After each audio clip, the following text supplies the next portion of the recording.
The female protagonist is an artificial intelligence. Ruthless, but not talkative. Her mission is to travel through various virtual small worlds, taking revenge on scumbags for her hosts. Those hypocritical jerks and malicious women can't escape her scan. But when her creator set up the program, there was a bug. That is, it needs a certain amount of energy to operate. But her charger turns out to be a man. And Anne's mission this time is a wealthy family drama of resentment and love. The main event is called Real and Fake Heiress. The target mission is to fulfill the wish of the host, Guanin. In the story, Guanin committed suicide, or it could be said that she was killed by Gu Ziyin. The female lead Gu Ziyin was originally an illegitimate daughter, sickly since childhood, later became a socialite, recognized by her family, and fell in love and married the Shun family's eldest son, achieving success in both love and status. While her host Gu is the supporting character, originally the Gu family's daughter, but kidnapped and lost as a child, found 2 years later. But her birth mother had already passed away. There was no place for her in the family. Gu Jia didn't have much affection for her, and she had multiple conflicts with Gu Ziyin. She died in resentment. After the host Gu and Anne's death, everyone said she got what she deserved. Gu Ziyin felt guilty for a while, gaining more sympathy. Before Gu and Anne's death, the AI system had already intervened. When she opened her eyes again, she had become a vengeful entity, carrying her past life's memories. And then, accompanied by the visible system guide called Xiao Bai, came to this new trial world. Xiao Bai is a blue little fairy, and it summoned him and used a healing skill. With a gentle touch, the scars from the suicide disappeared. She recalled the tragic experience of the original Guanin. The White Lotus Gu Ziyin framed in, making everyone believe that she pushed the already weak Ziyin down the stairs. Also, because Gu Ziyin had panda blood and suffered from a blood clotting disorder since childhood, her family only treated Nin as a blood bank for their only daughter in their hearts. She committed suicide after losing all hope. The mistress's daughter was pitted, while the legitimate daughter deserved to die. How melodramatic. Guanin stood up. With the system's help, her body had recovered. She began her mission. At this moment, 2 bodyguards walked in, saying that Mrs. Gu had instructed them. The blood bank is just an object, doesn't need to be fully functional. They opened the door to see Nin standing there perfectly fine. One of them spoke to her gloatingly. "Oh, you can still stand? Usually, you can't even turn over after having blood drawn." The other one chimed in, "Should we destroy her central nervous system or cut her tendons to make her a cripple?" These 2 had no compassion at all. They were just dogs doing dirty work for money. How dare they speak to her like this? Guanin swiftly lunged at the 2 with a whoosh. This was clearly not a speed normal people could achieve. They realized something was wrong.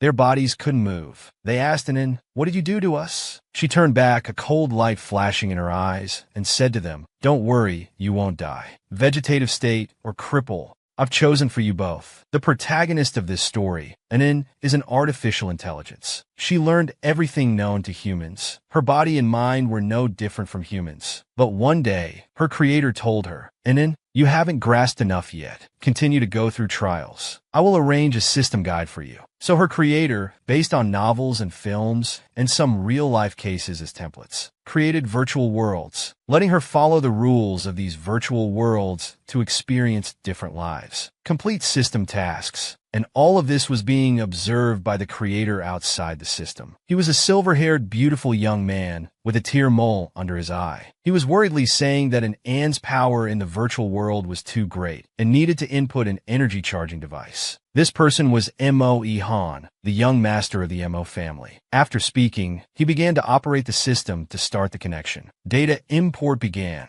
At this time, unexpectedly, a careless system staff member accidentally knocked over a water cup. Sparks flew in an instant, emitting a sizzling sound. Mo Han turned back angrily, wanting to scold him. This subordinate didn't know what he was doing. Before he could speak, he was blinded by the system's flash. He fainted in front of the control panel. That subordinate thought, "This is bad," and worriedly called out, "Young master." But there was no response from him. At this time, the system displayed importing Mo Han's data, generating virtual character. The newly generated virtual character was merging with the energy charging device. He supported Mo Han, saying the young master's consciousness had been transmitted into the virtual world. What's this about merging with the energy charging device? He frantically tried to stop this operation. However, it was too late. The system prompted merge complete. New character MO, Ihan generated. Player and can charge energy through intimate contact with MO, Ihan. At this time, Anin followed the system's instructions, arriving at a famous underground city. She changed her outfit, wanted to go and earn some money. To take revenge for the host, she first needed to make a fortune overnight. After all, this host was too poor. Her initial capital was only 250 yuan. Antiques and jewelry have always been the most profitable industries. With a capital of 250, she thought for a while and walked to the stone gambling area. Buying gambling stones was a good way to make a big profit from a small investment, but she only had one chance. She came to a stone gambling stall and scanned it with a glance. She chose the smallest scrap piece. After paying 200 yuan to buy it, she was disdainfully shooed away by the owner. She had to go to the neighboring stall and take out the remaining 50 yuan, asking them to help cut it open. The two old men at the 50 yuan stall discussed, "This is just a broken stone picked up by the river. This girl doesn't know anything, poor and inexperienced, yet dreaming of turning her life around with a piece of broken stone." Xiao Bai, the guide beside an inn, indignantly said, "That's too much. So they were deceiving you. What to do now that all the money is spent?" But Anin confidently said, "No rush. Gold will always shine." Anin came to the stone gambling area to gamble. Thinking of getting rich overnight, she picked the cheapest and smallest scrap piece. As an AI, she scanned around and immediately knew this was the best stone in the entire underground city. The neighboring owner helped cut it open with a knife and was stunned. "What a pure jade. This quality is top-notch." He immediately ran to her eagerly. "Miss?" "No, ma'am." "Sir, 1 million. Sell this stone to me." And then calmly raised her hand and said, 1 million? If this stone goes to auction, the starting price could be 10 times that. The old man who had looked down on her earlier also came over. He coquettishly said, 3 million. The other old man, not to be outdone, continued to raise the price, 5 million. "I have cash. People die for wealth. Birds die for food." Seeing this jade, these two became red-eyed and started fighting. And then looked at the two people wrestling on the ground and said, "I'll give it to you for 5 million. Just as the two were about to make the deal, the fat old man from earlier suddenly shouted that the stone was originally his. He tried to snatch it away in one go. Seeing his action, and then immediately stood up. Her beautiful leg kicked towards him. She coldly said, "It's better to be honest in life." Shortly after the incident ended, a group of people wearing suits and sunglasses arrived. They arrogantly said, "Everyone step aside. Who dares to cause trouble in M.O. Long's territory?" People whispered among themselves, who didn't know that M.O. Long was the arms dealer who controlled both legal and illegal businesses, and the underground city was his private property. The old man who was arrogant just now immediately trembled and begged for mercy. "I didn't mean to." The lead man in the suit just stood there, seemingly sighing. "And then you too? The underground city doesn't allow unauthorized fighting." Hearing that they wanted to arrest her, and then raised her leg and started fighting the suited gang. She thought it best to leave while she could and escape to a corner. Suddenly, she felt she couldn't exert any strength. Guide Xiao Bai reminded her, "The human body can't handle you. Your energy is almost depleted. Leave here first. You need to replenish your energy quickly." The people behind were still chasing her. She told Xiao Bai to search for an energy replenishing device. But Xiao Bai replied, "The main system can't find it. Do you need to find it yourself?" And then, hearing this, Anin immediately concentrated and started scanning. In scanning mode, she saw a red power source that was emitting heat. Finding it, she rushed towards the direction of that power. In an open-air hot spring nearby, a silver-haired handsome man was leisurely soaking. He was the young master of this underground city mentioned by the suited men. At this time, someone came to report, "Young master, there's trouble in the underground city. A shop owner has already dealt with it, but a female customer escaped. We're currently pursuing this criminal." The man replied, "I see. It must be resolved today." He thought to himself, "To be able to escape in my territory, her skills must be quite good." At this moment, Anin, who was searching for a charger, unexpectedly climbed over the wall and entered. For a moment, their eyes met. Anin looked at the man before her and realized he was indeed a man. The charger was actually him. He even resembled her master a bit. This man heard shouting behind Anin and thought, could she be the troublemaker? Before he could react, Anin suddenly jumped into the pool. She approached him and whispered, young man, help me out. Without hesitation, she raised her head and kissed him. The silver-haired man couldn't believe that this woman he had just met would climb over the wall into his yard and kiss him. Moreover, for a moment, he felt a tingling sensation where she touched him, as if electrified. Her inner power was so strong.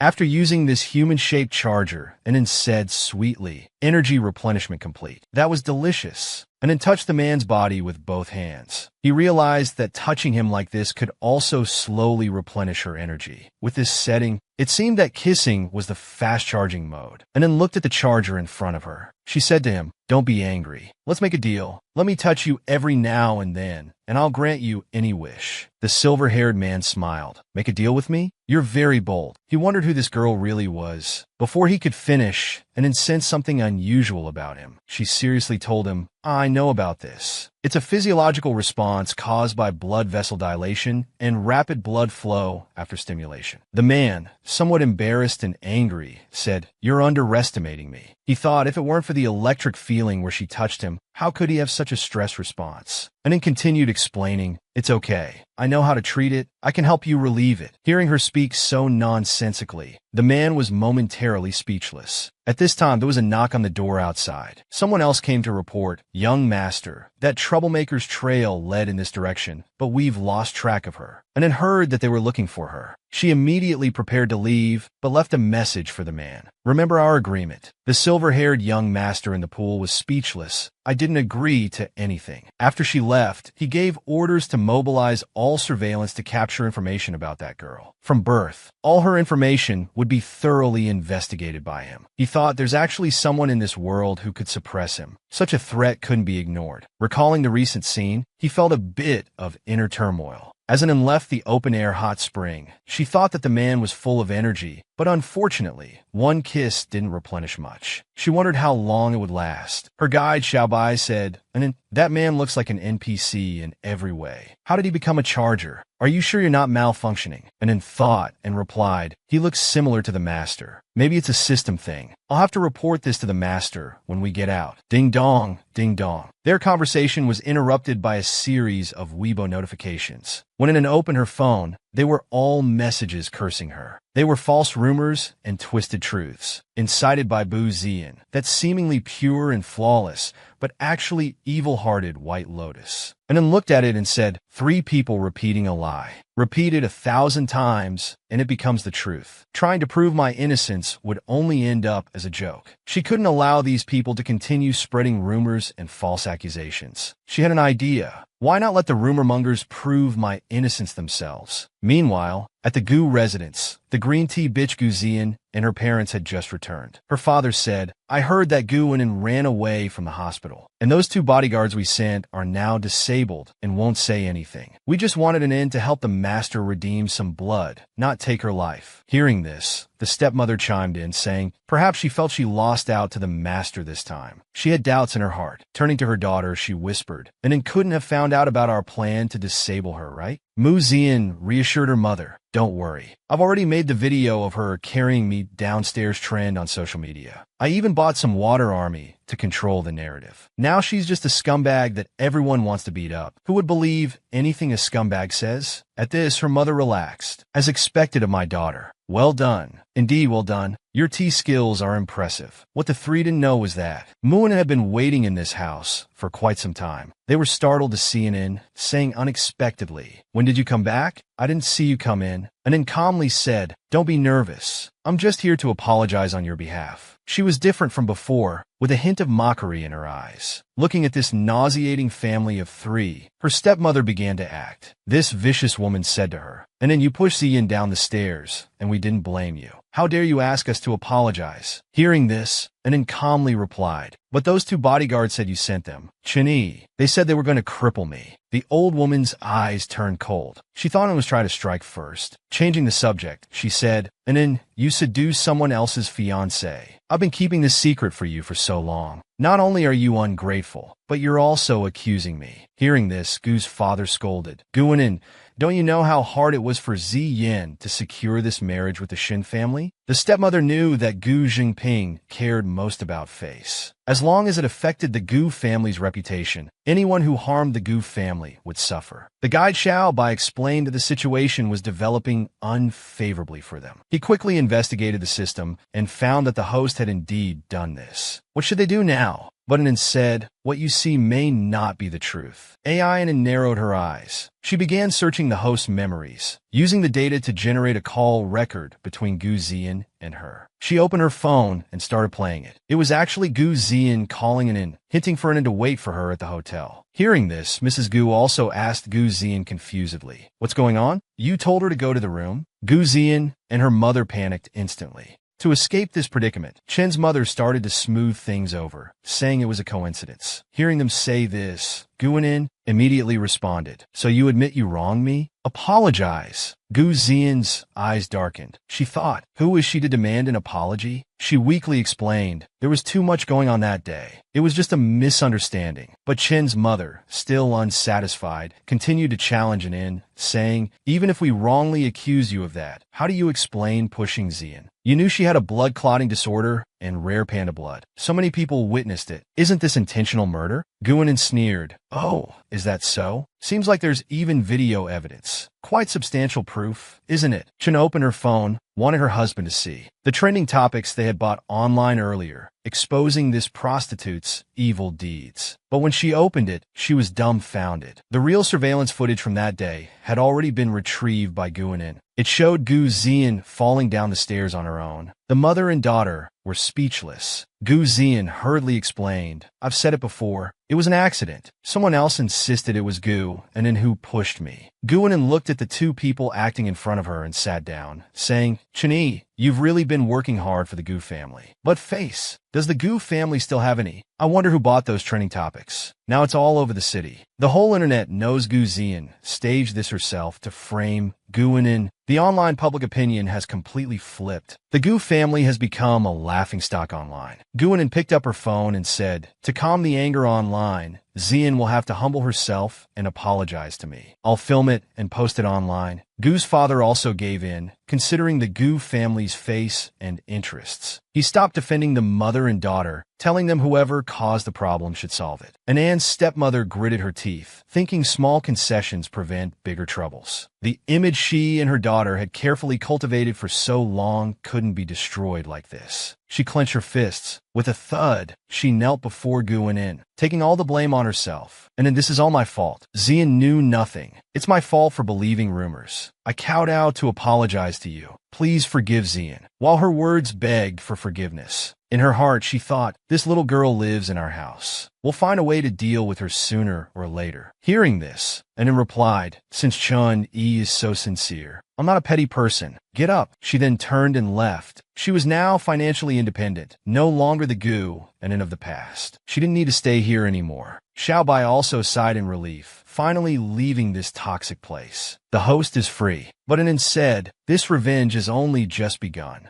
Meanwhile, at the Mo residence, Mo Ihan was panting from training. A subordinate nearby said, "Young master, you've already defeated the world's strongest martial artist we hired at a high price. Why are you still unsatisfied?" Mo Ihan wiped his sweat and said, "It's not enough. That woman is stronger." "How's the investigation on her information?" His subordinate handed him the file, thinking, based on the surveillance, that woman's skills are indeed mysterious. But the young master is not bad either. Why is he so wary of her? The file showed her name was Guanin, an adopted daughter of Gu Jingting, originally dependent on others. She was just a blood donor for the Gu family's eldest daughter, Gu Ziyan. Recently, her personality changed dramatically. A few days ago, she exposed the Gu family scandal in the news. Additionally, she invested $5 million in stocks and made a 100-fold return. Now she lacks nothing, from luxury cars to villas. She's completely independent from the Gu family. Mo Ihan, seeing this, frowned. When something unusual happens, there must be a reason. He said, "I need to go personally. You continue investigating." His subordinate looked at him mischievously. "Young master, for such matters, we usually send someone quietly. Why do you need to go yourself?" But this second Miss Gu is indeed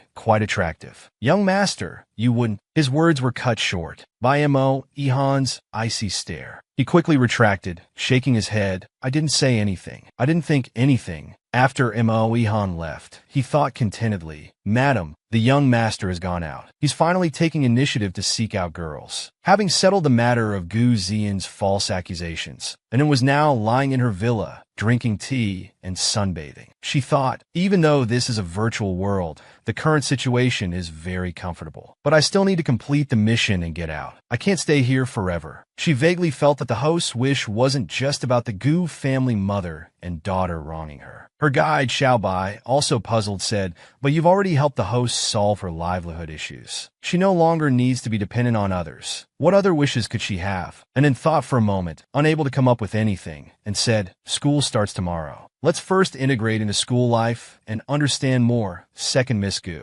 Just then, and it heard someone calling her. She was surprised that someone had appeared in her home without her noticing. Isn't this the energy charger she met in the underground city last time? This silver-haired man continued to approach her. He said calmly, suddenly going from dependent to billionaire, yet still needing to go to school, and then looked at this man who suddenly appeared before her and said, Sir, can I charge you with trespassing? As she spoke, she activated her scanning mode. With a beep, the system told her unregistered character information, and in thought, this is actually an NPC? But the man thought, there's no place in this world I can't enter. He said to an no, second Miss Gu, you said you wanted to negotiate terms with me. We didn't finish last time, did we? Hearing this, Anin replied, as it happens, I'm hungry too. Tell me your terms. As she spoke, she reached out to touch him. Mo. Ihan caught her approaching hand and said, don't rush. Answer one question for me first. He then asked, Miss Gu, if you're unsatisfied, why specifically me? Anyone would do.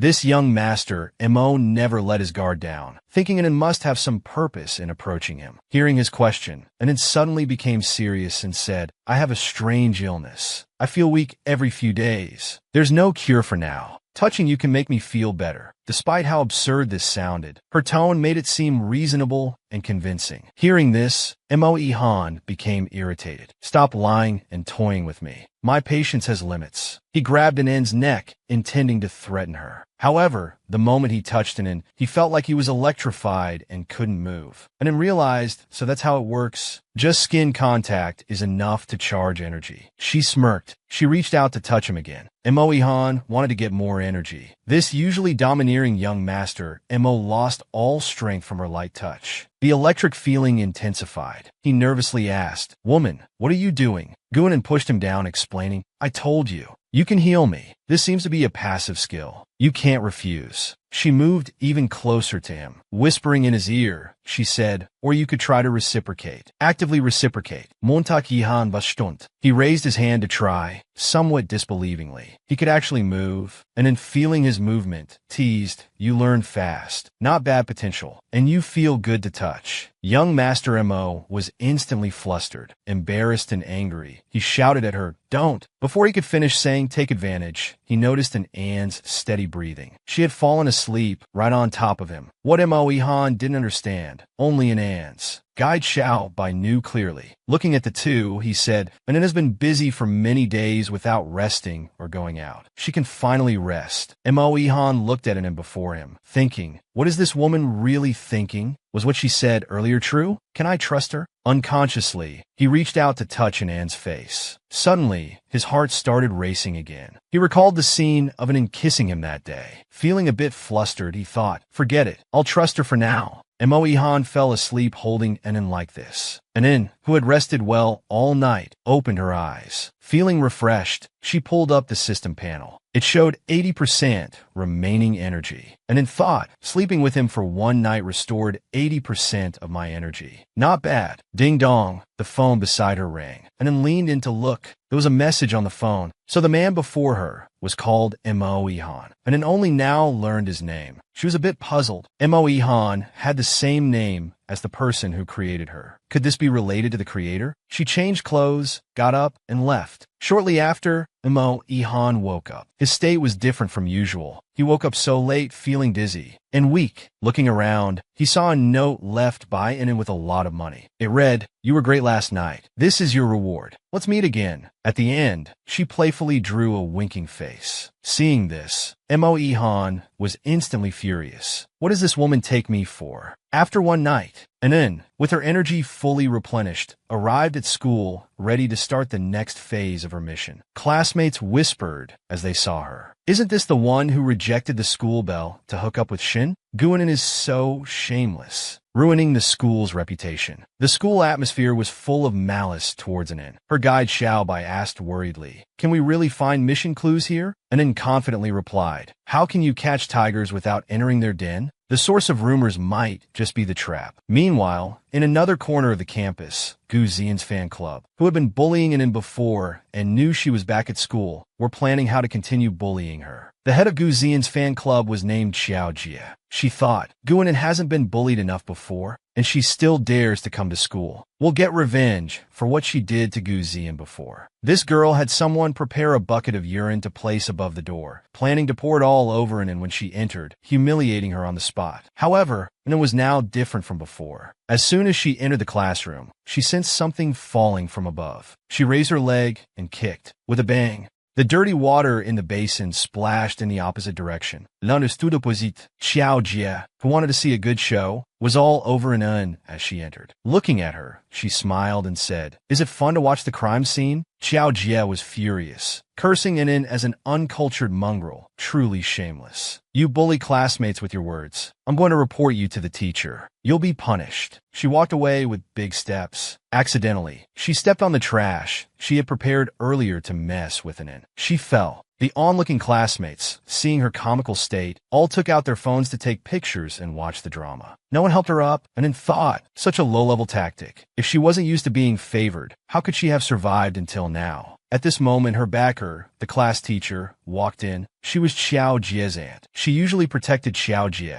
causing the host to be bullied and to become notorious at school. Seeing Xiao Jie in this state, the teacher pretended to be fair and scolded Anin angrily. "Guanin, you have no manners and no brains. You're at the bottom of the class and still dare to bully classmates. One bad apple spoils the whole bunch. You've ruined our entire class's reputation. One more demerit and you can get out of this school." Guanin explained, "I just entered the classroom when a basin flew in. I don't know how I offended anyone. Why don't we check the surveillance camera?" The teacher thought, she used to be so submissive. When did she learn to talk back? She turned to Xiao Jie and said, "Go clean up first. Tell me if you have any grievances later." The guide Xiaobai, observing everything, was angry. "Isn't anyone going to do something? We should find a backer too." And then calmly said, "Relying on others is not as good as relying on oneself. We need to be strong first to take control." Class began. Today was a math assessment test. The teacher said everyone pay attention, especially you, Guanin. If you don't do well, combined with your bullying behavior, the school will have to expel you. Xiao Jie thought, "I've already arranged with my aunt for a difficult test. Someone like Gu, and who grew up in the countryside, definitely won't do well. It's reasonable to expel her for poor performance." But Anin, who appeared blank-faced looking at the difficult math problems, already knew the correct answers at a glance. The next day, the papers were graded by machine. Now it was time to announce the results. The teacher reported, "Xiao Jie, 89 points. This was last year's competition question. It's exceptionally difficult. Xiao is very outstanding. Everyone should learn from her." Hearing this, Xiao Jie proudly said, "I might have accidentally gotten first place again. Unlike someone who has poor grades and causes trouble." The classmates around praised her skills. However, what they didn't know was that Xiao Jie had secretly colluded with her aunt. The teacher had the answers. Everyone was whispering, "Now Guanin will really be expelled." The conflict between top students and poor students. The school will definitely protect the top students. Next, the teacher announced, "Guanin." The guide Xiaobai got a bit anxious, saying, "Anin, you were offline for so long. You must have failed the test. If you're expelled, we won't find the mission clues." Anin calmly said, "Don't worry. We need to let them set up their stage completely. It's more exciting when we tear it down." At this moment, the teacher said in disbelief, "Guanin 100 points. How is that possible?" Hearing that Guanin scored 100 points, the teacher and classmates couldn't believe it. There was an uproar. A perfect score on a competition paper was unheard of. Guanin was actually this good. the guide Xiao Bai excitedly said. And then, you only started the questions 5 minutes before the end, and you got a perfect score. And then pointed to her head and said, such childish questions. I have plenty in stock. At this moment, the teacher slapped the desk and shouted, quiet! Guanin, did you cheat? Xiao Jie chimed in. She must have cheated. Tell us whose paper you copied. And then calmly replied, whose score is higher than mine? I'll copy theirs. Xiao Jie continued to fabricate. You're always at the bottom of the class. How could you suddenly get a perfect score? You must have stolen the paper before the exam. The teacher, who was in cahoots with her, added, no wonder I was missing a paper earlier. And then, this is a serious violation. Not only will you be expelled, but your academic record will be canceled and reported nationwide. Hearing this, Anin smiled and said, that's a nice punishment method. Very fair. The teacher was about to leave, turning back to say, stop pretending. I'm going to report this to the leadership. Guanin, your life is over. The guide Xiao Bai worriedly said, everyone will believe the teacher. What should we do? At this moment, people from the education department coincidentally arrived at the classroom door. The teacher was about to report, it's that Anin, but was interrupted by the leading man. Teacher Qiao Shu, student Xiao Jie, come with us. Hearing this, both of them widened their eyes. What's going on? You must have the wrong people. The one who stole the paper is Guanin. Anin, standing aside, quietly watched them and said, punishment time. The education department officials continued. Teacher Qiao Shiyu has long been adjusting grades for students and leaking exam content, seriously violating education regulations. Their voices were authoritative. The whistleblower provided detailed transaction videos and recordings. Teacher Qiao Shiyu's teaching qualification is revoked, and she will never be employed again. The students' grades have been adjusted. All academic records and certificates are void. This major incident will be reported nationwide. The two collapsed to the ground helplessly. They said in despair, how could this happen? And then looked at the two before her and slowly said, I told you, this punishment method is nice. Very fair. Congratulations, your lives are over. The two fallen individuals looked grim. Xiao Jie,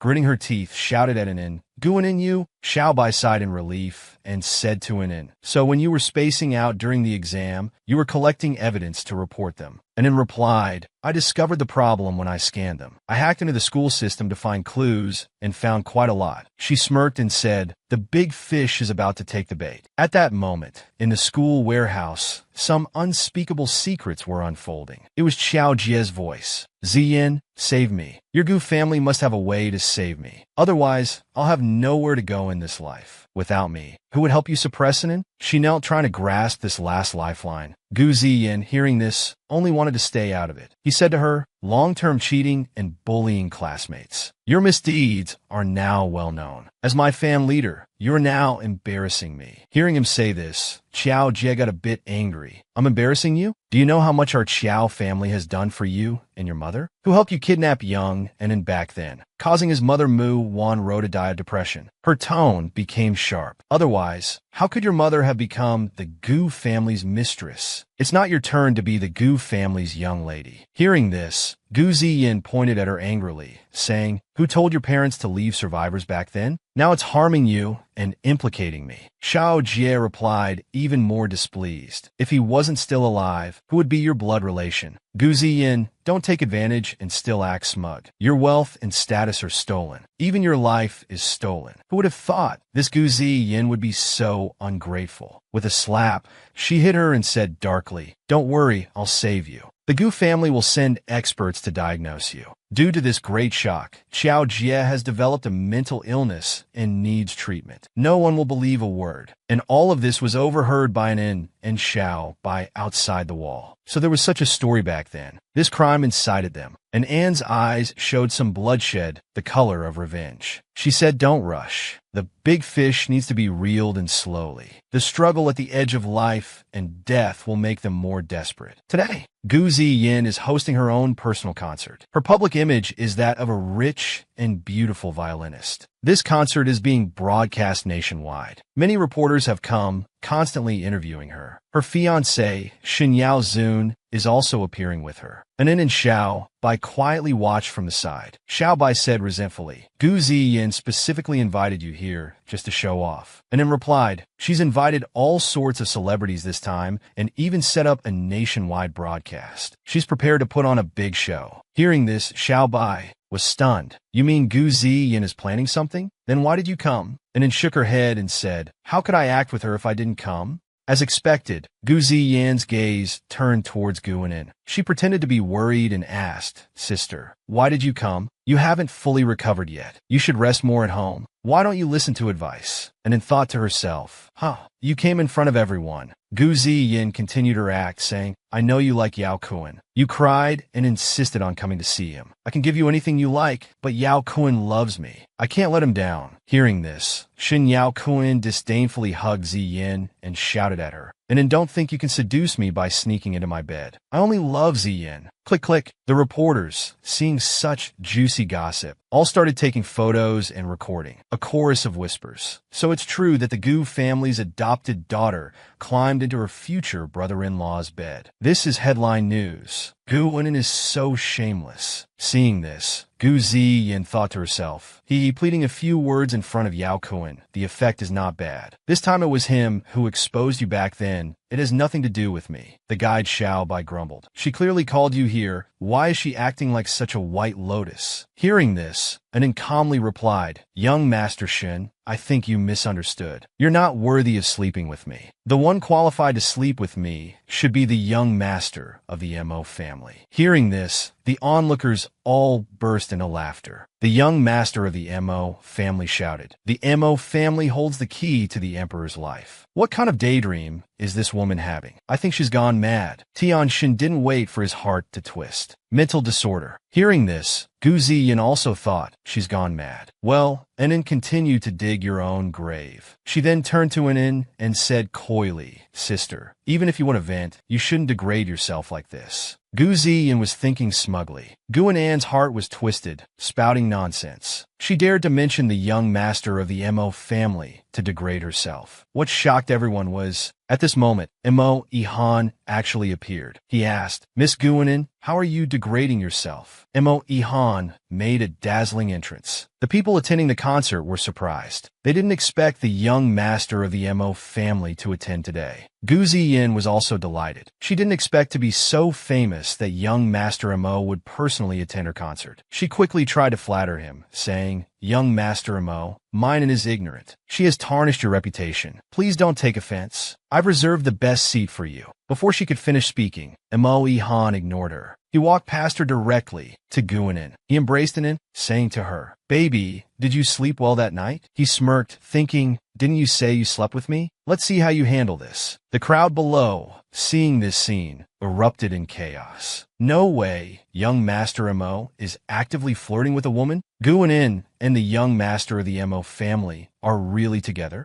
Gu Ziyin was secretly displeased, thinking, how did Guanin hook up with Mo Ihan? I've worked hard to create the image of a genius, beautiful violinist, and I've only managed to hook up with the Shin family. What does she have? The scene changed. She said to Anin, Sister, you've been kept by him? No wonder a few days ago, I saw you entering and leaving a mansion with a man. How will you face people in the future? Her fiancé, young Master Shun, also chimed in. She's shameless. She climbed into my bed. Young Master Mo, don't be fooled by this shameless woman. Hearing this, Mo Han became a bit angry. It's not your turn to dash. Before he could finish, he was interrupted by Guanin. The bold Anin suddenly grabbed his tie, pulled him close, and kissed him directly. Mo Ihan was momentarily stunned, his heart racing. Thump, thump. After a while, Anin finally let go. She glanced at him, then turned to Gu Ziyin and said with a smile, Yes, it's a kept relationship, but I'm the one keeping him. Muanin actually dared to claim that she was keeping the young master of the Mo family, Mo Ihan. The onlookers fell silent in shock. Gu Ziyin was also surprised, pointing at her speechlessly. The bold and shamelessly continued to stroke the chin of the man behind her, saying, Also, the mansion is my investment. I have the freedom to look at any man I want. Hearing this, Mo Ihan became embarrassed and angry. He grabbed her arm and said as they walked, In public like this, don't you know how to be embarrassed? Come here. The media who originally came to attend Gu Ziyin's concert all caught wind of this and rushed towards them. This was shocking news. Guanin and Mo Ihan confirmed their relationship. Big news, big news. Quick, go prepare. Gu Ziyin and her fiancé were left standing awkwardly. Shin Yao Kuan could only comfort her. Ziyin, this is still your concert after all. Go prepare quickly. Gu Ziyin was furious inside, but then she thought, no, and it is using my event to steal my spotlight. Just wait, the real show is yet to come. Today, I'll settle both new and old scores. I'll make you fall. Meanwhile, on the other side, an In, who had been dragged backstage by Mo Ihan, she pressed against him and asked, "You humiliated me that night. Today, in front of everyone, you want to do it again?" Anan was confused and said to him, "Humiliate? According to my understanding of human behavior, that night you slept with me, I paid you. Isn't that taking advantage of you? Don't worry, I'll take responsibility for you." Hearing this, Mo Ihan's face darkened. He thought, doesn't Anan misunderstand what taking responsibility means? Before he could speak, Anan moved closer to him, gently touching his lips with her finger. She said, "Don't rush. That was just the appetizer. There's a big show today. It's definitely worth watching." Mo Ihan replied, "What trick are you planning now?" Anan moved even closer to his face. She whispered, "I just need to recharge a bit first," and kissed him again. This time, Mo Ihan seemed to accept it automatically. He was about to raise his hand to embrace her, but before he could react, Anan pushed him away and stood up to leave. She playfully said, "Not bad. Thanks. Time's running out. Let's go watch the show." Mo Ihan was stunned. He was caught off guard. He held his head, thinking he must be crazy. After that, Anan went to the theater's main hall. The performance was about to begin. The host said, "Let's welcome the beautiful violinist, Miss Mu Ziyin." Suddenly, Mu Ziyin grabbed Anan backstage and said, "Anan, my piano accompanist had an accident. Can you replace him?" She pretended to be pitiful and said, "Please, today only you can save me." Anan heard this and knew she must have some hidden agenda. But she calmly agreed. She thought, she's digging her own grave. Isn't it interesting? The two went on stage to prepare for the performance. Du Ziyin's lips curled into a slight smile. She was ready to see and embarrass herself. She thought, the piano has been tampered with. Soon, everyone will witness her incompetence. She even imagined that by the end of the decade, the young master would speak highly of her. Meanwhile, Mo Ihan was sitting in the VIP seats with Shun Yaokuen, watching the performance. Shun Yaokuen said, "The women who pursue me are always excellent. My fiancée, who is both talented and beautiful, is even rarer. Even so, she's beyond reproach." The Shun family's eldest son was showing off while secretly glancing at Mo Ihan. He thought, the Mo family always outshines us Shuns, but at least my woman is better than yours. The young master Mo sitting across from him calmly picked up his teacup, took a sip, and replied, "Young Master Shin has always been poor at identifying treasures. This time is no exception." Hearing this, Shin Yaokuen was somewhat displeased. "Are you saying that adopted girl from the countryside is better than Ziyin? I really admire young Master Mo's taste. She's not even qualified to be Ziyin's foil." Mo Ihan's eyes turned cold. He said, "Is that so? Then let's wait and see." The performance began.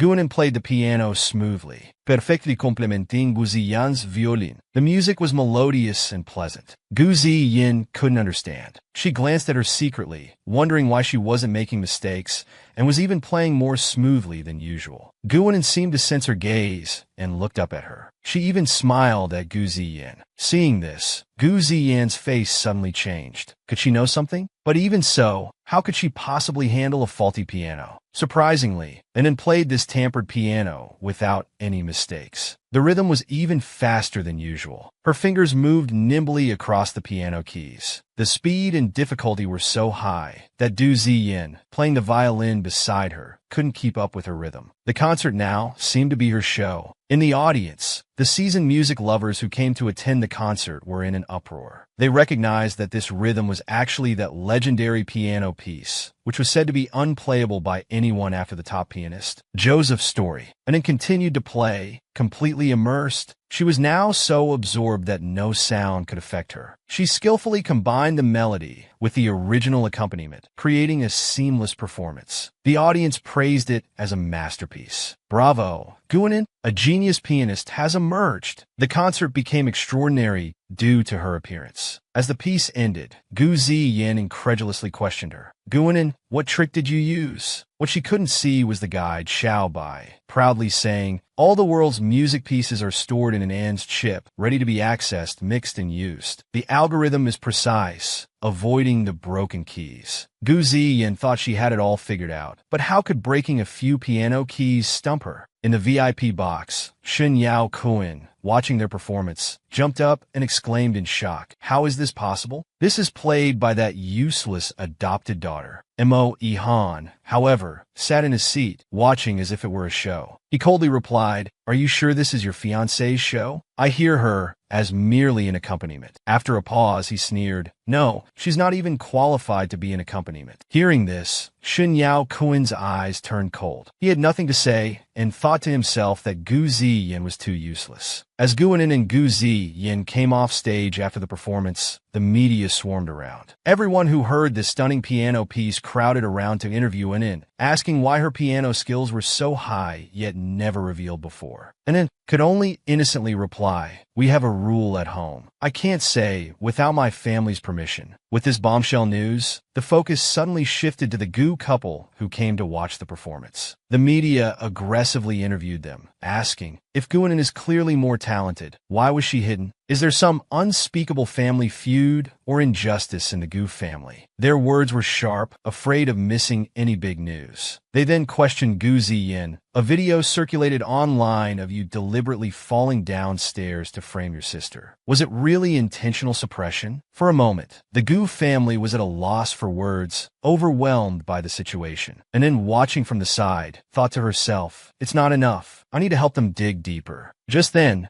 Gu Ziyin came to An's side. Her expression was a bit unnatural. She pushed in while walking and said, "Sister, I didn't know you played the piano so well. Come say a few words to everyone, to avoid misunderstandings." This ruthless White Lotus thought to herself, "Luckily, I had a backup plan. When the light fixture falls from above the stage and crushes an in, it will shift the focus. There's still time to turn the situation around." Guanin smirked and said, "All right." She already knew what was going on. Leaning close to Gu Ziyan's ear, she whispered, "You brought this fire to your own doorstep. I won't hold back." As soon as she finished speaking, she took a step back. She turned and switched positions with Gu Ziyin. Gu Ziyin realized something was wrong. She let out a cry, but her body was lightly touched by an and surprisingly, she couldn't move. At that moment, there was a cracking sound. The stage light fixture loosened. It fell directly from above her head. The falling speed was so fast, it was irreversible. Gu Ziyin screamed. The accident happened. The scene instantly became unbearable to watch. And then, who had stepped back, watched this scene. She coldly remarked, "This is called reaping what you sow. The play you directed yourself? Is it enjoyable?" As mentioned earlier, the White Lotus Gu Ziyin had intended to frame her sister Guanin, but was seen through by an in and suffered the consequences. The stage light fixture she had personally tampered with crushed and broke her leg. In front of everyone, even the media attending the concert were shocked. At this moment, the weakened Gu Ziyin lay on the ground, unable to move. In the midst of unbearable pain, she didn't forget to tell her colluding mother not to let the live broadcast be interrupted. Despite her severe injury, she insisted on dragging an in down with her. Her mother, seeing her own daughter injured like this, nodded vigorously and promised, "Mom will definitely help you get revenge." She then turned to the media below and improvised, "Continue the live broadcast. I know Gu, and it is the culprit. She snuck backstage before the performance and tampered with it." Her words were fierce. She then said to Anin, "You're so vicious. It was indeed you who wanted to harm Ziyin." Guanin looked at the woman in front of her, who seemed like a mad dog biting people indiscriminately. She calmly replied, "Chen-Yi, everything needs evidence." "Where's the evidence?" "It's clearly Gu Ziyin who failed in her scheme." She thought to herself that Chen-Yi's ability to spout nonsense was getting stronger and stronger. Chen-Yi continued, as if she had something up her sleeve, "I have a witness." She pointed at a man. "He's a backstage staff member. He saw it." The man came forward, nodded, and said, "Yes, I can testify."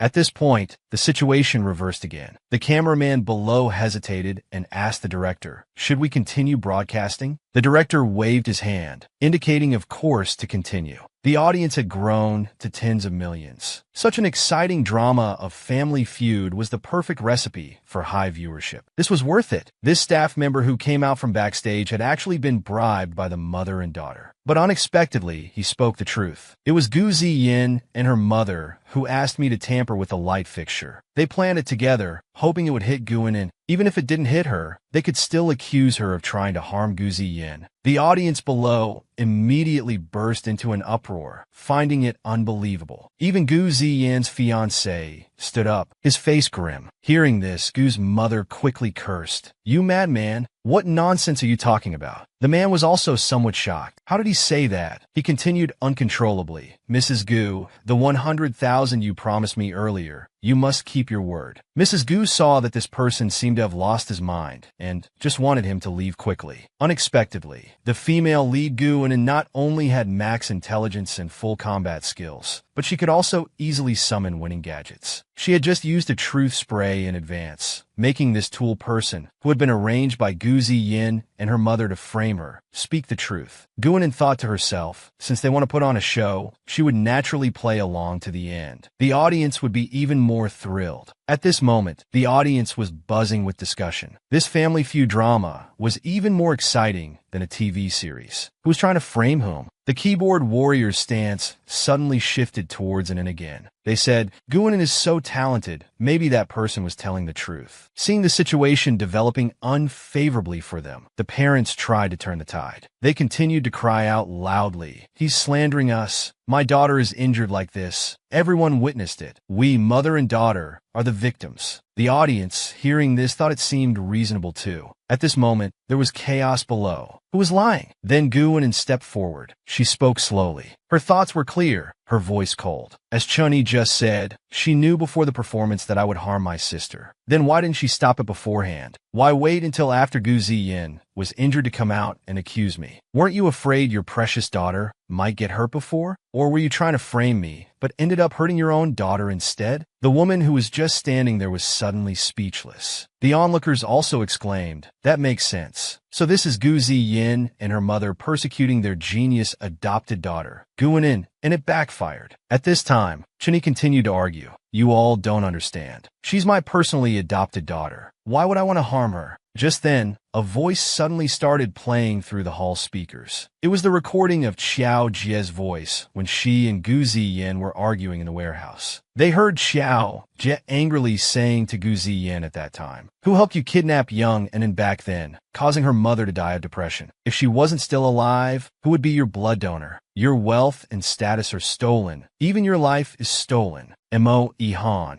who was watching from upstairs, couldn't help but stand up in anger when he heard this. The cameraman and director nearby were stunned. The live broadcast was now at its peak. Seeing everyone's shocked expressions, Guinan continued to speak to the mother and daughter on the ground. "Why harm me? Because I'm the real eldest daughter of the Gu family. You thought only by silencing me forever could you cover up your past evil deeds." The audience finally saw the truth. So, the vicious Gu Ziyin and her mother were trying to silence her permanently. The broadcast director quickly wanted to add fuel to this exciting plot. The camera zoomed in for a close-up of the vicious mother and daughter. Gu Ziyin, unwilling to give up, tried to defend herself. "No, Xiao Jie in the recording is crazy. Her words can't be trusted." Guinan thought Gu Ziyin must be desperate and replied, "If her words can't be trusted, surely your words in the recording can be? Or is sister crazy too?" Hearing this, Gu Ziyin's eyes filled with tears. She could no longer argue.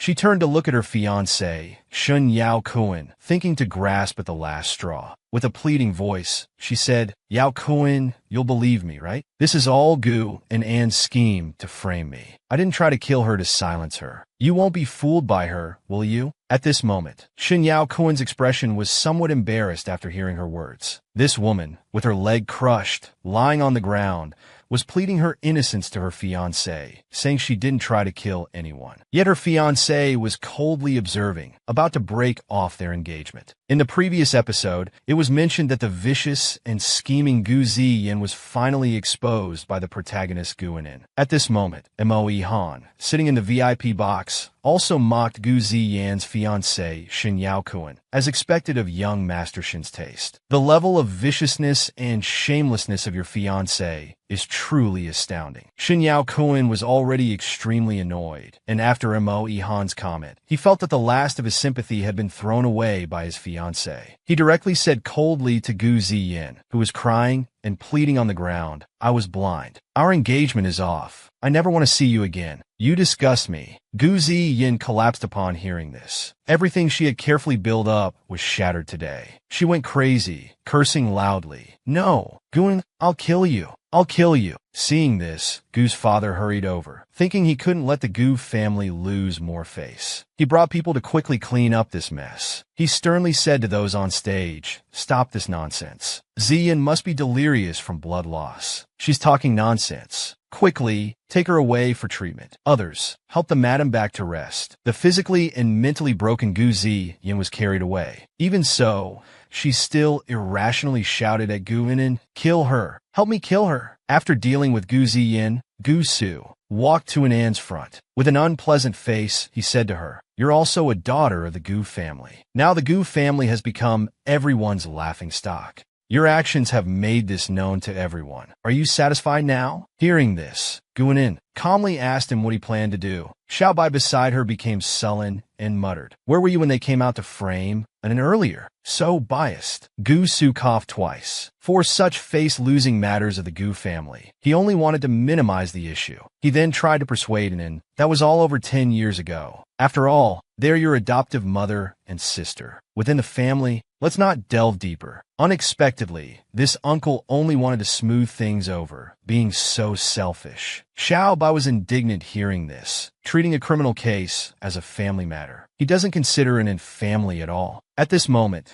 their conversation was interrupted by Gu Ziyan's fiancée, Shun Yaokuan. However, after what just happened, this fence-sitter had already canceled the engagement. He eagerly changed his tone, saying, "Miss Gu, I felt you were special from the first moment I saw you. It was all because Gu Ziyan blinded me that I misunderstood you. Please give me a chance to get to know you again." Mo Han also stepped out to join in. He had mocked Shin Yaokuan for being blind earlier. Now he put his arm around Anin, as if declaring his ownership, and said disdainfully, "Truly bright eyes wouldn't be fooled. Miss Gu and I have an appointment. Young Master Shun, please excuse us. You must have never seen this domineering AI girl who has made the cold and powerful young Master Mo's heart flutter. She even said to him, 'I'm hungry. I want to bite someone to replenish my energy.' Originally, it was because Mo Han had just helped him by lying that they had an appointment. He brought her to the backstage storage room. Guanin asked, 'I don't remember having an appointment with you.' Mo Han didn't answer her question. He directly asked, 'I've long known everything about your background. Today's show wasn't surprising to me, but that staff member's behavior was strange. His testimony for you doesn't seem like a simple bribe. What method did you use?' Anin was stunned. She didn't explain, but directly approached Mo Han. She said to him, 'I didn't expect young Master Mo to be so smart. Having you as my charger isn't a loss.' She boldly reached out her hand, wanting to touch the man to replenish energy. Mo Han was again affected by this strange feeling. Feeling a bit itchy, he asked Anin, 'What are you trying to do?' Anan's small hand lingered on him. She whispered, 'I used a lot of energy earlier. I'm hungry.' Suddenly, she realized the charger in front of her seemed a bit off somewhere. She seriously asked, 'Do you want me to help?' The domineering young Master Mo blushed. He leaned his head closer, not wanting to meet her direct gaze, and said awkwardly, 'Don't push your luck.' Anin seemed to not understand, hugging his neck and smiling. Overheating can cause problems. I don't want my charger to malfunction. Mo Han saw her continue to joke around. As she approached him, he pushed Anin away. His voice was a bit hoarse. 'Enough, I can handle it myself.' He turned around, adjusted his clothes, and fled in a hurry. Anin watched his rapid departure, thinking how a grown man could be so concerned about his chastity. Her guide Xiao Bai chuckled beside her. "Encountering someone as aggressive as you? I'd be scared too." After Mo Han left, Xiao Bai reminded Anin, "By the way, Gu Jingting took those two women away. He'll definitely protect them in the future." Hearing this, Anin wasn't worried. She calmly said, "Let the public opinion ferment a bit more. They'll only feel the pain when it burns them." At this moment, the woman locked in the mental hospital shouted angrily at the protagonist, "Gu Anin, it's all your fault. It's all because of you." And it didn't get angry. She calmly replied, "You shouldn't speak nonsense. I remember it was Gu Ziyin who sent you here." The confined woman was furious. Hearing this, she continued to speak disrespectfully. "None of you Gu family are any good. When I get out, I won't spare any of you." Guanin laughed. She crouched down to look at this ridiculous woman putting on a brave front and said, "When you get out, who can take you out? Your mother has passed away. As for your father, he hasn't even visited you once." Xiao Jie, hearing this, didn't dare to reply. Could she know something? And then saw her expression change with concern. She directly and mercilessly spoke for her. You know the reason, don't you? Because your father's future is far more important than you. Each of her words heavily struck Xiao Jie's ridiculous self-esteem. No one will come to get you. You're not actually stupid. There's no possibility of getting out. And then saw that Xiao Jie was completely broken down. Her last hope had completely collapsed. She then persuasively said to her, at this point, the enemy of your enemy is your friend. Don't you want these people who hurt you, who look down on you, to get their comeuppance? Xiao Jie, locked in the mental hospital and deprived of light for so long, couldn't hold back anymore upon hearing this. She became more sensitive and fragile. She wanted to get out. She wanted them all to end up in the same situation as her. Guanin saw that her provocation had worked. She continued to say to this woman kneeling on the ground, both hateful and pitiful, good. If that's the case, as you wish, let's make a deal. Hearing this, Xiao Jie just wanted to grasp at the last straw of hope. She revealed everything, all the evidence of Gu Ziyan's previous conspiracy with her to frame Anan. She spilled it all. After leaving the mental hospital, Anan's guide Xiao Bai raised a question. We've got Xiao Jie's stuff. What are you going to do next? Anan adjusted her sunglasses and replied casually, the fish have been swimming free for long enough. It's time to cast the net. This man had been wearing a green hat for 20 years. The daughter he was so proud of was actually born from an affair with her brother-in-law. At this moment, on the Gu family's mansion, some angry keyboard warriors had scrawled graffiti all over it. It was unbearable to look at. Even the servants in the house couldn't stand it anymore and wanted to quit. Now when they went out, people would point and curse at them. It was impossible to continue working. Mr. Gu never imagined things would develop like this. He cursed at his daughter and wife. This scandal had spread throughout the city. Now people were too scared to stay here. Do you know how much trouble you've caused? Hearing this, the White Lotus mother-daughter pair of the Gu family immediately put on a pitiful act. The scheming stepmother began to explain to her husband. The previously broadcast recording was just Ziyin speaking rashly. She already knew her mistake. Moreover, she was injured like this pitiful enough. The Gu family's current situation, known to all, was a loss of face. It was all because of that and in not letting us have peace. Gu Ziyin also started to play on emotions, echoing, Dad, if he reports us to the police and we get arrested, you'll be left alone. He wants to tear our family apart. Hearing this, Mr. Gu's tone softened a bit. He sighed and replied, all right, although the Gu family business is affected a bit, I won't let you get arrested. I still have money to smooth things over for you afterwards. At this moment, unexpectedly, Guanin entered. As soon as she entered, she coldly said to the man inside, Dad, you really have a Buddha's heart. You're willing to squander the family fortune for someone else's child. The vicious stepmother, hearing this, angrily replied to Guanin, you've come to cause trouble again. Haven't you done enough harm to the Gu family? But Mr. Gu asked in somewhat puzzledly, what do you mean? Dad, you shouldn't speak carelessly. Guanin walked up to him, directly placing a document before his eyes, and continued, this is the DNA paternity test for you and Sister Ziyin. Dad, please look carefully. Mr. Gu was extremely surprised, as if he wanted to drill holes in those few pages with his eyes. He asked in disbelief, Ziyin is not my biological daughter? How is that possible? At this, the mother-daughter pair hurriedly defended themselves. How could that be possible? It's fake. Guanin, you're trying to frame us again. But Anan raised her chin and took out an old notebook. Her next words left Gu Ziyan's mother speechless. She read out the contents of the notebook word by word, which clearly recorded her evil deeds. She not only had an affair, but was also eager to become the mistress. However, she needed a child as leverage. Unbelievably, because she couldn't get pregnant, she had an affair with Xiao Jie's father to conceive Ziyin. She then continued to collude with the Xiao couple to kidnap Anan, causing An's birth mother to die from depression, so she could enter the family. This notebook was obtained earlier from Xiao Jie. Each and every evil deed of this vicious woman was recorded in the diary. This was originally the leverage that Xiao Jie's mother gave him before she died. Unfortunately, they turned on him and sent him to a mental hospital. So Xiao Jie, grasping at Gu and in as a lifeline, would certainly not let these two off either. Mr. Gu was stunned to hear this. never imagining he had been cuckolded for so many years. Even Gu Ziyin, for all her calculations, never expected her background to be so absurd. At this moment, seeing Gu and expose all the shameful things she had done, one by one, with solid evidence, this vicious stepmother, as if possessed, lunged directly at Guanin. Without a word, she tried to destroy the evidence. The stepmother, as if mad, tore up the evidence of her affair and let out a triumphant laugh. Ha ha ha. She pointed at the female lead and said, "Without evidence, you're just making things up." But she didn't expect Gu and Anne's calm reply. "What you tore up was just a copy. I've already handed the original to the police and had it forensically verified. To deal with this vicious stepmother, and it had naturally been prepared long ago and had taken precautions."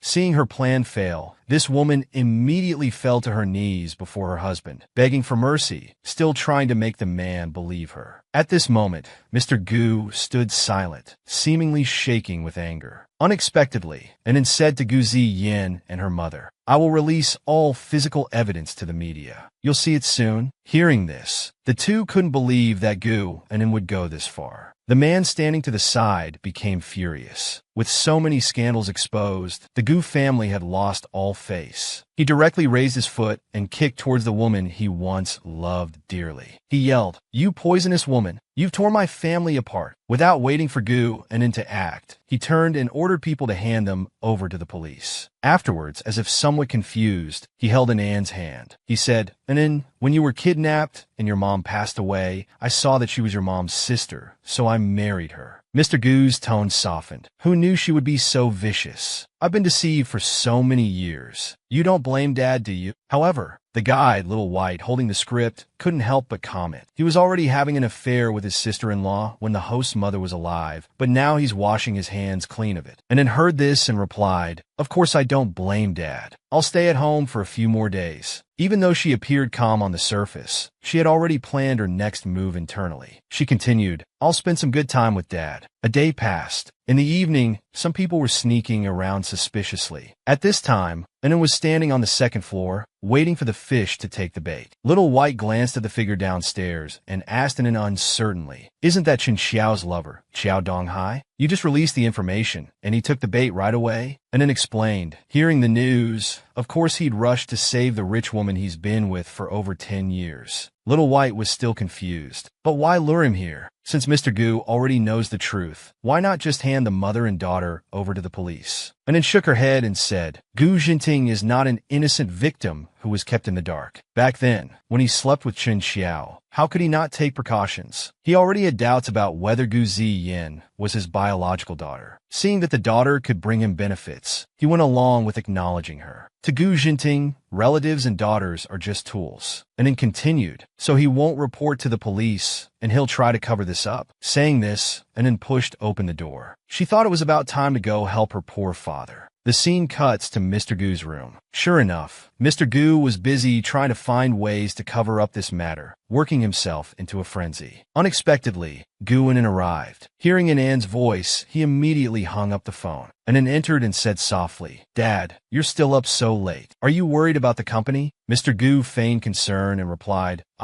The broken funding chain this time has a big impact on our family." Suddenly, he eagerly said to Anin, "Oh right, I remember you have quite a few properties. At this moment, could you help Dad by putting them up to solve this urgent crisis?" Anin nodded, "Of course." She indicated that she would go count the accounts and that she would also handle her assets to contribute tomorrow. Hearing this, Mr. Gu immediately left, saying, Good. I'll go to the study right away to count things up." Little White, left behind, was a bit stunned. And then, "You're not really going to help this man, are you?" And then continued calmly, "He thinks by cutting off my finances, no one can interfere with his manipulation of public opinion and cover up the truth. But have you heard of Qiong Xunyalin? Even the coldest and most shameless men have their limits." At this moment, Mr. Gu arrived at the study and ran into Xiao Donghai and Chen Xiao. This adulterous couple, along with Gu Ziyin, were planning to take his money and run. The adulterous couple was about to take the money and flee. Unexpectedly, with a click, the previously dark study suddenly became bright. The lights were turned on, The man who entered, seeing the scene before him, shouted angrily, "What are you doing?"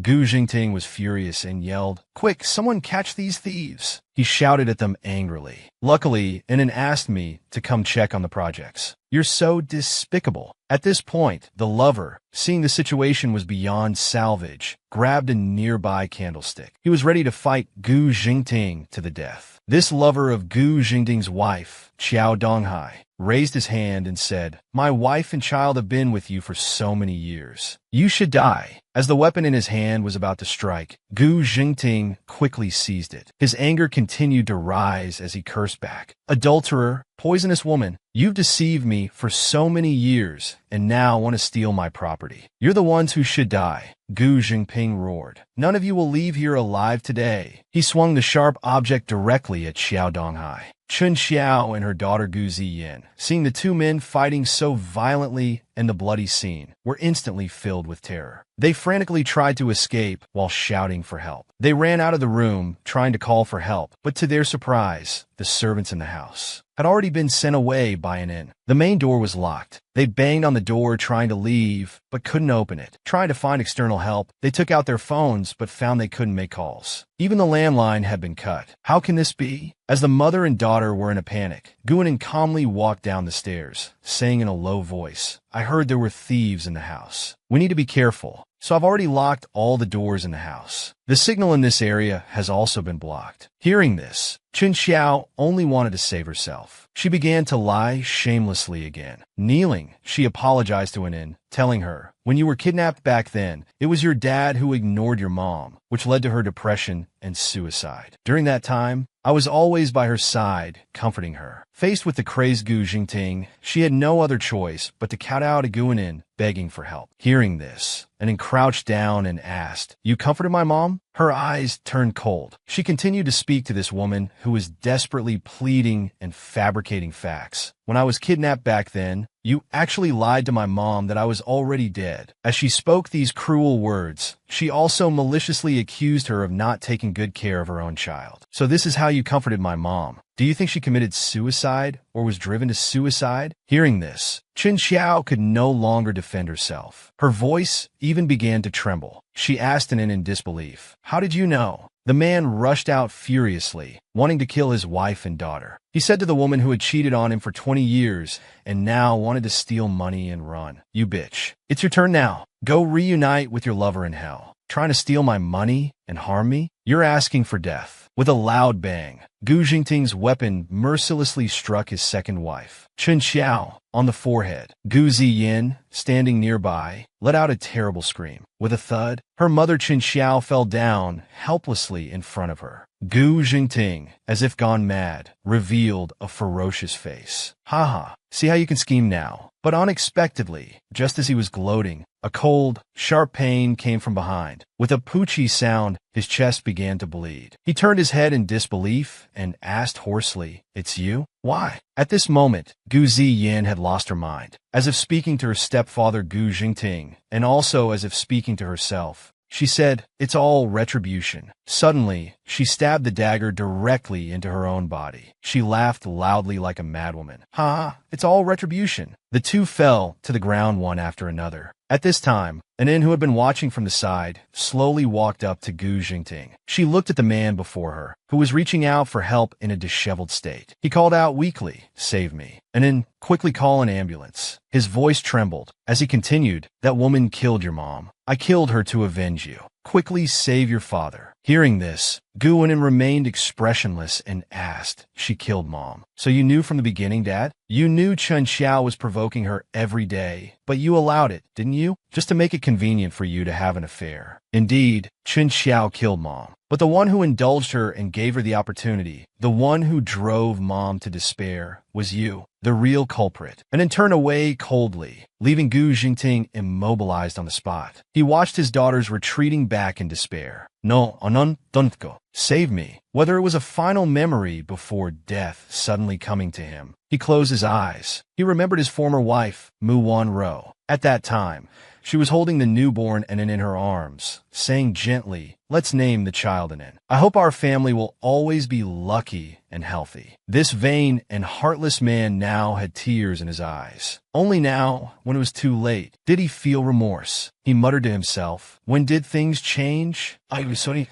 The girl had just finished the storyline of a virtual small world's wealthy family drama a second ago. The next second, a new side story called The First Generation's Proud Princess in Ancient Costume Romance opened. Last time, we said that Gu Anin finally completed the task of this world. Her revenge was successful. The three members of the Gu family killed each other. Father Gu killed the scheming couple, and then was killed by the ungrateful daughter Gu Ziyin, whom he had raised for 20 years. Gu Ziyin also became mentally unstable due to this incident. The past was directly sealed off. At this time, the guide Xiaobai smiled and said to Anin, "The scumbags have been punished, the truth has been revealed. The mission is perfectly accomplished. We should go now." But unexpectedly, Anin paused for a moment. She replied, "I still have one thing to do." The scene changed, and then came to a cemetery. She came to Mu Wan Ro's tombstone. This was the host's mother. In the host's memories, scenes of this place often appeared. She must have wanted to come and see this place. Hearing Anan's words, Xiaobai suddenly felt a bit sad. He asked Anan if she had anything to say to her mother. Anan shook her head. She didn't know. Human emotions were too complex for her to understand. Perhaps this body wanted to say, "I'm doing well. Mom, rest in peace." Anan stood quietly in front of Mu Wan Ro's tombstone. The breeze lifted her skirt, merging with the host's memories. Gentle yet sad words unexpectedly came out. At this moment, Xiaobai was shocked and blurted out, "Anan, why are you crying?" "What is crying?" She touched the transparent liquid flowing from her eyes in disbelief. These might be the host's tears. This feeling is bitter yet warm. Afterwards, Anan slowly walked out of the cemetery, but she saw a handsome man leaning against a car outside, as if he had been waiting for her for a long time. Mo Ihan, seeing Anan's figure, walked towards her and asked, "I heard your family was wiped out, and you're the only one left. What are your plans for the future?" Anan smiled and replied, "Being alone is quite good too. Free and easy, I can do whatever I want." Hearing this, Mo Ihan hesitated. "Do you want to be alone forever?" And in hearing his question, suddenly realized that there was still a charger in this world who wasn't bad to her. She blinked and said, "Oh right, there's still you." Mo Ihan nodded contentedly. "You finally remembered there's still me." Before he could finish speaking, unexpectedly, Anan suddenly kissed him. The man was stunned for a moment. He looked at the girl's soft face. There was a familiar, yet heart-stirring taste. A moment later, Anan let go of him. She turned her head and playfully said to him, "Thank you for this time. When I go back, I'll let the owner repair your bowl." Mo Ihan stood there stunned. Seeing Anan leave without looking back after speaking, he felt a bit embarrassed and annoyed. He covered his face and muttered, "What nonsense is this woman talking about again?" After Anan left, she returned to her main system space. However, strangely, although she had completed this mission, after returning to the main interface, she couldn't connect to the external channel. Suddenly, with a swoosh, the system popped up a command. "Please select the next world's mission within 10 seconds. If the time is exceeded, a random selection will be made. Countdown begins." The system's cold, emotionless voice sounded in her ears. And it thought for a moment, although she hadn't contacted the outside world yet, since that's the case,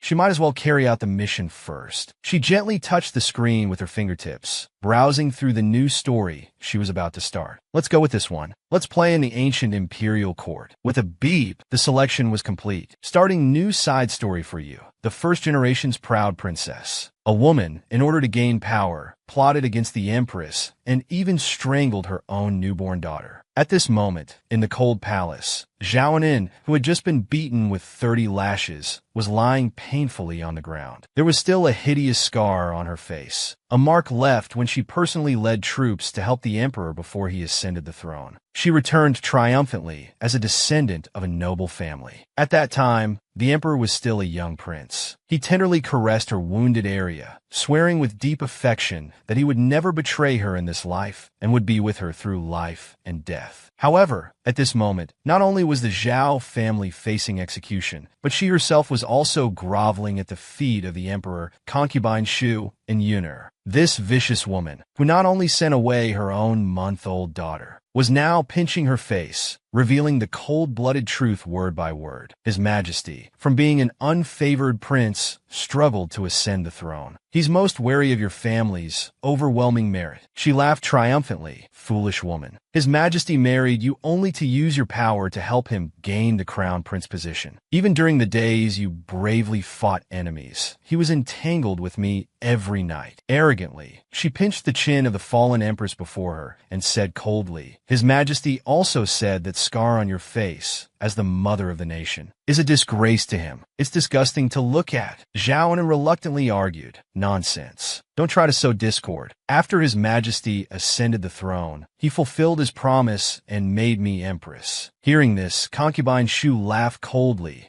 How pitiful. You're still living in a dream. Making you empress was just a temporary measure due to your family's influence. Now that your father has offended His Majesty by pleading for your innocence, my brother has found evidence of treason during a search. Do you think His Majesty, being so meticulous, would miss such a good opportunity? Zhao Anan felt a sense of despair rising in her heart. Her voice trembling, she managed to ask one last question. The Zhao family army has been loyal for generations, sacrificing so much for the country. How could they possibly commit treason? Concubine Shu mocked without changing her expression. But His Majesty only believes what he wants to believe. Now the entire Gu family is to be executed. Today is the day of execution. Guanin trembled with anger, using her last bit of strength like a madwoman to lunge at the woman before her. She cursed loudly, Ungrateful dog emperor, I'll kill you all. However, she was alone and helpless, now just a pitiful prisoner. She was immediately pinned to the ground and insulted by the guards concubine Shu had brought. You still want to assassinate the emperor and rebel? I see you don't want to live anymore. Empress, His Majesty told me that the time is ripe now. Today, you're at my mercy. What do you think he meant by that? Concubine Shu's voice echoed in her ears. To think she had given everything, only to end up like this. How does this feel? Zhao Anan couldn't move, her eyes lifeless. Memories of the past flashed through her mind one after another. Your Majesty, I once believed so much. It was all lies. Father, mother, daughter, I'm sorry I met the wrong person. Not only did I harm myself, but I also harmed the entire Zhao family. Zhao and Anne's nails scraped across the ground. The force left bloody marks on the ground. If there's a next life, she wants this pair of dogs to suffer endless torment and die miserably. Her vision blurred, and Zhao and Anne's breathing gradually stopped. However, her resentment could never dissipate. A cold mechanical voice sounded with a beep. System connecting. Welcome to the virtual world. The woman lying in the coffin suddenly came back to life. The concubine who had framed her was startled. The emperor standing nearby also showed fear on his face.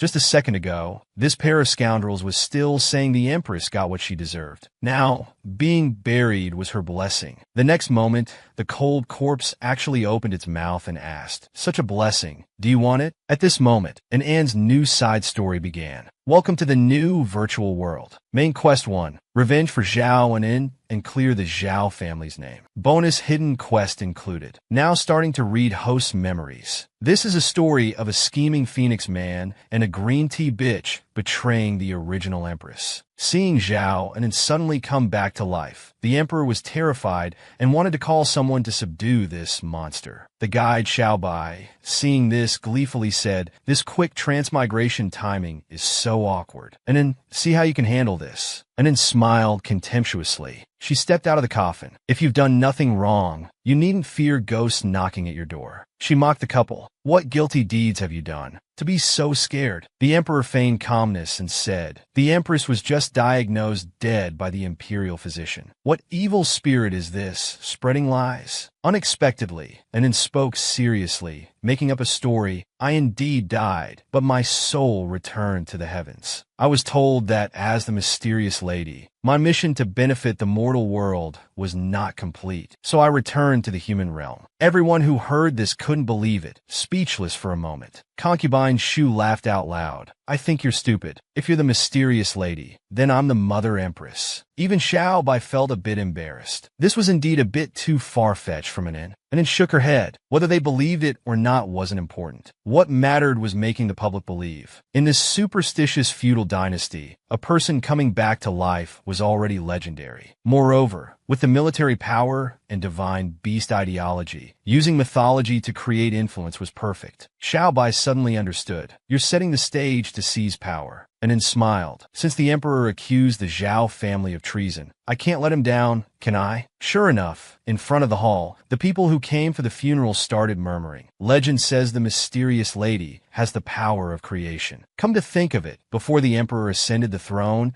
it was the empress who personally led troops to victory. Her immortal body, could it really be the mysterious lady reincarnated? Concubine Shu, unconvinced, said, "Don't forget, she murdered my month-old daughter. And I had anticipated this green tea bitch wouldn't give up so easily." She calmly replied, "That day you deliberately invited me over, but when I arrived at your palace, it was empty. How do you know it was I who killed the child?" Concubine Shu unreasonably retorted. "The palace maids on duty said only you visited my palace that day. Who else could it be?" And then stepped closer and questioned. "As the empress, my comings and goings are naturally noticeable. Based on just this, you can determine that I killed someone? Yet you left a month-old princess alone in the palace, causing her to die from neglect. Shouldn't you be held responsible for your lack of care?" Hearing this, the green tea concubine Shu's momentum weakened, and then continued to approach her, her eyes revealing a hint of threat. "Perhaps His Majesty should now seek justice for his sister. Thoroughly interrogate your palace staff. Under severe punishment, they will surely reveal the true cause of the princess's death. Find the real culprit for your sister." The green tea concubine, seeing that her act of strangling her own daughter and framing the empress was about to be exposed, immediately acted pitiful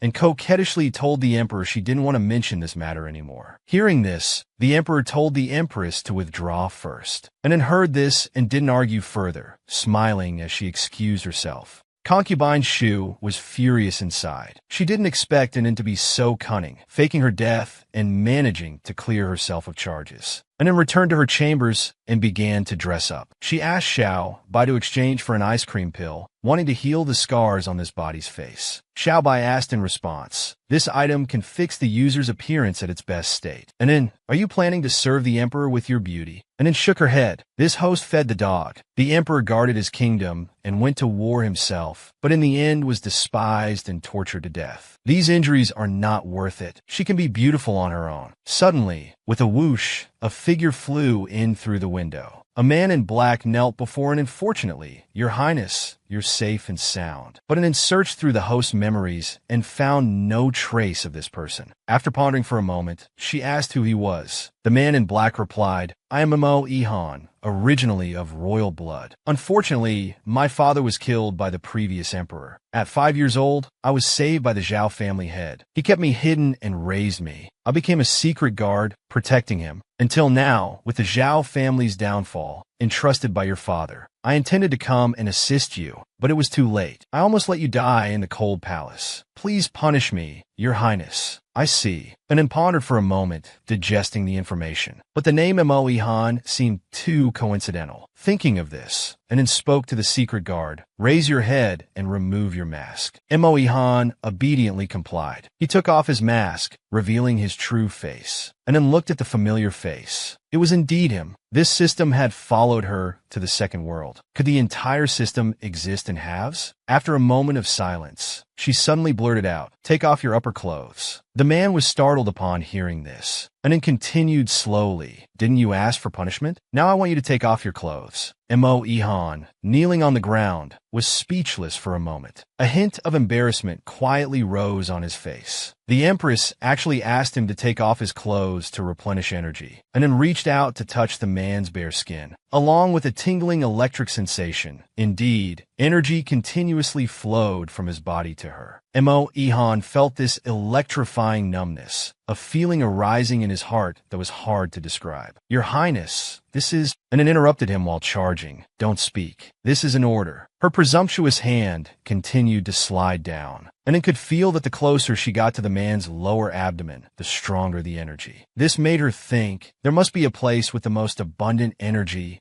which could replenish her the fastest. However, Mo Ihan, now touched there, was blushing furiously and even had trouble breathing. He struggled to speak. "Your Highness, please don't go any further." And then stopped her hand and stared seriously at his almost burning face. After looking closely for a moment, she smiled and said, "How can you not handle this much? I haven't even started eating yet." "Eating what?" Moe Han's heart skipped a beat upon hearing this. Startled, he turned his head away and softly said, "Please, Your Highness, can you choose a different form of punishment?" And Anne's small hand continued to wander as she said, "Other physical punishments would be too easy for you. True punishment is what you can endure." Moe Han couldn't help but clench his fists. He endured, letting out a few muffled groans, and then saw that he looked like he was about to cry from the punishment. Her expression slowly softened. "All right, that's enough for today. But from now on, you'll have an additional task when you're with me. That is, when I need it, you'll serve me like today. This is an order." At this moment, and in thought smugly to herself, "This will make going out so much more convenient." A day later, Anin came to the Imperial Garden for some fresh air. She happened to encounter concubine Shu passing by.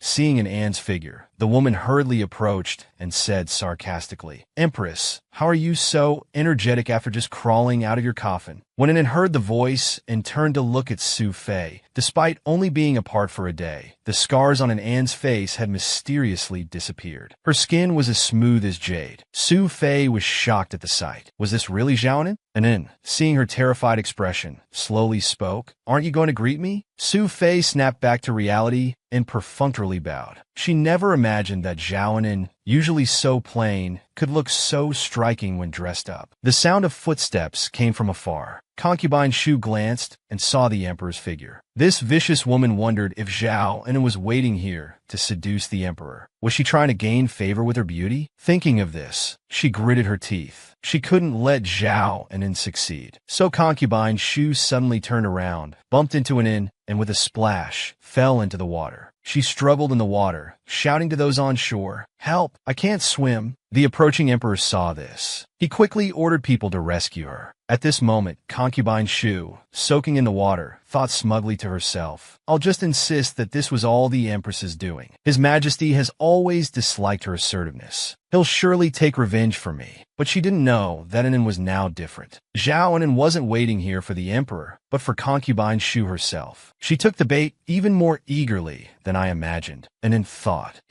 since she likes the water so much, let me help her enjoy it more." Concubine Shu, who had deliberately fallen into the water to frame the empress, could never have imagined that in the perfectly normal pond, several water weeds suddenly grew wildly. A chilling voice came from underwater. "Mother, I'm in so much pain. I feel so awful. I can't breathe." Could this be the vengeful voice of her strangled daughter? Concubine Shu struggled to reply, "Don't come. If you want to blame someone, blame the empress. I had no choice." However, the dark water weeds became more unruly. The ghostly voice echoed in her ears, "Mother, I'm so cold. Come down and keep me company." Su Fei choked on several mouthfuls of water, sinking deeper. At this moment, Anin, watching from the shore, slowly spoke, "This item called illusion only works on those with inner demons. It's quite suitable for Su Fei." Xiaobai heard this and gloated. Who told her to sacrifice her own daughter for power? She deserves to drown. However, Anin replied with a cold smile, "Drowning would be too easy for her. Besides, if she dies, who will torment that scumbag?" As she said this, Anin glanced at the emperor standing on the shore,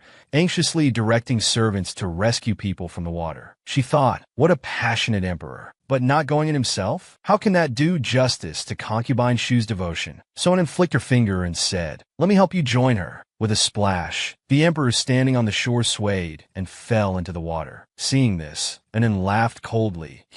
Now this is how a loving couple should be." The emperor, who fell right where concubine Shu was tightly embraced. Seeing this lifeline, concubine Shu refused to let go. But she didn't expect that the emperor only wanted to save himself. He directly kicked her away, and then watched this spectacle, finding it brilliant. A perfect match, a scumbag man for a vile woman. What a divine love. Finally, the two were fished out by the arriving eunuchs. But unexpectedly, concubine Shu was scared out of her wits, muttering "Ghost, ghost," and still clinging to the emperor's leg, refusing to let go. The palace maid, seeing this, whispered, "Concubine Shu seems to have gone mad." Hearing this, Concubine Shu became furious. She turned and pointed at Anin, yelling, "I'm not crazy. It was the Empress who pushed me into the water, causing His Majesty to fall in and injure himself. Empress, can you take responsibility for this?" The Emperor turned to question Anin unexpectedly, and immediately teared up, presenting a pitiful image of a wronged woman. Sister Shu suddenly shouted, "Ghost, my daughter!" and jumped into the pool herself. I was also frightened. "It's all my fault for not protecting my sister well. Please punish me, Your Majesty." Concubine Shu was shocked. She could actually cry. The Emperor softened at this sight. "This isn't your fault. But Empress, how did the scars on your face disappear?" And then continued to act pitifully. "Perhaps because in recent days,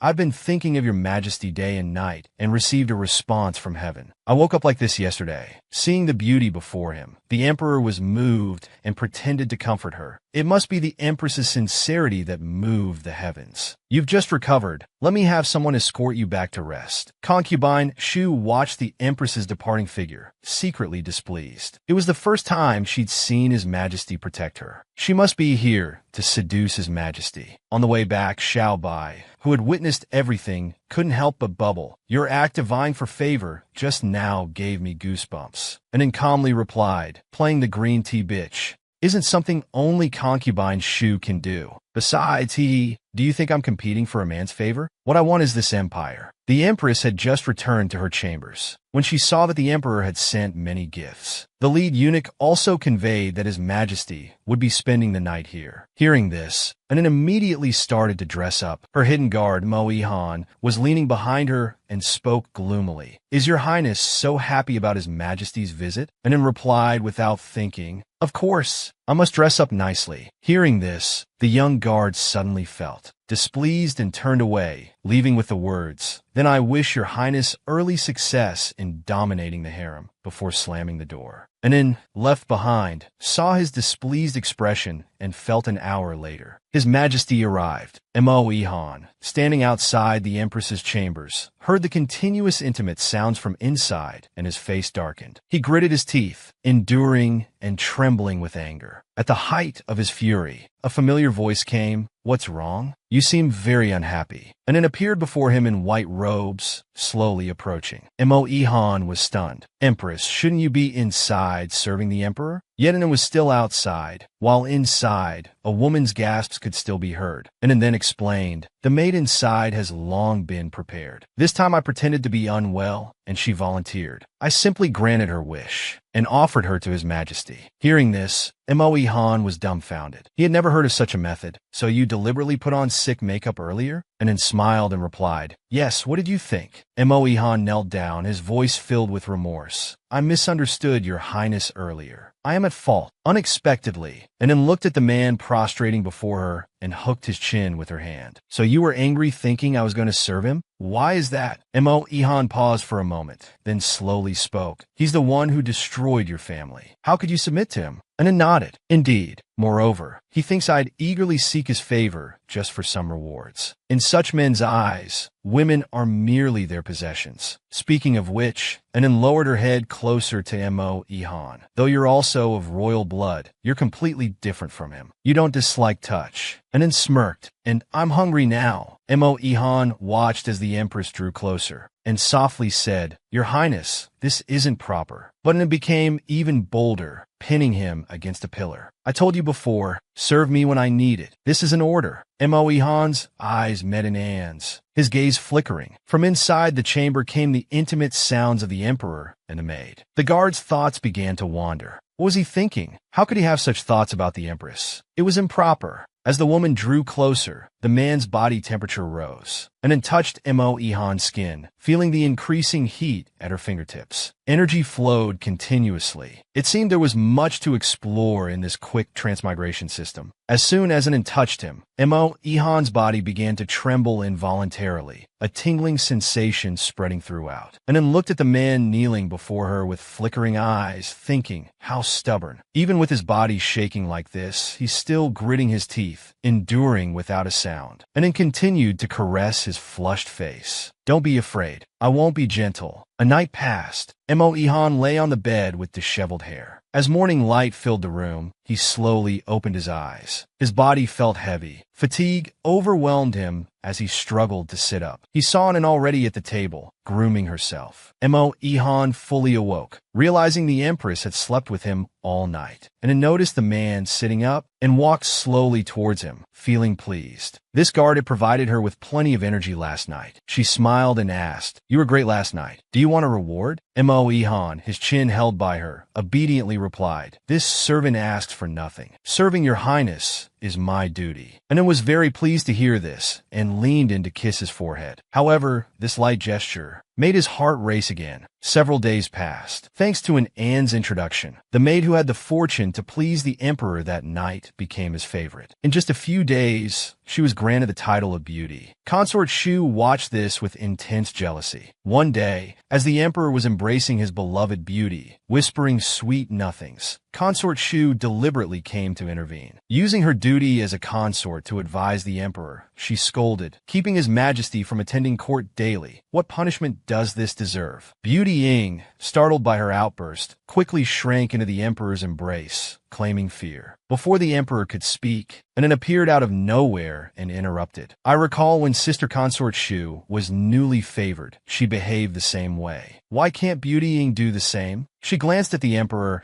and continued addressing Consort Shu. Besides, both the empire and beauties belong to his majesty. How he enjoys them is his freedom. Hearing this, Consort Shu's face showed displeasure. Anan ignored her and smiled at the emperor, winking. Since your majesty likes Beauty Ying, why not grant her a palace? It would reduce gossip in the future. Beauty Ying immediately knelt to thank him. The emperor praised Anne's gentle wisdom and motherly demeanor. The matter ended with Consort Shu grinding her teeth in anger. Afterwards, Xiaobai couldn't help but wonder why Anan had intervened. She could have simply seduced the emperor to complete the mission. Anan replied slowly, "When clams fight, the fisherman benefits. Moreover, the dog emperor is fickle and selfish. Letting him indulge in beauty and neglect state affairs is more beneficial for my future actions." So days passed. As Anan predicted, Beauty Ying and Consort Shu fought endlessly, employing various palace intrigue tactics. Anan watched these dramas unfold, finding life more interesting. The most valuable recent news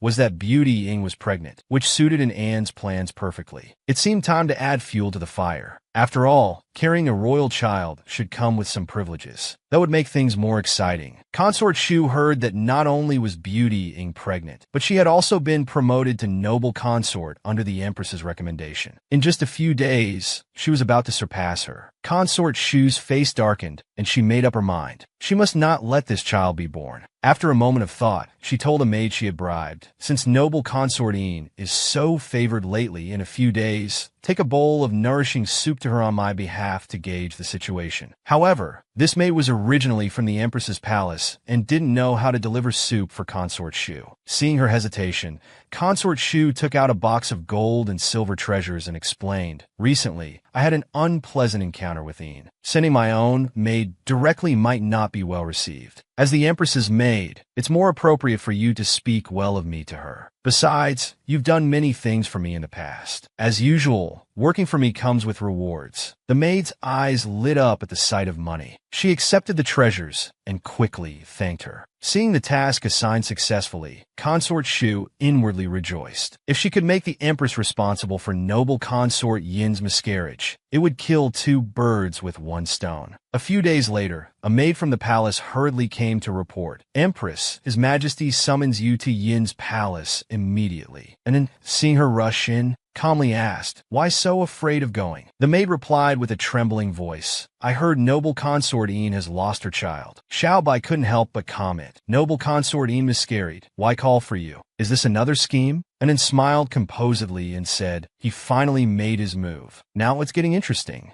The woman who had just miscarried lay weakly in bed. Consort Shu had already arrived, pretending to comfort her. The emperor, furious, demanded to know why the empress hadn't come yet, and then slowly entered the hall, asking, "What's all this commotion?" As soon as she entered, the emperor angrily said, "Empress, was it you who sent this soup to noble consort Yin?" The kneeling maid was about to explain that it was actually Consort Shu who had sent it, but Consort Shu, playing the victim, interrupted, "Your Majesty, this is clearly a trap set by the Empress." Hearing her nonsense, and then remained calm and said, "You claim I harmed noble consort Yin. Where's your evidence for such an accusation?" Consort Shu had already set her trap, waiting for an inn to take the bait. Confidently, she pointed at an inn and said, "Today, noble consort Yin drank the soup your maid brought and miscarried. Fortunately, I had someone search and found this prescription for miscarriage-inducing soup." Empress, now that you're caught red-handed, what else can you say? Xiaobai grew anxious hearing this. She came prepared. How couldn't it explain this away? But to her surprise, Anne's expression remained unchanged. "If I can't explain, I'll just admit it." She pulled up a chair and sat down. "I heard noble consort Yin was pregnant, so I sent a nourishing soup." "What's wrong with that?" Consort Shu continued to accuse. "This is clearly a miscarriage-inducing soup. How dare you quibble?" Anne calmly replied, "Isn't there still some soup left in the bowl? Let the imperial physician examine it." The emperor quickly called for the physician. Consort Shu didn't know what Anne was up to, but she was confident in her flawless plan. Even if the empress struggled, the soup would still be proven to induce miscarriage. However, she never expected that. After a careful examination by the imperial physician, it was indeed just a nourishing soup that the empress had personally requested from the imperial medical office recently. Hearing this answer, everyone in the room was shocked. Only Anne exchanged a knowing glance with Xiaobai.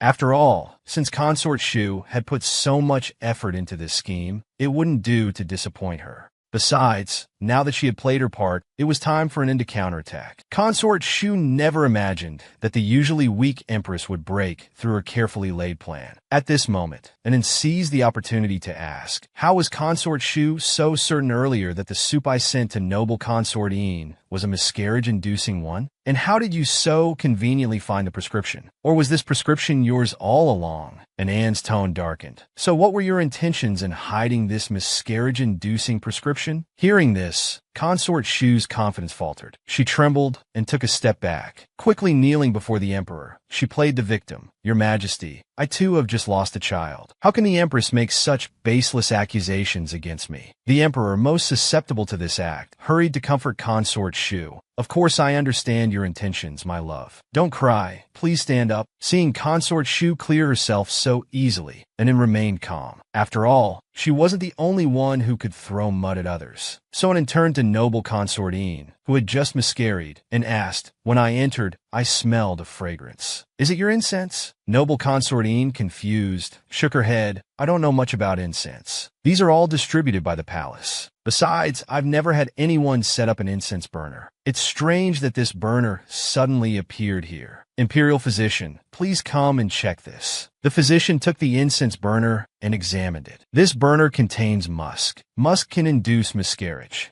An feigned sudden realization. "So it seems we've found the cause of noble consort Yin's miscarriage." At this moment, Consort Shu and the maid were shocked. This incense burner was the item they had secretly traded 2 days ago. How did it suddenly appear in noble consort Yin's chambers? They both froze, their minds racing, suspecting each other, enacting a scene of dog-eat-dog. The maid finally realized she was just a pawn in Consort Shu's hands. To protect herself, she struck first, firmly accusing Consort Shu. "This incense burner belongs to Consort Shu. She wanted to kill noble consort Yin's unborn child and frame the empress." Consort Shu immediately retorted, "You're just a lowly maid, spouting nonsense. Which eye of yours saw that this was mine? You're slandering a consort, an unforgivable crime." Seeing the two argue, the emperor picked up the incense burner and examined it. "This is a tribute item from last month. I gave it to Consort Shu after the previous month's sacrifice." Hearing this, Consort Shu's face filled with despair. Lying on the bed, noble consort Yin heard this and immediately nestled into the emperor's arms, sobbing. No wonder Consort Shu was so eager to execute the maid earlier. She clearly wanted to make her the scapegoat. The emperor's face darkened as he sternly rebuked Consort Shu. "What explanation do you have now?" Consort Shu hastily defended herself. "It must be that maid who stole the incense burner. She's trying to frame me." Hearing this, and mocked, "How could a mere maid steal an imperial gift? Are you suggesting the palace guards are useless? Where is your majesty's authority in this?" Noble consort Yin chimed in. "Consort Shu often visited my chambers. She must have ordered someone to do this. Your majesty, please seek justice for me." Consort Shu, enraged,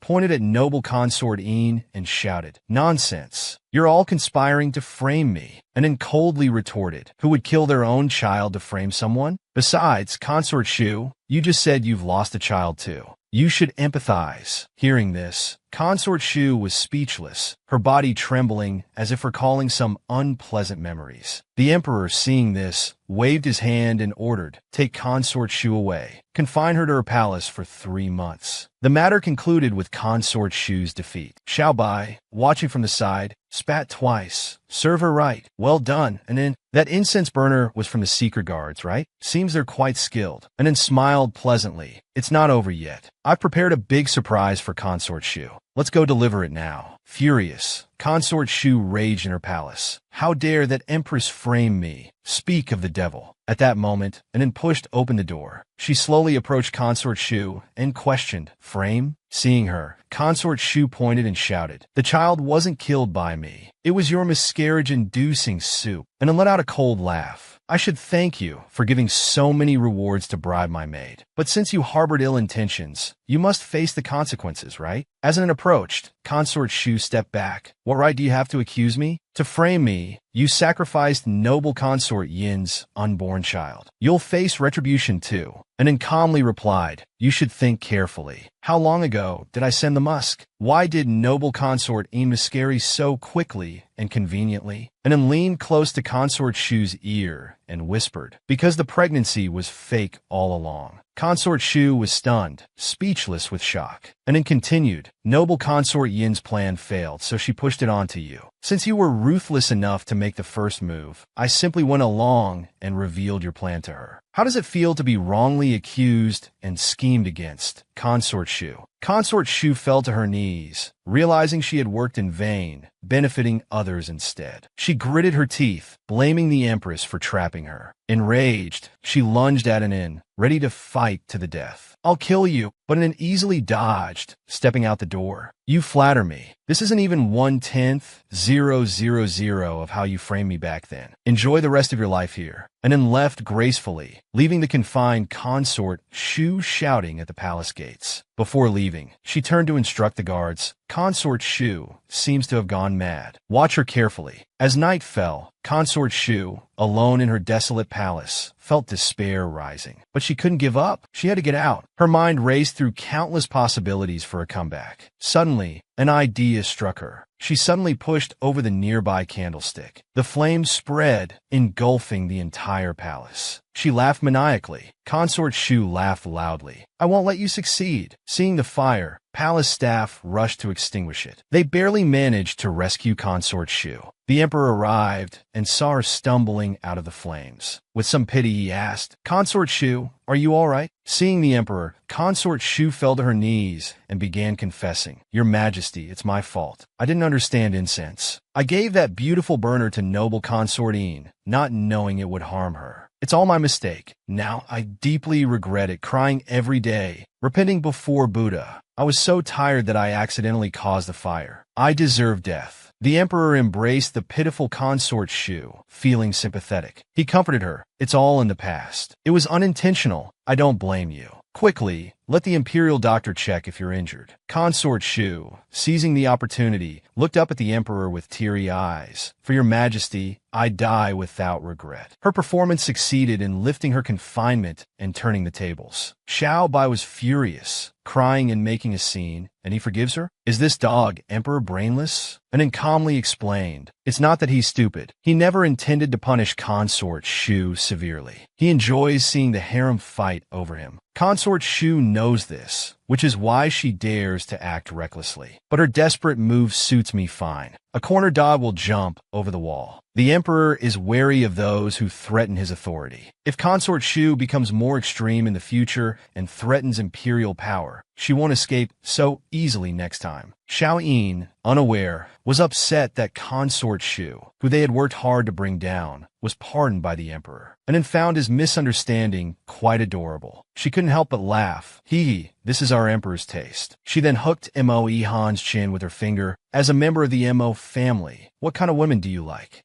Mo Yihan looked up, meeting in Anne's direct gaze. He lowered his eyes and replied, "This servant has never considered such matters. "Why does your highness ask?" And then softly responded, "I need your service, but I don't like to force people. So I want to hear your true feelings." Mo Ihan replied, "Serving your highness is my duty." And then, unsatisfied with his evasive answer, leaned closer. "I'm asking about your personal wishes." Mo Ihan hesitated before slowly speaking. "This servant doesn't dislike your highness." And then immediately touched him. "So you're willing?" Mo Ihan, caught off guard, let his imagination run wild. He clenched his fist and asked, "Then why? Is it because of my zodiac? Or does your highness accept any man who suits your taste?" And then, seeing Mo Ihan's shy and proud demeanor, asked, "Does this matter to you?" She noticed he wouldn't look her in the eye. Sighing, she said, "There are things I haven't figured out yet, but what I know for sure is that I need you now. Only you." Hearing this, Mo Ihan's body trembled, his heart racing. His face turned red, and he was too nervous to speak. Little did he know, and said this because he was her only energy charger. Seeing Mo Ihan's temperature rise, and it could feel the man's energy becoming more abundant. She stood up and pushed Mo Ihan down, wanting to extract more energy from him, and then boldly moved closer. Before Mo Ihan could react, she pressed against him. "Stay with me tonight." Mo Ihan, forcefully pinned down, became dazed. No longer resisting, he softly replied, "This servant obeys." Upon hearing that the Empress had been unfaithful for quite some time, the Emperor angrily threatened to execute her on the spot. Learning about the Empress's secret meetings with a man in a separate courtyard, he was furious. Taking the accusing Consort Shu with him, he rushed to catch them in the act. Consort Shu was extremely pleased. She and her recently promoted brother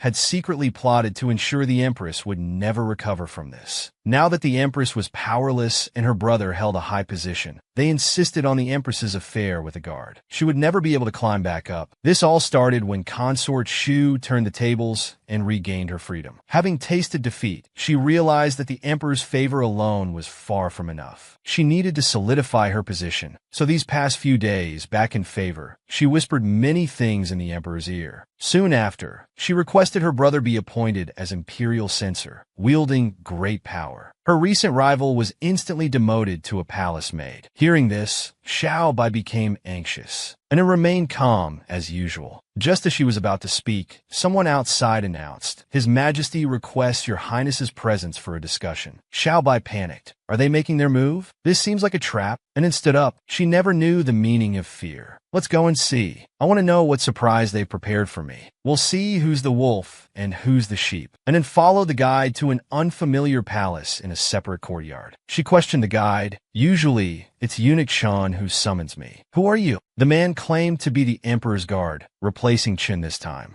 Xiao Bai felt something was off. Sure enough, after a few steps, and then caught a whiff of a strange scent. Her head suddenly felt dizzy. In her confusion, she stumbled onto a couch. The guard's expression changed as he reached out with ill intent. "Your Highness, I'm just following orders. Please don't blame me. But to sleep with the Empress, it's worth losing my head." Just as he was about to touch her, an An's hand shot out with a slap, grabbing him firmly. A masked man in black suddenly appeared before him. He angrily said, "Don't touch her with your filthy hands." Before the guard could react, Mo Ihan kicked him without hesitation. The guard slammed into a pillar, coughing up blood. "Who are you? How dare you trespass? Do you want to die?" Unexpectedly, the seemingly unconscious Empress sat up. She retorted, "It doesn't matter if he wants to die. You should worry about your own safety now." Attempting to harm the Empress, "How should I punish you?" The guard, sent by the vicious Consort Shu to frame the Empress for infidelity, was seen through Bayanin. Now lying on the ground, he struggled desperately. "Haha, His Majesty will be here soon. By then, your crime of adultery with me will be proven. Even if you kill me now, it'll be seen as silencing me." And then lowered her head and coldly replied, "Killing you would be a waste. You should suffer a fate worse than death." At that moment, the Emperor burst in, furiously shouting, "You slut! How dare you commit adultery?" Guards seized this adulterous couple. As soon as he finished speaking, he took a closer look and was stunned. The scene in the room was different from what he had imagined. The guard who was supposed to be lying naked with the Empress was trembling on his knees. Seeing the angry Emperor, and then calmly replied, "Your Majesty, what a coincidence. I was just interrogating a servant. How did this become an affair?" Consort Shu added fuel to the fire. "Don't try to explain. A man and woman alone in a room. who knows what you were doing. Let this poor guard speak." The guard, not daring to look up, replied with a trembling voice, "The Empress seduced me." The emperor believed him without a second thought. Indeed, it was the Empress. He waved his hand, ready to throw her in the dungeon. Consort Shu was extremely pleased with the situation, and had anticipated the emperor's foolishness. She changed her expression and slowly asked, "May I ask your majesty, how could I have an affair with a eunuch?" The emperor was shocked, and then continued, "This person impersonated a guard and deceived your majesty. If you don't believe me, just have him remove his pants to see." The emperor's face darkened. He was about to order the man to undress in public. However, the truth was unbelievable. The Empress was telling the truth.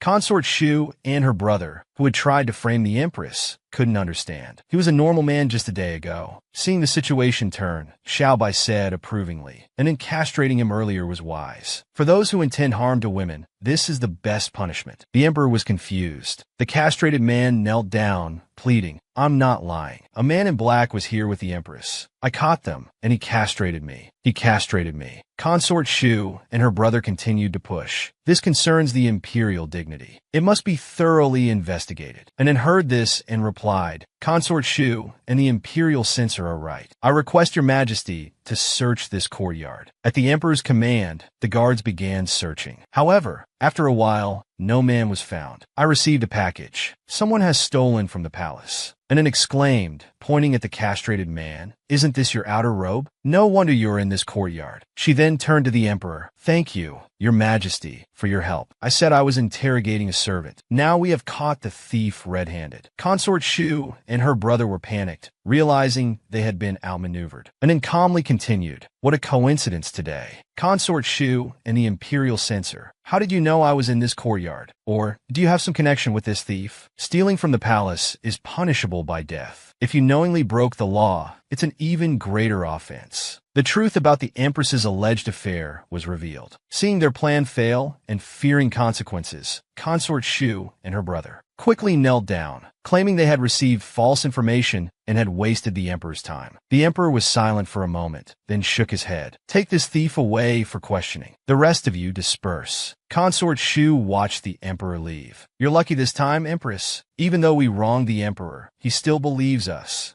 Xiaobai looked at Anin, who was smiling instead of being angry, and asked puzzled, "How can you still smile? Is it over so easily?" They didn't face any consequences. Moe also emerged from the shadows. "With so many flaws, why didn't you press your advantage, your highness? Expose them?" Anin calmly explained. The emperor's attitude was dismissive. He clearly doesn't want to punish them. Since we can't root them out completely, there's no need for unnecessary actions. Hearing this, Moehan's eyes darkened with worry. Won't they become even more arrogant in the future? Unexpectedly, Anin leaned in close. "Are you worried about me?" Moehan was stunned, his gaze wavering as he weakly explained, "Protecting your highness is my duty." Anin stopped teasing and said calmly, "I want them to be arrogant. The more reckless they become, the more people they'll offend. The higher they climb, the harder they'll fall. I intend to kill them with kindness." She then took out a pre-prepared letter. "Deliver this letter to the Prime Minister for me, and spread the word about today's false accusation against me. A vulnerable empress is seen as a big fish by some, but I decide who's the fish and who's the fisherman." Moehan finally understood. Today's events were your highness's deliberate plan to fall into their trap. But such calculations are necessary to secure the position in the harem. Are you truly happy, your highness? Unexpectedly, Anin burst into laughter. Secure the position? Who cares about being the empress to that dog emperor? What I want is power in the court. Meanwhile, at the prime minister's residence, many court officials who had long been oppressed by Consort Shu's brother Yuqin were secretly meeting to discuss the matter. Now that they knew about the empress being bullied by a consort, they had a legitimate reason to act. In the name of loyalty, they could bring down the Yu siblings with justification. The next day in court, the prime minister led the officials in impeaching Yu and his sister for colluding with a consort to frame a loyal subject. They demanded punishment according to the law as a warning to others. The court erupted into chaos. The emperor, with a splitting headache, shouted that the matter would be discussed later and was about to dismiss the court. After the court session, Consort Shu heard about this and immediately rushed to the emperor's side to pour out her heart, subtly hinting to the emperor that it was suspicious for the officials to suddenly speak up for the empress. The emperor, being paranoid, frowned upon hearing this, wary of the harem interfering in politics. Consort Shu insisted on this point, inwardly delighted. The empress was surely doomed this time. The foolish emperor, swayed by the scheming consort, began to suspect the empress. And it had just settled in when the emperor grimly questioned her. Today in court, quite a few officials spoke up for you. What does the empress think about this? Anin had anticipated his suspicion and calmly replied, "How would I know about court matters? I'm merely an excuse for the officials." The emperor's expression didn't improve. He continued, "Is that so? Then does the empress truly harbor discontent or perhaps intend to meddle in state affairs?" Consort Shu, hearing this, couldn't help but reveal a smug smile. Unexpectedly, Anan's face suddenly streamed with tears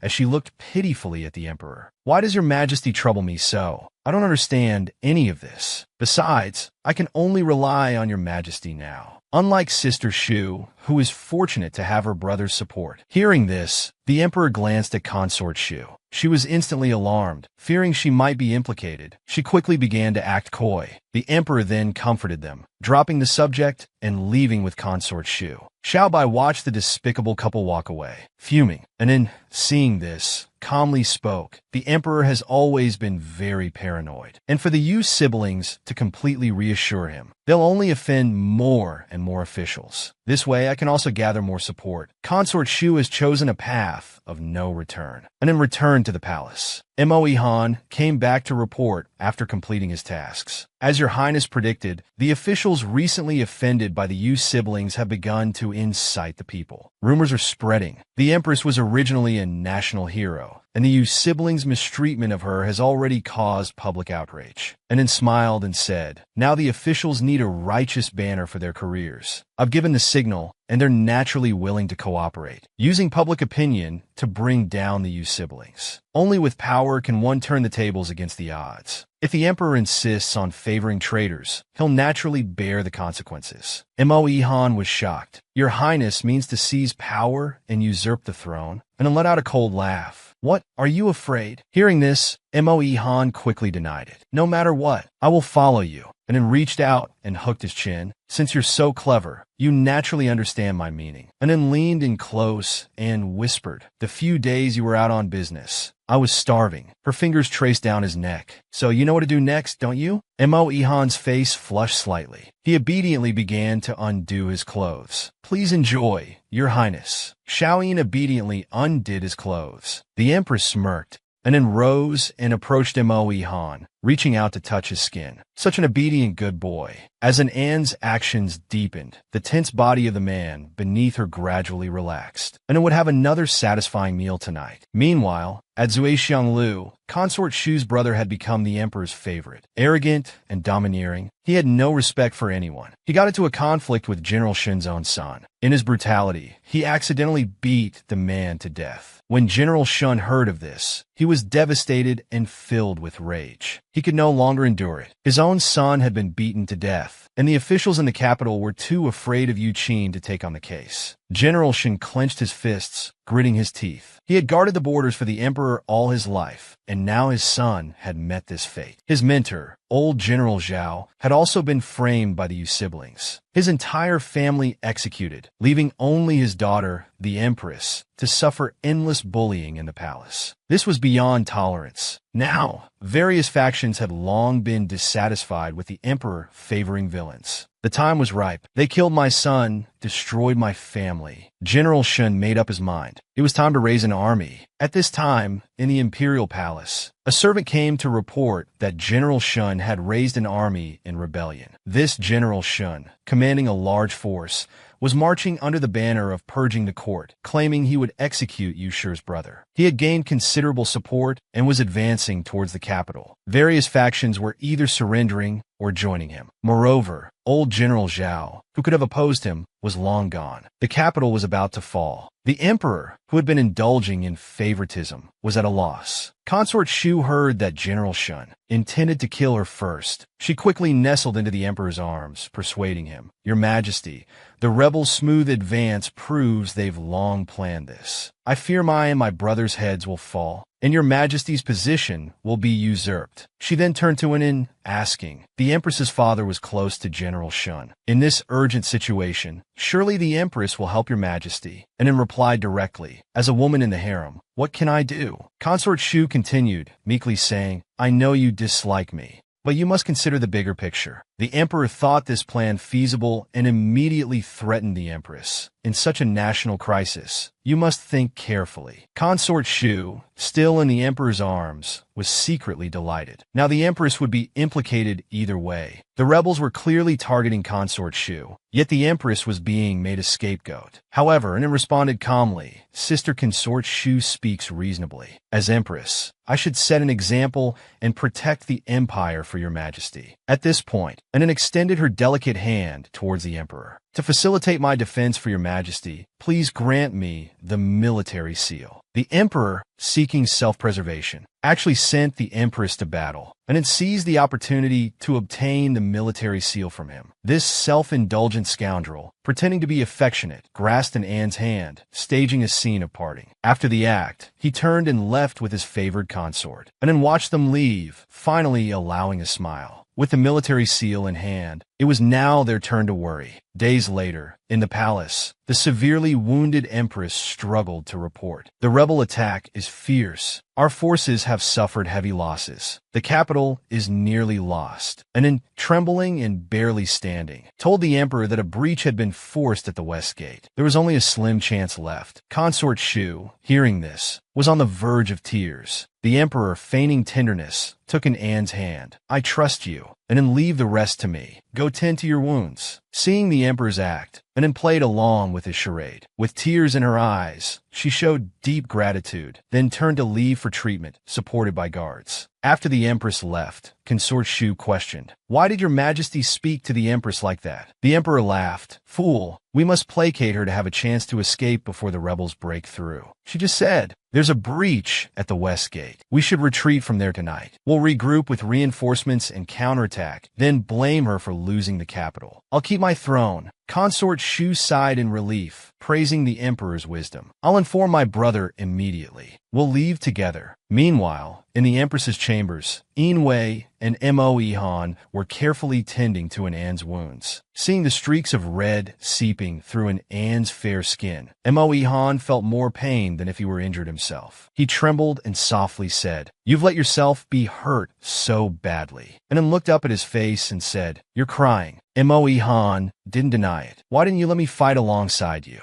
If I had been there, I wouldn't have let you get so severely injured." And then heard this, but didn't speak. She just smiled at him. It was the first time Mo Han had seen Yin with such an expression. He was somewhat dazed, and then leaned closer to him. She continued, "I didn't want you to go because I didn't want you to get truly hurt. After all, my injuries are fake." At that moment, a guard rushed in from outside, reporting, "His Majesty has fled through the west gate at night with Consort Shu and her brother. They've taken the imperial guards with them." And then laughed upon hearing this. "Let them escape. This is exactly what I prepared for them." "Oh my!" Yin Wei, hearing that the emperor had abandoned the injured empress and fled alone, was furious and turned to go catch the useless dog of an emperor. But Yin held his hand. She advised, "Don't rush," and ordered the servants to spread the news of the emperor's escape. Mo Han was confused. "Why are you doing this, your highness? You're still injured. How will you face this chaos alone?" And it heard this, smiled, and waved her hand, making the wounds on her body disappear. "I told you the injuries are fake. See me so badly hurt by the rebels."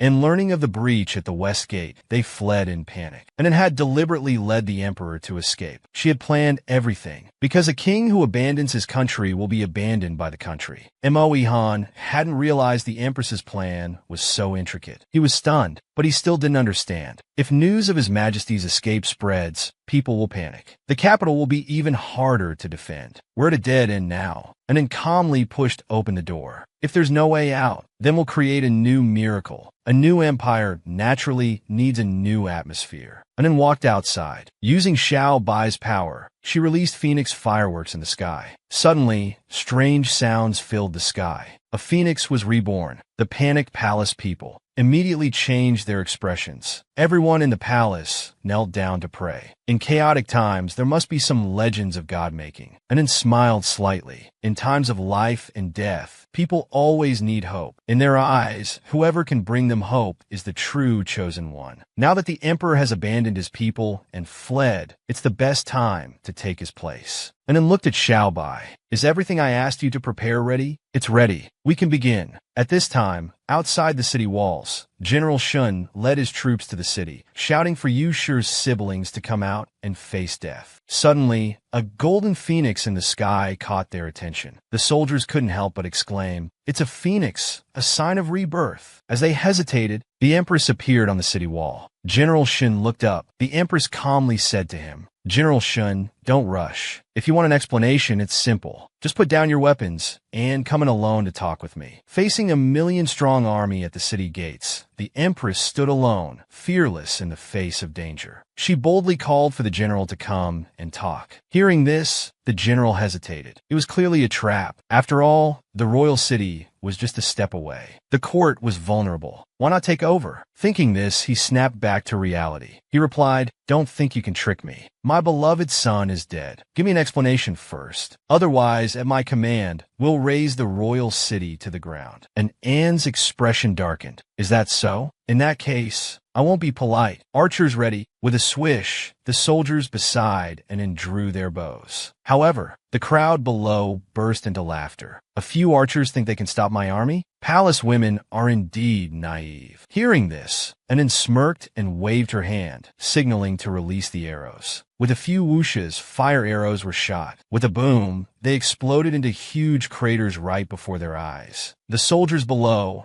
who were just watching the show a second ago, were all dumbfounded. How could a few fire arrows have such destructive power? Did the Empress really have divine power to destroy heaven and earth? What they didn't know was that these arrows had been modified by Xiao Bai and were not products of this era. Seeing their panic, and then continued to intimidate. "This is the new sky-shaking thunder I developed. The ground you're standing on is all pre-planted with this device. With a flick of my finger, your entire army could be wiped out." Hearing this, the soldiers froze, not daring to move, and then smiled and continued, "Well, do you have time to come in and talk now?" Hearing this, General Shun finally nodded in agreement. In the palace's great hall, General Shun heard that His Majesty had fled with the Yu siblings. He was shocked, and then spoke calmly. "General, all you want is revenge for your son. I will give you an explanation. I'll make the Yu siblings pay the price." General Shun wasn't a fool. Hearing this, he understood. The Empress wanted to negotiate with him, so he calmed down and asked, "Negotiating with you, what benefit is there for me?" And then continued, "Have you ever thought, even if His Majesty caves to pressure and executes the Yu siblings, how long will you be in favor? You should know His Majesty's nature by now. The fate of my Zhao family is a cautionary tale." General Shun's face grew serious, and he remained silent. Seeing this, and then reached out to stroke the dragon throne. "So, tell me, shouldn't someone else sit on this throne?" the general asked in return. "But His Majesty has no heir, and he's eliminated all other royal bloodlines. There's no one from the Mo family to succeed the throne." However, Anne's next move shocked him, and then walked to the dragon throne. She sat down gracefully. "Who says the successor must be from the Mo family? Moreover, the Phoenix rebirth omen today, General, you saw it with your own eyes. Facing a common enemy, such a good opportunity. Don't you want to seize it? Who says women are inferior to men? A woman can be as capable as any man." Looking at the composed Empress sitting on the dragon throne, the general's face showed shock. "Your Highness, you want to take over?" However, his mind kept flashing back to his recent actions and his previous military achievements for His Majesty. With such military power and political acumen, how could the Yu siblings possibly oppress him? Realizing this, the general began to tremble uncontrollably. They were merely sacrifices on his path to becoming king. This empress was unfathomable. General Shun was a smart man. As things had developed to this point, he understood clearly. He prostrated himself at the empress's feet. Your subject will follow the new emperor's every command. Long live the emperor! At this moment, after Anan had recruited General Shun, news began to spread outside the royal city. The people cheered jubilantly. The empress has subdued the rebel army. The rebels have surrendered. Now the royal city is at peace. After this incident, the rumor that the empress was the reincarnation of the mystic woman became more convincing among the people. Some even revered her as a sacred ruler. Xiao Bai, who witnessed the whole city, was dumbfounded. Anan calmly said, this General Shin originally wanted to avenge his son. But as he advanced unstoppably and realized the court was vulnerable, he developed thoughts of taking over. So to control him, we had to make him realize that he was powerless against a true ruler. Hearing this, Xiao Bai smiled and said, I see. Now with the support of the army and the civil officials' propaganda among the people, Anan is unstoppable. The last problem is that fleeing dog emperor and the remaining imperial guards. So Xiao Bai asked because he was curious. But Anan turned and left, leaving a sentence. Someone has already gone to guide those desperate imperial guard leaders. After all, as meticulous as Anan is, how could she overlook this step? At this time, in the fugitive camp, Mo Ihan was hiding among a group of imperial guards. A group of people huddled around the campfire, desperately hoping for reinforcements to arrive. Just then, Mo Ihan slowly spoke. Actually, there are no reinforcements. Hearing this, everyone's face changed. What? Don't talk nonsense. Mo Ihan calmly replied. Before we left, I overheard the eunuchs talking. The rebel army attacked the city so quickly. His Majesty fled in haste without even preparing provisions. How could he possibly mobilize reinforcements? The starving soldiers, upon hearing this, became furious. So it turns out His Majesty fled in panic with his favored concubine and officials. What are we then? And we have to bear the people's curses for those you siblings. The Imperial Guard commander's face turned extremely ugly at this point. He gritted his teeth and said, the rebel army was originally to purge treacherous officials. Since His Majesty now protects these ministers, we'll have to hand them over for His Majesty, even if they're dead. Meanwhile, in the Empress's chambers, Anan, using Xiao Bai's shadow girl, saw all of this. Seeing this, Xiao Bai couldn't help but exclaim. The shadow hadn't even dried yet, and it just smirked and got up to leave. Now it's time for me to personally send off that bitch Xu Fei. Let her taste the same despair as the host did back then. Never make a vow of dying without regrets for a scumbag, because it will all come true. At this moment, under the secret instigation of the hidden guard Mo Ihan, the Imperial Guards realized this matter couldn't continue. Seeing the Emperor trusting treacherous officials, if this goes on, they themselves would be in danger. The Imperial Guard commander led people to kill their way into Yu Qing'eo's tent. Seeing them coming fiercely, Yu Qing'eo trembled and questioned, how dare you? I am the Imperial Censor. Be careful. I'll report your evil deeds to His Majesty. However, at this time, Yu Qing'eo had no one to help him. Having fled here with the Emperor, he had already sent away Ji Qiong. The Imperial Guard commander was decisive in killing. He gave him no chance to speak further and struck him down with one blow. With the Imperial Censor killed, the camp outside was in chaos. The Emperor and Xu Fei, hearing the commotion, came out of their tent to see what was happening. The Imperial Guard commander approached with his subordinates. He extended his hand and tossed something, saying, please inspect this, Lady Xu Fei. Xu Fei was startled. She hesitantly unwrapped the package he threw. However, upon opening it, the contents made her face turn ashen. Xu Fei covered her mouth and nose. Brother!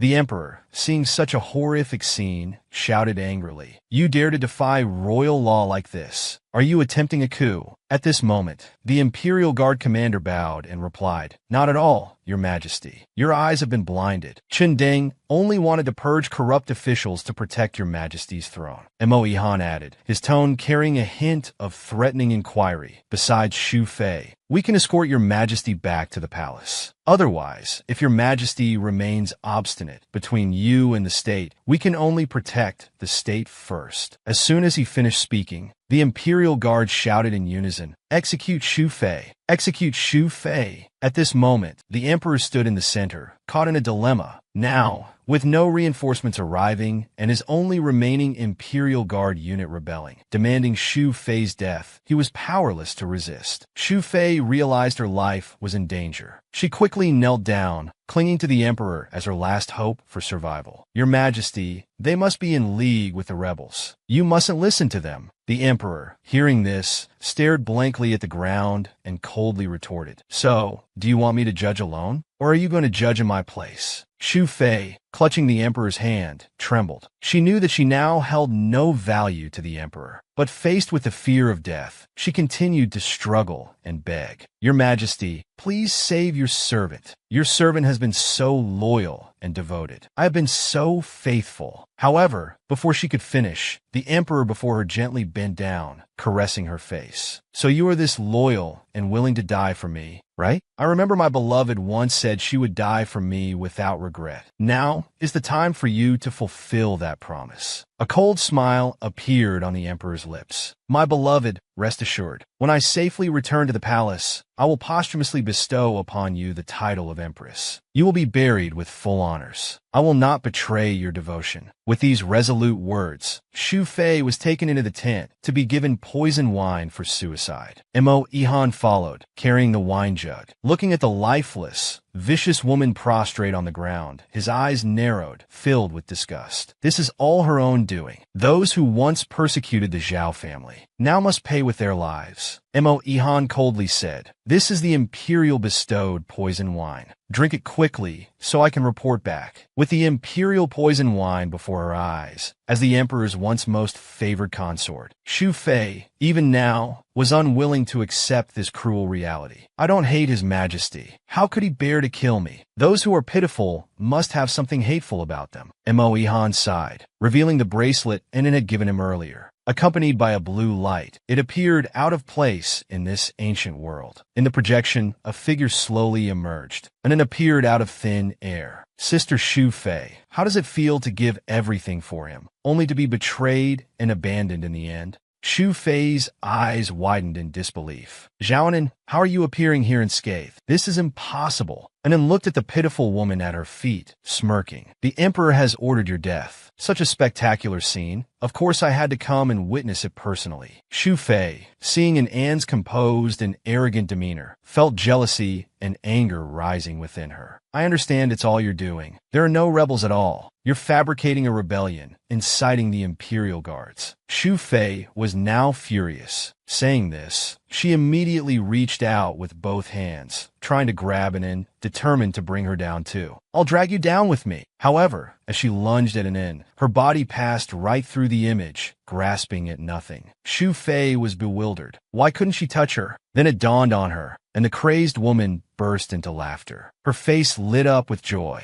"Ha! So you're already dead. Zhaonan, you're just a ghost. It seems I've won in the end. After all, how could this foolish, mad woman understand the technology of virtual projection?" And then heard this and smiled. "I'm sorry, but I have to disappoint you." With a whoosh, the virtual projection camera zoomed out as Anin stood up, and then waved her hand. "I'm alive and well in the palace right now." Xu Fei was dumbfounded. What was this? She had never seen anything like it before. The meticulous Anin had given this to Mo Ihan in advance. It was a projection bracelet he carried, and it had told Mo Ihan, "This is a summoning device. Press the switch on it, and you can summon me at any time." Although Mo Ihan already knew its wonders, seeing it with his own eyes today, he couldn't help but marvel at how incredible this divine tool was. Witnessing this astonishing scene, Xu Fei felt a mix of anger and fear. She struggled to continue arguing, her voice even trembling. "You vixen, what kind of demon are you? Using black magic to curse me to a miserable death." Hearing this, and Anne's eyes flashed with amusement. "How did I harm you? It was you who first suggested sending me to the battlefield. It was also you who chose to flee with the Emperor. And finally, it was the Emperor who ordered your death. How is any of this my doing?" However, Xu Fei was already blinded. Even now, she failed to see reality. She continued to argue loudly. "It's all because of you. You've been raised as a general's daughter, always looking down on others. How could you possibly understand my journey from the palace as a spy? Why should you be the empress?" And in hearing this, grew impatient. "Why?" "Because of my achievements in protecting the country and my ability and responsibility to push that useless MO father onto the throne." And then approached Xu Fei, her eyes turning cold. "But now I don't care for this empress position. If you want it, you can have it." But then she added, and Anne's expression suddenly showed pity. "But even if you were the empress now, do you think the emperor wouldn't kill you?" Xu Fei was stunned. At this moment, her heart was clear as a mirror, but she still didn't want to admit it. She felt weakly, powerless. "Impossible. His Majesty loves me so much. He certainly wouldn't kill me. This must all be your doing, and those lowly imperial guards outside." And inside, even now, she was still deceiving herself. She asked directly, "Love? Are you willing to be someone's pet just because they can bring you vanity? Your eyes are blinded by vanity. What you fail to see is that the person you've desperately clung to isn't as powerful as you imagine, and those you despise aren't as insignificant as you think. A spark can start a prairie fire. The one who killed you isn't anyone else. It's your own arrogance born from overindulgence." The pitiful consort before her was making her last desperate struggle. She cursed at the empress, unwilling to give up. "You're just an abandoned woman, not even as good as me." And it heard this, unmoved. This foolish woman, even now, was still comparing the emperor's favor. She calmly retorted, "So, you're still proud of being more worthy of being used? The emperor used you as a scapegoat, then discarded and ordered your death after using you.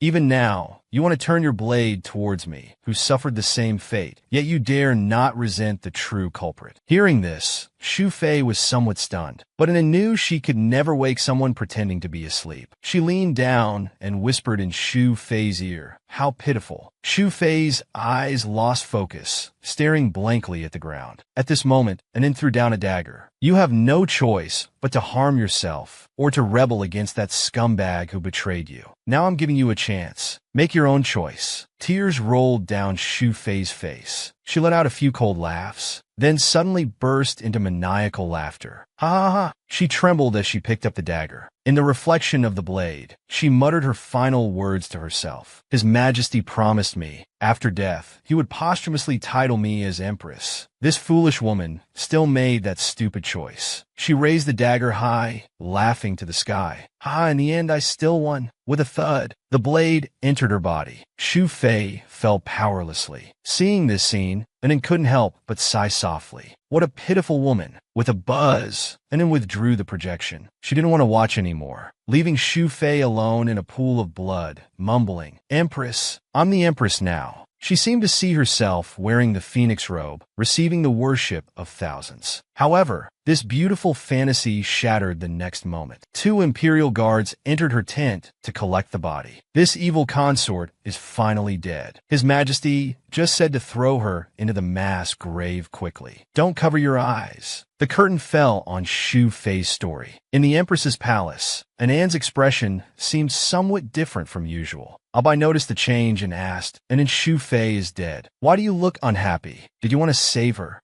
And it shook her head gently. "No one can save those who don't want to save themselves." She closed her eyes, gathering her thoughts. "Let's prepare. It's time to deal with that scumbag. The culprit must pay the price." And then, along with the Grand General, welcomed the fleeing emperor back to court. She smiled as she greeted him. "Congratulations on your Majesty's safe return." She even took the liberty of pardoning the general's rebellion. The emperor, seeing how she had now subdued the rebels and looked so imposing, didn't even acknowledge her. He was furious that she dared to overstep and manage military and state affairs, gritting his teeth internally. On the surface, however, he still approached flatteringly, praising the Empress for her thoughtfulness. The emperor's eyes darkened, having made a decision. He needed to take back the military power from the Empress's hands. He also had to remember his past hardships. To save his life, the emperor resorted to his old tricks, embracing the Empress who held significant military power, pleading and begging. But times had changed. The current Anna was no longer that naive, infatuated woman from before. The emperor beat his chest and stamped his feet, putting on an act of remorse. "And it's all my fault for being blinded by the you siblings, causing you to suffer. Now I've come to my senses and realize only you truly care for me. Hearing this, Anin showed a cold smile. So, Your Majesty, is that all you want to say? The Emperor, seeing her reaction, was somewhat surprised. This woman used to be so easy to fool, but now she remained unmoved. Now she was unmoved. The urgent matter was to trick her into returning the military tally. He reached out, making a vow. I have personally executed the you siblings, avenging you. I swear that from now on, there will only be you in my heart. He took Anne's hand, continuing to put on a face full of deep affection. They say a prodigal's return is worth more than gold. An heir, you will surely forgive me. And then, seeing this man's act, narrowed her eyes and calmly replied, seeing Your Majesty so sincere, I am truly moved. Hearing this, the Emperor's heart leaped with joy. He eagerly inquired about the whereabouts of the troops. As long as he had military power in hand, this woman without any support would no longer have any use. However, Anne's next words were not as he wished. Anan chuckled, as Your Majesty said, a prodigal's return is indeed worth more than gold. That's why I can't trust you. Anan looked at him as if watching a jumping clown. High and mighty. The Emperor's heart skipped a beat. Before he could react, Anan waved her hand, come out. With one command, the Emperor's imperial guards were immediately captured by soldiers arranged by General Shun. Seeing this, the Emperor sternly questioned the Empress. You dared to collude with rebels. I trusted you so much, and this is how you repay me. Anan calmly retorted, it was clearly Your Majesty who ordered the imperial guards to lie in wait and kill me. I merely set up an ambush for your ambush. The Emperor couldn't fathom how the Empress knew about his secret communication with the imperial guards. At this moment, a figure slowly approached from behind the Empress. The Emperor's heart leaped with joy. Fortunately, there was still an imperial guard who wasn't controlled. He shouted, quick, kill her. However, Mo Ihan behind him remained unmoved, and then extended a finger, lifting Mo Ihan's chin. I know every move of the imperial guards because I have my people among them. And then caressed Mo Ihan's face, her eyes filled with mockery. She continued, I also know that the death of the you siblings wasn't Your Majesty avenging me, but you sacrificing them to save yourself. Because all of this was my arrangement. The Emperor's face turned ashen. He suddenly realized everything. Furiously, he lunged towards an and you dare to scheme against me. Tricking me to flee was also your plan. I'll kill you. Before Anan could act, with a thud, the desperate Emperor was knocked to the ground by Mo Ihan's palm. He struggled to support his body, coughing up blood, and then slowly approached the once high and mighty man, asking, scheme? You fled and abandoned me on your own. Your nauseating display of deep affection. I couldn't care less about it. And Anne's eyes were full of contempt. Your Majesty's betrayal. I've experienced it deeply. Two women picked up the vomit from the ground, trying to feed it to the Emperor. Such a harmonious scene started half an hour ago. The Emperor, now a powerless dog, laughed loudly like a madman. He questioned the now high and mighty Empress. So what if I betrayed you? Without my favor, you are nothing. However, as he finished speaking, looking at the calm, Anin, and the expressionless guard behind her, the dog Emperor suddenly felt a sense of fear. Don't tell me you want to have a bastard with him to inherit the throne? Hearing this, Anin found it laughable. That's a good idea, but I can't wait that long for a son to be born. She waved her hand, summoning her subordinates, and sternly ordered, send the Emperor Emeritus to the back palace to spend his twilight years. Anin looked at the Emperor struggling on the ground, her eyes filled with a sinister gleam. Giving him the title of Emperor Emeritus and forcing him to abdicate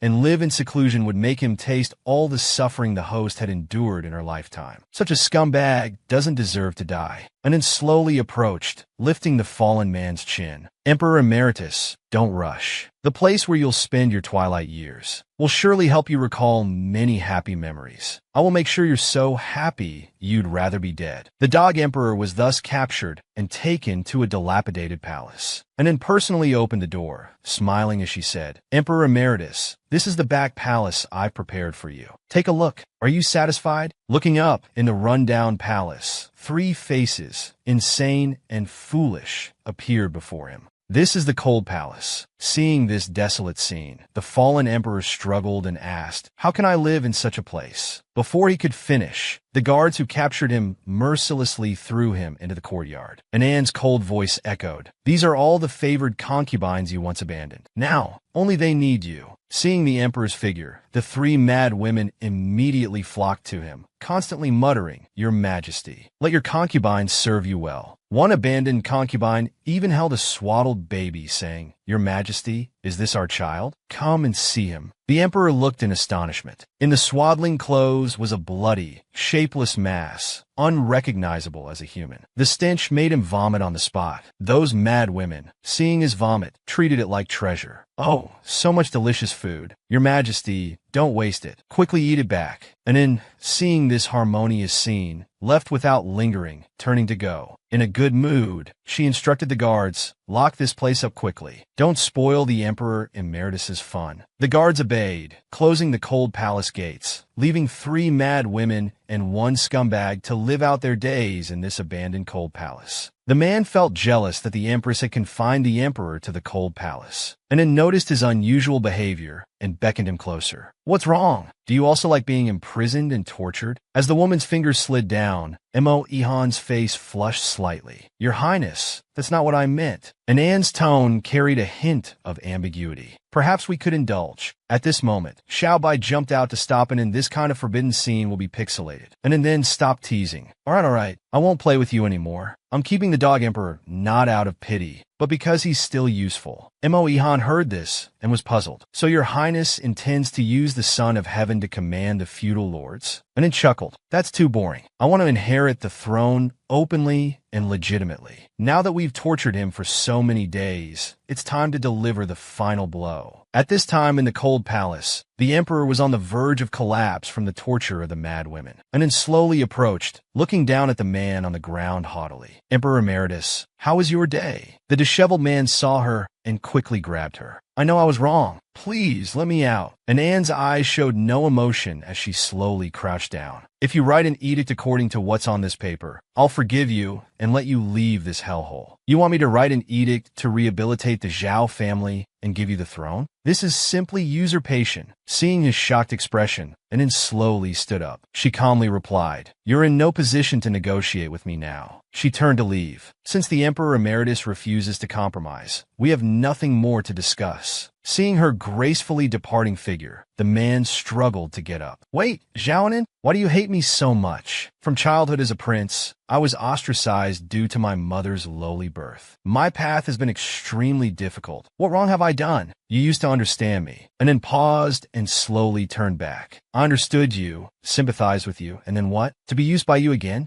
To be hurt by you?" The man finally realized that the woman before him had transformed and would no longer be swayed by his words. And Anne's voice was cold and heartless. She exposed the man's true nature word by word. "In your eyes, everyone is just a tool. Endless suspicion, exploitation, and killing. You don't deserve to be loved at all. You don't deserve this throne either. Everything now is your just desserts." Hearing this, the man fell to his knees, powerless. He gritted his teeth and endured. To turn the tables, he needed to leave this place first. "I'll write the edict. I'll write it." The once almighty emperor now groveled at the empress's feet. "Here's the edict you wanted." And then took the finished edict and examined it carefully. The emperor still harbored hope. As long as he could get out, he could declare the empress had forged the edict and throw her into the dungeon. The current humiliation was just to get himself out of this hellhole first, but unexpectedly, and then took the edict and turned to leave. "Emperor Emeritus, stay here and enjoy your twilight years." The emperor never imagined she would be so ruthless. "Wait, didn't you promise to let me out if I wrote the edict?" And then replied carelessly, "I said I'd forgive you, not let you leave this place. Besides, my forgiveness doesn't mean your former favored concubines have forgiven you.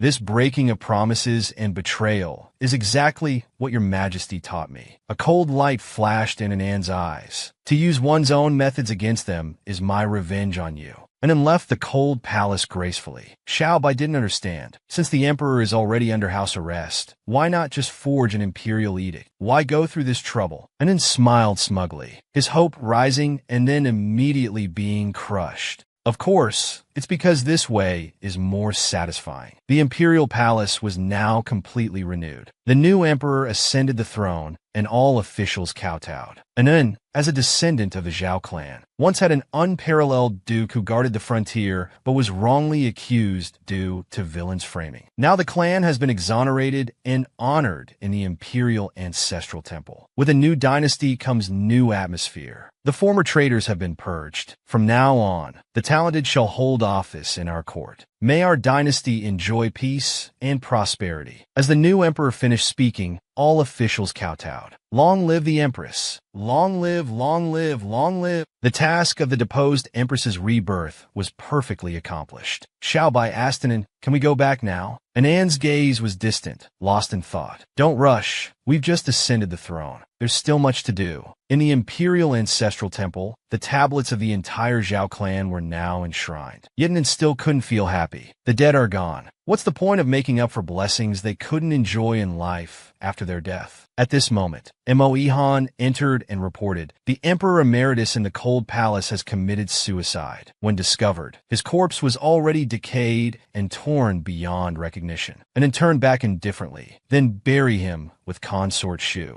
Mo Ihan was shocked. The Emperor Emeritus was still of royal blood, while consort Shu was buried in the wilderness. How can they be buried together? Anan's voice was cold and merciless. He was so heartless to consort Shu back then. Now he should go and give her an explanation. Moreover, the entire Zhao clan in the imperial ancestral temple wouldn't want to see him. He doesn't deserve to be buried here. Hearing this, Mo Ihan bowed and complied. He turned to leave. A soft sound came from behind, and then turned to look. Two spectral figures appeared out of thin air in the imperial ancestral temple. It was actually the original Zhao, Anan and her father. The spectral figures showed kind expressions, smiling and bowing slightly to Anan. They seemed to be thanking her. The spectral figures then disappeared. A moment later, Anan sighed softly. This isn't bad either. The Empress was about to make Yin Wei the Empress consort. Little Yin Wei felt her status was too lowly, believing her hands were stained with blood. Unexpectedly, Anan took Mo Ihan's hand and comforted him. "I don't see it that way. Your hands are blood-stained from protecting others, not at all dirty." Seeing Anan raise his hand and kiss it, Mo Ihan's face immediately turned bright red with embarrassment. Anan, seeing his adorable reaction, smiled and said, "I will issue an imperial edict to restore your status. Moreover, with your background, becoming an official won't be difficult." In this way, Anan's tone became suggestive. "You can openly enter and leave the palace in the future, continuing to serve me." Mo Ihan's heart raced at these words. Just as he was about to reply, the words "your subject" barely left his mouth before Anan lifted his chin. "Now that you've become Zhao Mushi, you should address yourself as your humble servant instead." Mo Ihan's face flushed. He softly replied, "Your humble servant obeys." From then on, accompanied by Mo Ihan, Emperor Zhaoan worked diligently to govern, vigorously developing advanced industry and technology. The Zhao country became unprecedentedly powerful. At this point in the interface, Anan, who hadn't had enough, was forcibly pulled back into the system. Xiao Bai angrily said, "You said you'd stay for 2 more years. Now it's become several decades. Not content with being an empress, you're playing civilization now. Your task of the Empress's rebirth has long been completed with a 3S grade. Hurry up and enter the next virtual world." Xiao Bai selected the next scenario, preparing to connect to the real world, but found it impossible to connect. However, Anan remained composed. "If that's the case, let's go directly. The next virtual world is a cliché immortal cultivation drama. I can't wait." Meanwhile, in the real world, Mo Ihan's subordinate artist was frantically working at the control panel. The screen was completely black. They couldn't contact an incite at all. His eyes were filled with worry. Now even the young master was involved. After thinking for a moment, the subordinate suddenly had an idea. Right, since the young master's original goal was to let Miss and learn about human emotions, we should input tasks of that nature next. Let her achieve that goal quickly. So, the programmer instinctively began typing code. Cliché immortal cultivation. 2 men love me. The new scenario begins. A battered woman lay helplessly on the ground. She had just endured the cruel 1,000 swords punishment from the immortal sect. The senior disciple pointed his sword at her, his tone cold and angry. Jiangnan, confess honestly. How much information did you leak to the demonic sect master? Ouyang Su. The man ignored her desperate pleas. He directly slashed her clothes open in front of everyone. On her fair skin, a huge black tattoo suddenly appeared before everyone. You have a demonic sex tattoo on your body, and you still claim you're not a spy. Jiangnan felt indignant. How did senior brother know about this? This was supposed to be a secret between her and Sister Piao Piao. Meeting in Anne's gaze, Piao Piao's pretty face began to look guilty. She held the senior disciple's arm and said gently, I'm sorry, Anan. For the sake of our entire immortal sect, I can't help you hide your spying activities anymore. Hearing her junior sister's words, Anan felt utterly hopeless. How could she call it spying? It wasn't like that at all. Just 3 days ago, Anan had accidentally witnessed her pure junior sister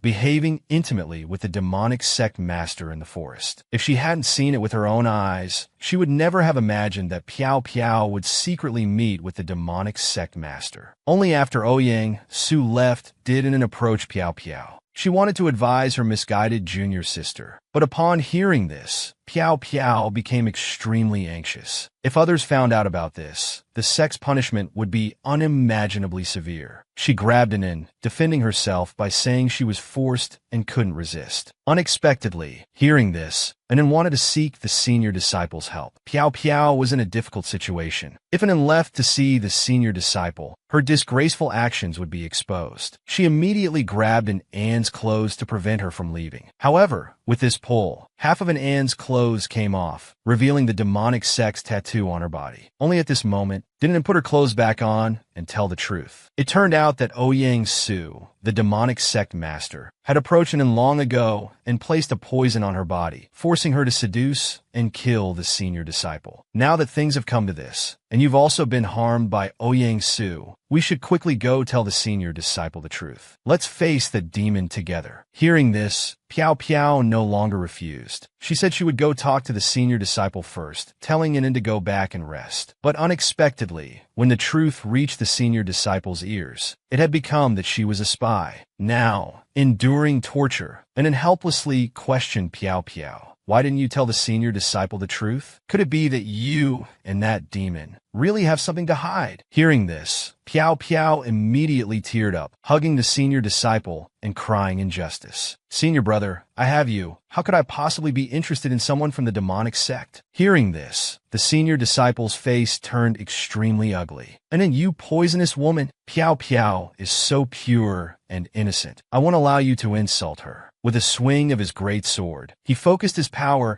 and cast the 1,000 arrows pierce the heart spell directly at Anan. In the midst of the sharp sword lights, Jiang Anan found herself utterly ridiculous.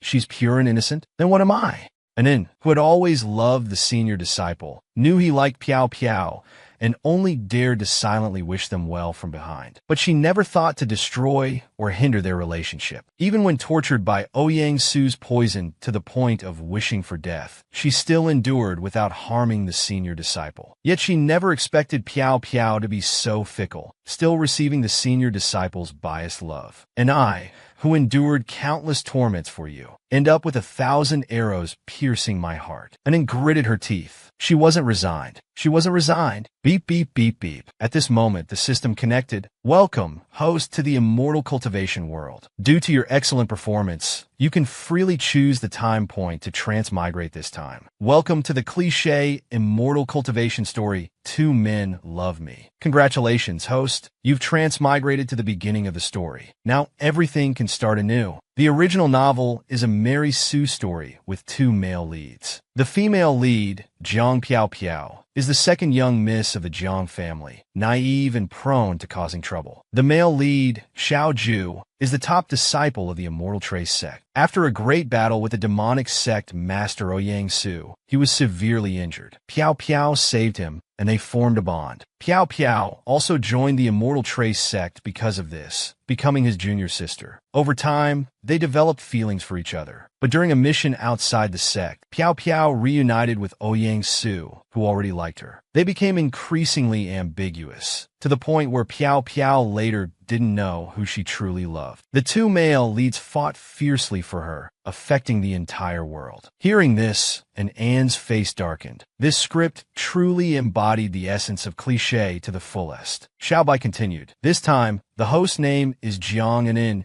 Jiang Piao Piao's sister and the eldest young miss of the Jiang family. In the original plot, after Piao Piao went to the Immortal Trace sect, Jiang Anin was captured by Ouyang Su and disguised to become Piao Piao's substitute. She was also poisoned with a love potion and forced to go to the Immortal Trace sect to seduce and kill Xiao Ju. But Jiang Anin fell in love with Xiao Ju and couldn't bring herself to do it. After she caught Piao Piao and Ouyang Su in an intimate moment, Piao Piao, to protect herself, went to Xiao Ju first and exposed her as a spy. In the end, she died from the 1,000 arrows pierced the heart spell. Hearing this, Anin couldn't help but sigh. The host's role as a plot device was too tragic. With the plot introduction complete, the mission details appeared. 1. Change the host's cannon fodder fate. 2. Fulfill the host's wishes, pursue Xiao Ju, and take revenge on Ouyang Su. Seeing this, Anin felt a wave of nausea. What was up with this mission? Revenge was one thing, but to pursue the male lead? However, the story had already begun. There was no turning back. From outside the door came the urgent shouts of a servant. Young miss, it's terrible. Miss Piao Piao has caused trouble again. She's turned East Street upside down. Now the shopkeepers are holding her and won't let her go. Then, Xiaobai explained, this is the opening content of the novel. The female lead Piao Piao meets Ouyang Su through conflict. And then heard this and smirked. Well, let's go then. This time, I'll be in charge of the plot. At this moment, East Street was in chaos. Piao Piao was surrounded by a group of merchants, demanding compensation for damages. Piao Piao retorted nonchalantly. This young lady was eliminating evil and promoting good, dealing with the demonic sect master, Ouyang Su. You should be grateful to me, not trying to extort money. At this time, Anin slowly approached from behind the crowd. Xiaobai, walking and complaining. Isn't this just a typical arrogant, naive female lead? Using the name of justice, disregarding the lives of ordinary people. At this moment, Piao Piao and the crowd saw An's figure and shouted, pointing at her, if you want money, go find her. Our parents are away these days, and she's in charge of the Jiang family affairs. Hearing this, the merchants immediately rushed towards An, demanding an explanation. The one in charge of money bears the greatest responsibility. If there's any unexplained expenditure when the parents return and discover discrepancies, they would first hold An accountable. In the previous life, the host took the blame for Piao Piao and was punished by her parents. This time, she couldn't be manipulated. Whoever causes trouble should be responsible. It's time to teach this spoiled child some rules. And then approached the nonchalant Piao Piao. Sister, are you sure you want me to take full responsibility for this? Piao Piao nodded without thinking. Yes, yes, yes. It's all up to you.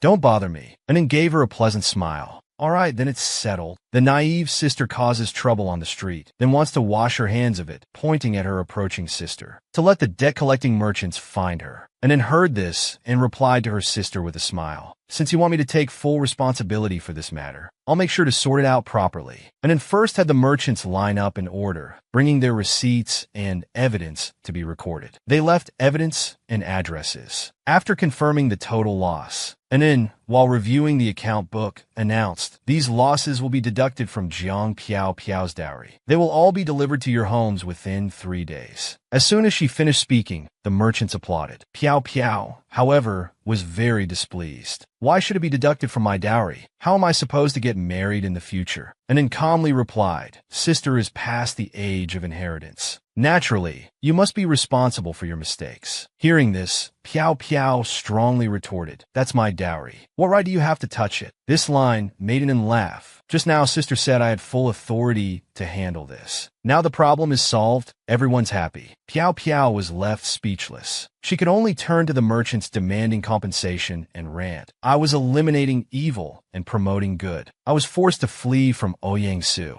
You only bully the weak and fear the strong. If you have the guts, go find him. Seeing Piao Piao's ranting, and then slowly approached from behind her. It's you who overestimated yourself, provoking the demon first, concealing the calamity. This is the first offense. Then you deliberately led Ouyang Su in a chase to the busy market for your convenience of escape. You are incompetent and selfish. This is the second offense. Therefore, you should bear full responsibility for the innocent merchants of East Street. It's only right that the compensation comes from your dowry. As for your dispute with the demon, that's that's between you two. The people of East Street have even less reason to pay for you." As these words fell, the merchants praised Anin for her clear reasoning and fairness. Piao Piao, however, was furious, jumping up and down. "You're conspiring with outsiders to extort my money. I don't acknowledge this. I won't pay." Anin, hearing her unreasonable arguments, remained calm. She took out the account book she had just collected and continued. "According to the laws of our dynasty, those who damage others' property and refuse to compensate will be punished with beatings based on the amount owed." Anin handed the account book to the Yamen officials. "Since you don't accept this, then go to the Yamen for punishment." And then watched as Piao Piao was dragged away, smiling and remarking, "Spoiled children just need a good beating. A good thrashing will settle them down." Half a day later, in the Jiang mansion, Piao Piao, who had received a beating, was carried back. She threw a tantrum at the maids at home, directing her anger at the servants. Hearing the commotion inside the room, Anin entered. She announced loudly, "Since the second young miss doesn't need to be served, you can all withdraw. From now on,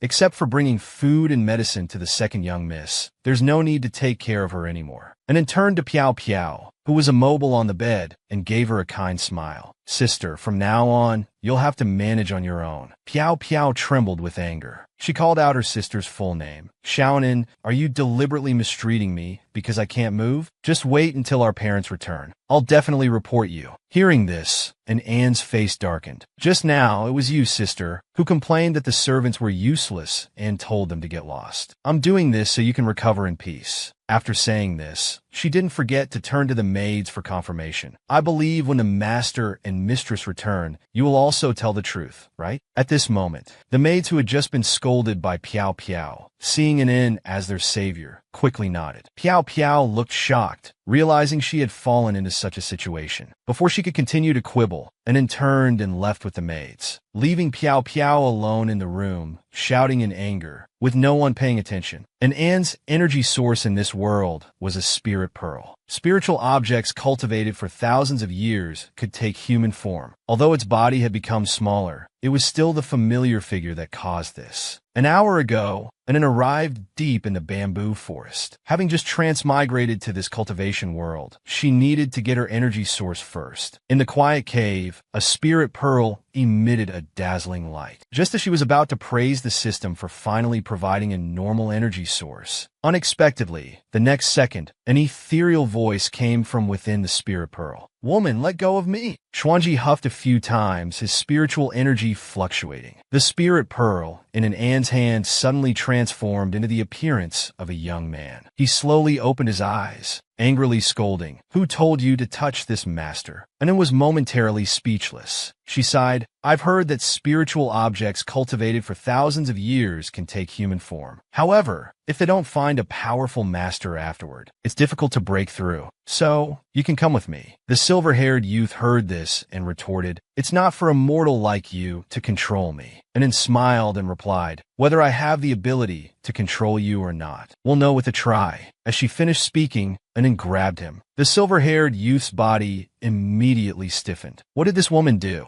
I can't move just from her touch. And it didn't wait for him to speak and move closer. The closer she got, the more obvious the tingling sensation became where they touched. The youth felt powerless all over. His face turned red. His legs weakened. He fell straight to the ground. Seeing this, Anne's eyes flashed with confusion. Could it be because he had become smaller, so the absorption ability was faster? Was he also less able to resist? Thinking of this, Anne continued to reach out and grab him, trying again. The youth was pressed to the ground, suppressing the strange feeling, and let out a plea. "Don't touch me." And then curled her lips. "How about it? Do you acknowledge my ability now?" At this moment, the youth being held down struggled to speak. I acknowledge.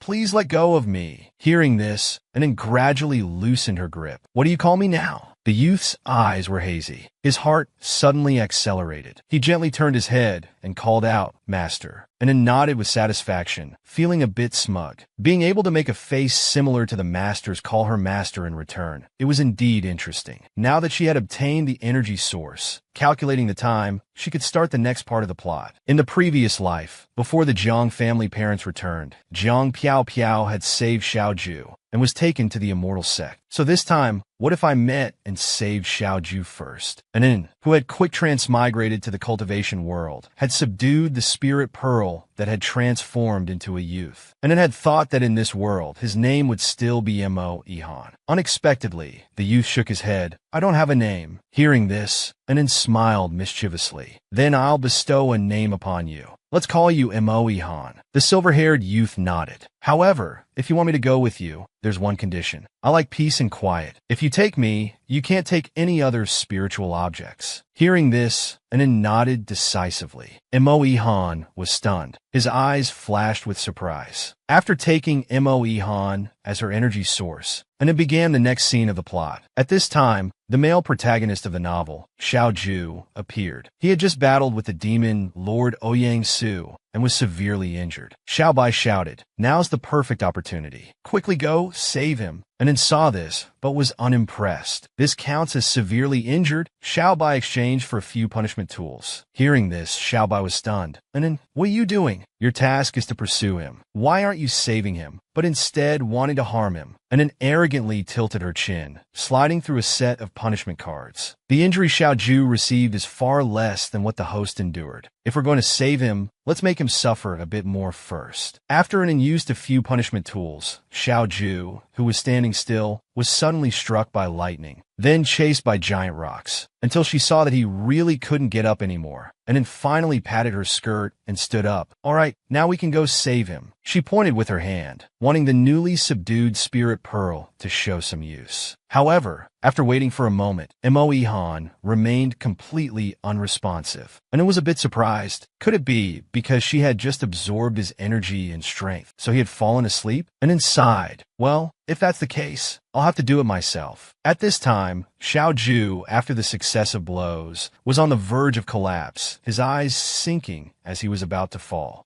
Just as he was about to succumb, Anin stepped forward to support Xiaoju. In his pain, he squinted his eyes. This woman who came to save him seemed like a fairy descending from heaven. Xiaoju's heart started pounding. He weakly asked, "Who are you?" As soon as he finished speaking, he could no longer stay conscious and passed out. The cliché plot of the male lead being injured and saved by a beautiful stranger has always been an overused trope in novels. Anan's current task was to replace the female lead in saving the male lead, Xiaoju, and make him fall in love with her. Xiaoju woke up from his unconscious state, only to find himself wrapped up like a mummy, and then sat beside him, smiling and greeting him as soon as he woke up. Xiaoju looked at Anin a bit dazed. Did she save me? My savior. With rose-tinted glasses on, Xiaoju immediately felt his heart flutter. She was indeed a beautiful and gentle woman, but now his whole body was wrapped in bandages, unable to move. He awkwardly spoke, "Thank you, miss, for saving me. But wrapped up like this, I can't move." Hearing this, Anin worriedly said, "But you don't have a single uninjured spot on your body. Without this, you could die." Hearing her concern, Xiaoju no longer refused. His eyes softened. "Miss, I am the personal disciple of the immortal sex leader. The reason I'm injured like this is because of a great battle with the demon sex leader, Ouyang Su. Miss, for saving me today, I will certainly repay you." And then smiled inwardly. This man immediately showed off his status and name. Wasn't he just trying to impress her? But now that he's in her hands, who's impressing whom is yet to be seen. And then smiled and stood up, casually replying, "No need to thank me. I was just passing by. It was nothing. Goodbye." Seeing Anin about to leave, Xiaoju was surprised. What kind of reaction was this? She seemed completely unmoved by his status. He called out to Anin, wanting to ask something, but unexpectedly leaned forward and fell flat on his face. Anin covered her mouth and stepped back. The situation became awkward for a moment. Xiaoju struggled to lift his head, his face full of sincerity and earnestness. "Miss, you are truly noble and selfless, but our immortal sect always repays kindness. If you leave just like this, it will be a lifelong regret for me." The fish had taken the bait, and it curled her lips. "All right, my name is Jiang Anin, the eldest daughter of the Jiang family in Qintang Town. Since you're injured like this, I'll help you to the end. Why don't you come back to my home to recover?" As she finished speaking, Xiaobai was puzzled. Xiaoju is trying so hard to please you. It's hard to believe he was madly in love with Jiang Piao Piao in his previous life. and Anne's eyes flashed with a cold light. She turned and said, Xiao Ju never loved Jiang Piao Piao herself before. He only loved the person who saved him. He considers himself noble, so the person who saves him and makes his heart flutter should be the same. In his previous life, it was to protect Jiang Piao Piao's reputation that he killed her without a second thought. In the end, he's nothing but a coward who stops at his own face. Now the wheels of fate have changed. Even if he meets Jiang Piao Piao again now, the story won't follow the previous life's plot. In the Jiang mansion, Piao Piao heard and then mentioned the personal disciple of the immortal sect. She thought it was a perfect opportunity. She must get to know this important figure to advance her position. Moreover, hearing he was a handsome man, she immediately wanted to meet him. At this moment, outside Xiao Ju's room, and was about to enter with a bowl of medicinal soup, when Piao Piao suddenly snatched it from her. Sister has been tired lately. Let me take care of the patient. The gentlewoman didn't refuse, only instructing her to take good care. Hearing this, Piao Piao quickly nodded and turned to enter the room, thinking to herself, Sister is still as good-tempered as always. Behind her, Xiao Bai watched with disdain. This Piao Piao was really eager to steal the credit. And then, however, smiled calmly. After all, whether it was credit or hardship that was being stolen was yet to be seen. Learning that her sister had brought home a salted egg, the anxious younger sister rushed to claim the credit. Piao Piao entered Xiao Ju's room with the medicine. Xiao Ju turned his head happily, thinking it had returned, but he didn't expect a strange woman to approach. Xiao Ju's face darkened. Who are you?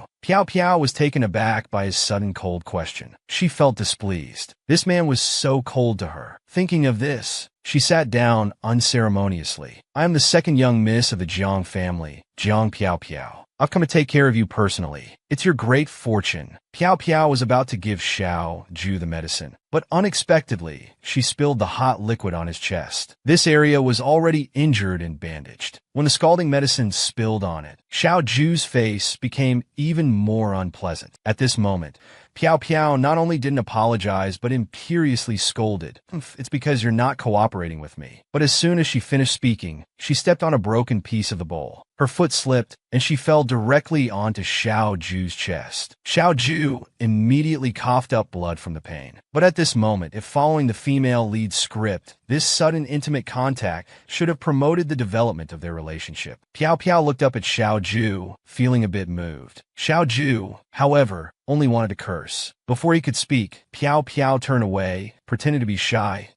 You're taking advantage of me. Xiao Ju was speechless. Was this stupid woman's brain damaged? And Xiao Bai, watching this scene from outside, found it entertaining. Piao Piao's self-important act was truly amusing. In the previous life, Piao Piao saved Xiao Ju, and with the filter of a lifesaver, Xiao Ju naturally found her innocent and lovable. Now without that filter, all that remained was a mess. And enjoyed watching this drama unfold. But the current plot was just beginning. There was more to come. After a few days, under Piao Piao's torment, Xiao Ju couldn't bear it anymore. Just as Piao Piao was pretending to sleep by Xiao Ju's bedside, thinking this man would surely be moved by her beautiful sleeping face, Xiao Ju was inwardly frustrated. This woman was sleeping and drooling on his blanket. He didn't want to stay a moment longer. Xiao Ju carefully pulled back the blanket. He wanted to find an end. While pretending to sleep, Piao Piao peeked at his departing figure, secretly delighted. This man must care for her, being so careful when getting out of bed. At this moment, in the Jiang family garden, and was feeding pigeons.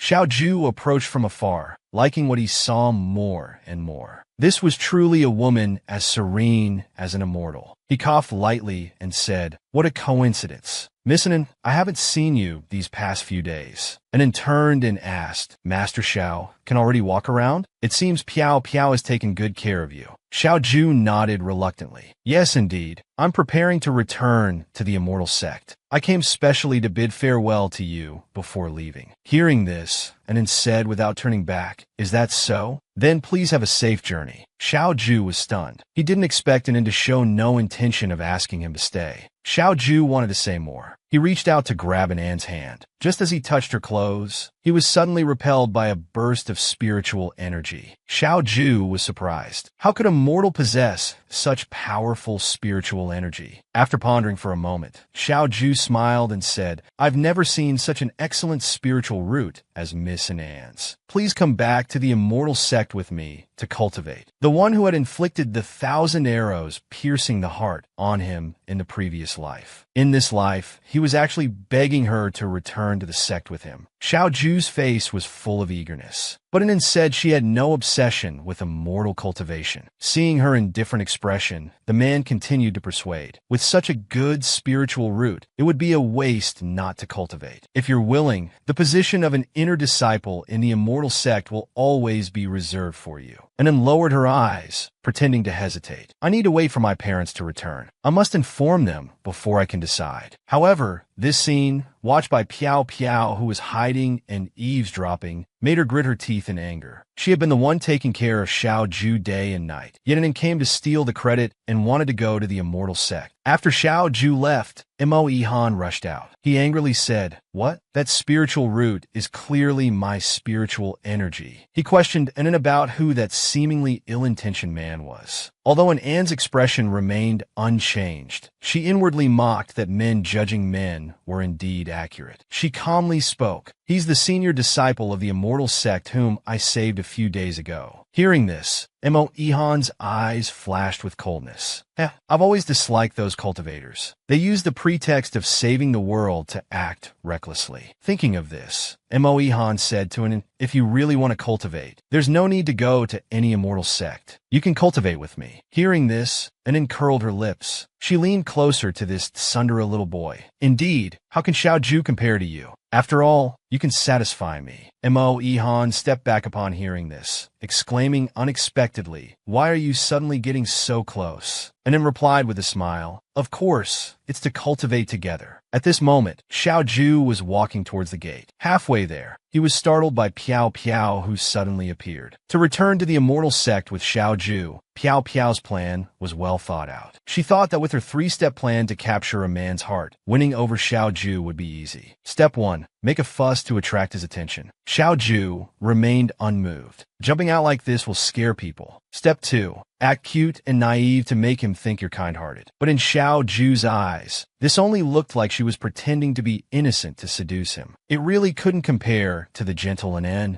Then came step 3. Play hard to get to increase affection. Piao Piao directly hugged Xiao Ju's arm. "Senior brother, I know you're cold on the outside, but warm-hearted. You won't let me be gossiped about, right? Please take me with you." Xiao Ju rubbed his forehead. This woman was deliberately trying to get close, surely with ulterior motives. Letting her experience the hardships of cultivation might not be a bad idea. He sighed. "Since you insist, you can come along." Seeing her plan succeed, Piao Piao was delighted. The next day, while Anne was still at home, a servant reported that the second young miss had left a letter, saying she had gone with Xiao Ju to learn skills. Hearing this, Xiao Bai worriedly asked, "Now that she's entered the immortal sect just like in the previous life, won't the plot go back to the same path?" And then smiled calmly. In the previous life, Xiao Ju was saved by Piao Piao, so he was attracted to her. This life is different. I save him first, and then remain distant. He will surely be more drawn to my noble character. In Xiao Ju's eyes, Piao Piao now is just a tool for serving tea and water. This is typical of men. They don't appreciate those who are good to them, but like those who keep them at a distance. Piao Piao's decision to follow him to the immortal sect won't end well for her. Just as Anne said at that moment in the immortal sect,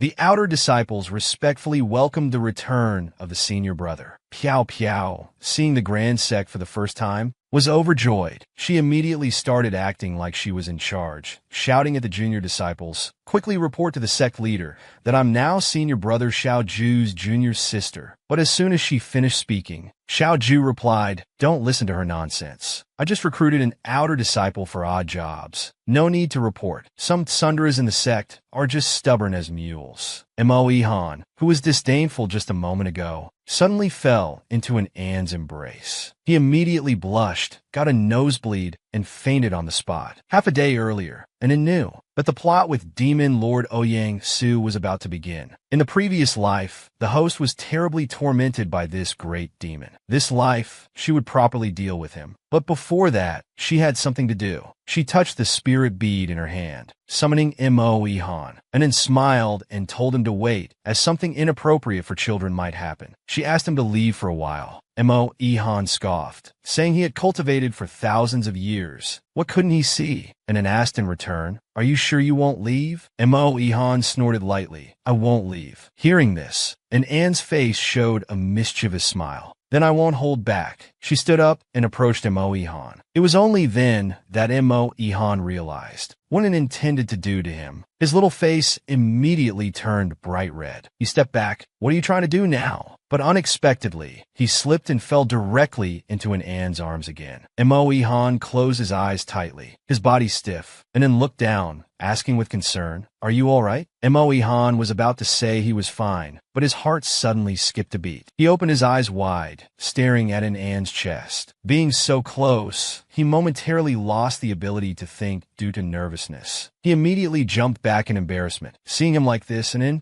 asked again, "Are you really okay?" Mo Ihan saw and then continuing to approach him. The strange feelings in his body made him tremble uncontrollably. He couldn't help it. Blood started flowing from his nose. His eyes rolled back, and he fainted from embarrassment, and then was stunned. She hadn't even done anything yet, and then carefully carried him back to the bedroom to rest. Xiao Bai, who had witnessed everything, knew that and was worried that if Mo Ihan ran out during her confrontation with Ouyang Su, he might get hurt, and then looked down at the obediently lying Mo Ihan, saying softly, "Although he has 1,000 years of cultivation, he's still a child after all." She leaned down and gently kissed Mo Ihan's forehead. "Rest well." As soon as it had settled the little spirit bead, she felt a pressure coming from behind. The atmosphere around gradually became tense, and then smiled calmly. "Ouyang Su has arrived. Let's begin the battle." In her previous life, the woman was treated as a substitute for the demon lord's sister, tormented day and night. But in this life, she reversed the situation, tying up the demon lord and throwing him into a pile of red-hot coals. An incense sticks time ago, Demon Lord Ouyang Su arrived fiercely. He suddenly appeared at the Jiang mansion looking for Jiang Piao Piao. However, and then told him that Piao Piao had already gone to the immortal sect with Xiao Ju. Moreover, she deliberately provoked him by saying that Piao Piao was willing to be an outer disciple at the immortal sect just to stay by Xiao Ju's side. Hearing this, Ouyang Su was furious. He grabbed Anan's neck, saying, "He dares to run off with someone else behind my back? Then you, as Piao Piao's sister, shall atone for her sins." Then with a whoosh, he threw out a thick rope and tied Anan up. The man threatened to tie Anan here to vent his anger. Not only would he torment her day and night, but he would also release his frustration by turning her into Piao Piao's likeness. Seeing this, Anne's expression remained unchanged. She curled her lips, thinking the demon lord's preferences were quite interesting. A hint of nostalgia flashed in her eyes. "Why don't we play something more exciting?" The next moment, before Ouyang Su could react, with a whoosh, the thick rope that had just bound and suddenly transferred to Ouyang Su's body. Anan playfully winked. She had been prepared, having Xiao Bai ready in advance. Everything just now was merely an illusion. Ouyang Su thought he was binding Anan, but in fact, he had bound himself. Anan then snapped her fingers, summoning a group of perverts. "Whatever the Lord wants to play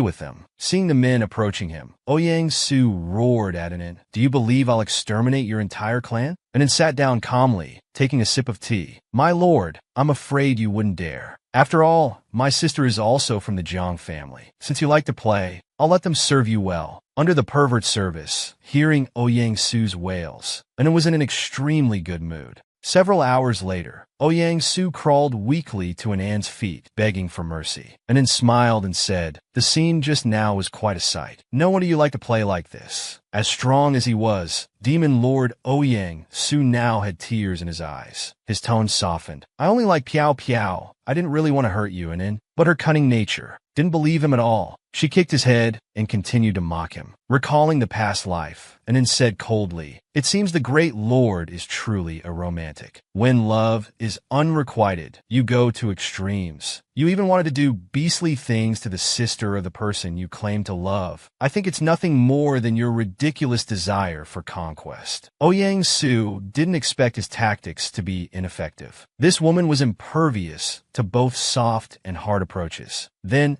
pulled out something he had hidden deep within. "This is the goo you've been nurturing, right?" Yang-su was shocked. How did she know he had goo? He frantically shouted at Anin. "What are you going to do?" Anin held up the goo poison, her face showing a cold expression. "What am I going to do? Naturally, I'm going to let you taste your own goo poison." In the previous life, Yang-su had used goo poison on the host, making her suffer unbearably every night. This time, Anin would naturally return the favor. The woman, looking down on him, planted the goo poison into the man's body. From now on, Demon Lord Yang-su would be Jiang and An's dog, and then raised her toes, lightly touching the man's chin. "No one knows the toxicity of this goo better than you. As long as you obey, I can give you everything you want. For example, your fate with Piao Piao." A cold light flashed in An's eyes, making Yang-su, kneeling on the ground, shiver. Now that he was caught by the throat, Yang-su tremblingly replied, "Yes." After the master dealt with Yang-su, Xiaobai, who had been watching, felt greatly satisfied. He had vented anger for the host. It felt so good, but he still couldn't understand how Jiang Piao Piao could like such a man. And then, however, told him matter-of-factly, "This is the standard configuration for a Mary Sue story. The plot can't be understood logically. Besides, cruelty is this man's true nature. Jiang Piao Piao didn't taste it in her previous life, but she won't escape it in this life." As Anin thought about this, a hint of mischief appeared on her face. To speed things up, I need to craft a story for him, even more dreamy than the last life. Afterwards, Anin returned to her room. At this moment, Mo-e-han suddenly woke up, and was startled. She leaned in to examine him closely. Not only had he woken up, but he had also grown taller. Mo-e-han felt a strange sensation in his body.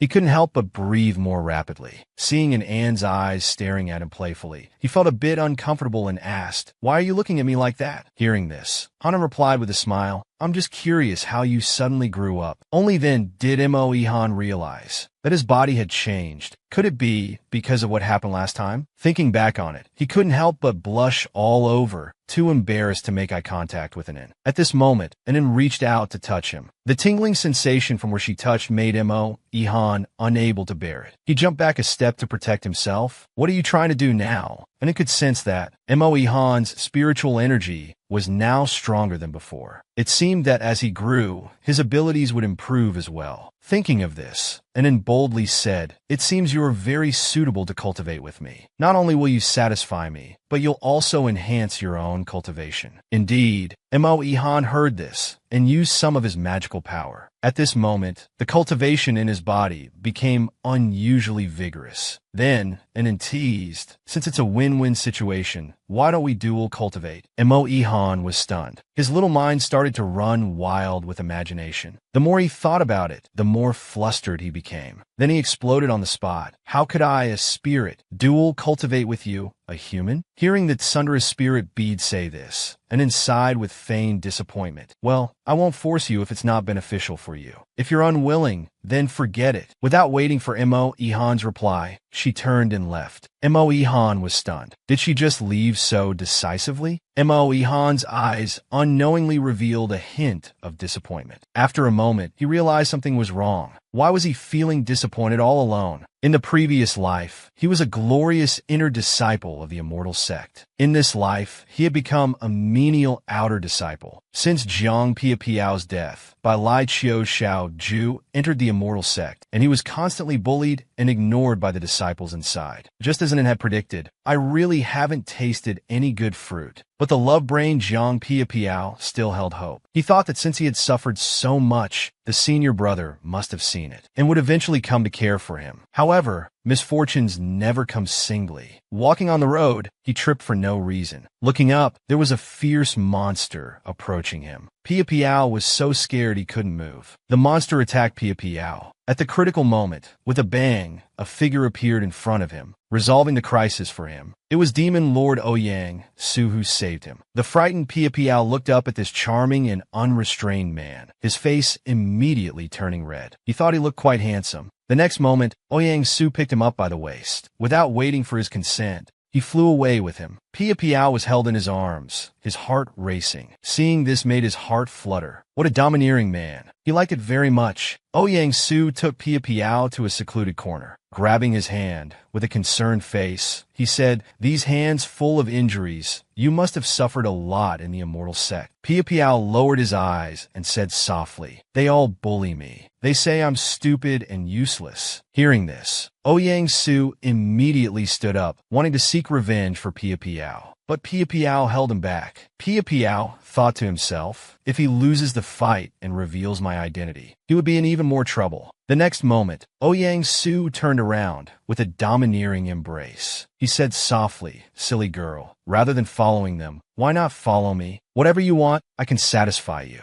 I won't let you suffer even a bit of grievance." Pia Piao was somewhat tempted. She knew Ouyang Su was indeed not bad. But how could the infamous demon sect compare to the righteous sects? At this moment, a distant sound of dong dong was heard. Pia Piao quickly snapped out of her thoughts. This was the curfew sound of the immortal sect. She left Ouyang Su, hurriedly got up, and hastily said, "I'm sorry. The immortal sect's curfew is strict. I have to go back first," leaving Ouyang Su alone with a gloomy face. Unbeknownst to them, this scene was fully observed by an in and Xiao by from above, and it deliberately leaked the news of Pia Piao being in the back mountain to Ouyang Su, just to speed up the plot and make them meet earlier. Moreover, her patience with Xiao Ju was now at its limit. Only by accelerating the development of key plot points could she get rid of Xiao Ju sooner. Today, Xiao Ju was still persistently sticking to an in, asking if she was willing to be his junior sister and wanting to cultivate together. After all, and it was such a good dual cultivation partner, Xiao Ju didn't want to let others benefit from her. The senior brother pestered the junior sister to cultivate together, and even went to ask for the master's order to make it difficult for an in to refuse. According to the settings of the immortal cultivation system, an in couldn't disobey orders. Xiaobai became anxious seeing this. If she didn't agree, she would be punished for violating system settings. If she agreed, she would have to face this scumbag Xiao Ju every day. Just as Xiaobai was getting flustered, an in calmly said, "Then I'll consider it." At this time, not far away, Pia Piao was rushing back to the sect. Thinking of Ouyang Su's confession earlier, Pia Piao was still a bit flattered. She thought, "I'm just so popular. This time it's the demon lord. Next time it will be senior brother Xiao Ju." Speak of the devil, Pia Piao looked up and saw Xiao Ju in the pavilion. Pia Piao was delighted, thinking he came to pick her up personally. Just as she happily approached to greet Xiao Ju, she got closer and saw an in chatting and laughing with him. Pia Piao's face changed drastically. How could her usually weak and incompetent sister suddenly come up the mountain and hook up with the senior brother? Pia Piao was about to go forward and ask for an explanation, but suddenly got hit on the forehead. It was the intersect senior brothers and sisters who shouted angrily at her. "You're here again, ogling the senior brother? Get back to work quickly. If you slack off again, don't blame me for disciplining you according to sect rules." Hearing this, Pia Piao pretended to be innocent and replied, "Senior brothers and sisters, it's a misunderstanding. I just saw Jiang and come to seduce the senior brother and felt upset, so I came to look. After all, she just joined and is already stepping over you all. You're clearly more excellent than her. I just felt it wasn't fair for you."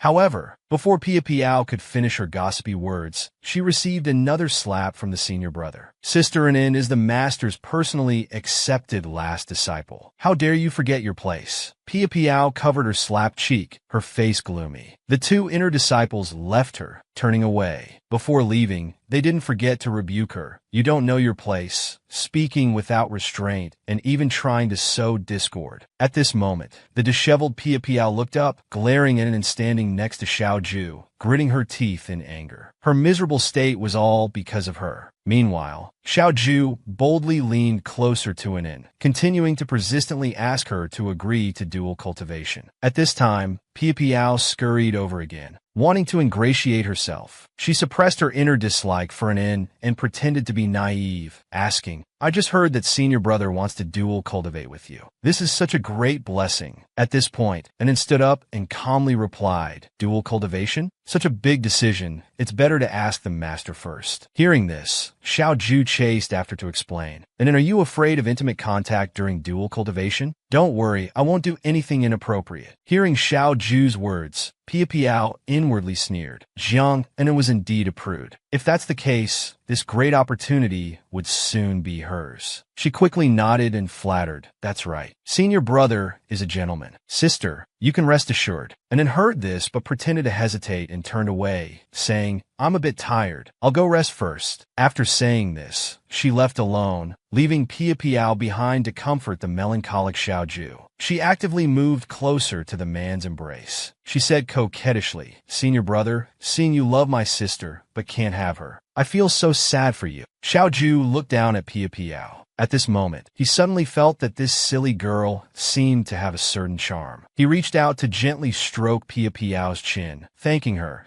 and saying he would ask the master to accept her as an inner disciple. Hearing this, Pia Piao curled her lips into a smile and looked up, continuing her green tea tactics. She gazed at Xiaoju with watery eyes. Senior brother, then do you think I could dual cultivate with you? I don't have my sister's reservations. As long as I can be with you, I'm willing to do anything. From afar, Xiaobai heard this and was so angry his teeth itched. He didn't understand why it would give them a chance to be alone. And then, however, remained calm and composed. With hope comes greater despair. In Xiaoju's eyes, women are just tools to satisfy his narcissism, disposable at any time. Soon, Jiang Pia Piao will experience the same fate as the host in her previous life. One moment the man was begging to dual cultivate with the next he was being intimate with her sister. Seeing Xiaoju lift her chin about to kiss her, Pia Piao felt smug inside. Senior brother was finally hers. At this moment, and then turned back and walked towards him again. Pia Piao is still here? Hearing in Anne's voice, Xiaoju, startled, immediately pushing Pia Piao away. He turned and eagerly asked, and in your back, have you considered the matter of dual cultivation with me? And then walked into the pavilion, picked up the fan on the table, and slowly said, I just forgot to take my fan. Xiaoju continued to ask about the dual cultivation, but before he could finish, Pia Piao interrupted. She grabbed Xiaoju. Sister, since it's so difficult for you, why don't you let me do the dual cultivation? Seeing this, and then smiled. It seems you two get along well. Perhaps you two are indeed more suitable for dual cultivation. Why don't I go talk to the master about it? Hearing this, Xiaoju's face darkened. Pia Piao hurriedly said, okay. The next moment, with a pa sound, Xiaoju pushed Pia Piao away. An outer disciple, how could you be worthy of dual cultivation with me? He then took Anne's small hand and said softly, and then only you are worthy of dual cultivation with me. At this, Pia Piao got up from the ground and questioned, Senior brother, you just said you'd ask the master to accept me as an inner disciple. Xiaoju coldly replied, you can't even handle outer disciple duties properly, yet you dream of entering the inner sect and dual cultivating with me? Impossible. If you continue to be so presumptuous, I'll report to the master and have you expelled from the sect. Hearing this, Pia Piao trembled with anger and ran away crying. Just as An had predicted, to please her, Xiaoju immediately abandoned Pia Piao and then watched Pia Piao's retreating figure in silence. I hope she realizes soon. Don't make the worst choice. Pia Piao ran all the way to the forest on the back mountain. She was heartbroken, feeling that Jiang and then wanted to humiliate her along with the senior brother. As she ran, with a boom, she crashed into someone. Looking up, it was Ouyang Su again. Seeing the tearful Pia Piao, Ouyang Su tenderly cupped her small face. Who bullied you? He embraced Pia Piao, softly comforting her. Don't cry. Come with me and leave this place. I won't let you be so heartbroken. Pia Piao sobbed in response. If I go with you, I'll become a traitor to the immortal sect. I'll definitely be hunted down. Hearing this, Ouyang Su's eyes darkened. For my sake, opposing the entire immortal sect is nothing. Let me protect you for life. Hearing these words, Pia Piao was deeply moved. She never thought only Ouyang Su would truly care for her. This was fine too. She wanted revenge. She replied in a low, vicious voice, I'll go with you. But you must promise to teach that bitch Jiang and in a lesson for me. Hearing in Anne's name, a dark light flashed in Ouyang Su's eyes. A moment later, he lowered his head to kiss Pia Piao. I promise. At this moment, Xiaobai, hiding not far away, saw this scene and couldn't help but mock, just confessed to Xiaoju and now kissing someone else. Truly worthy of being Jiang Pia Piao. At this time,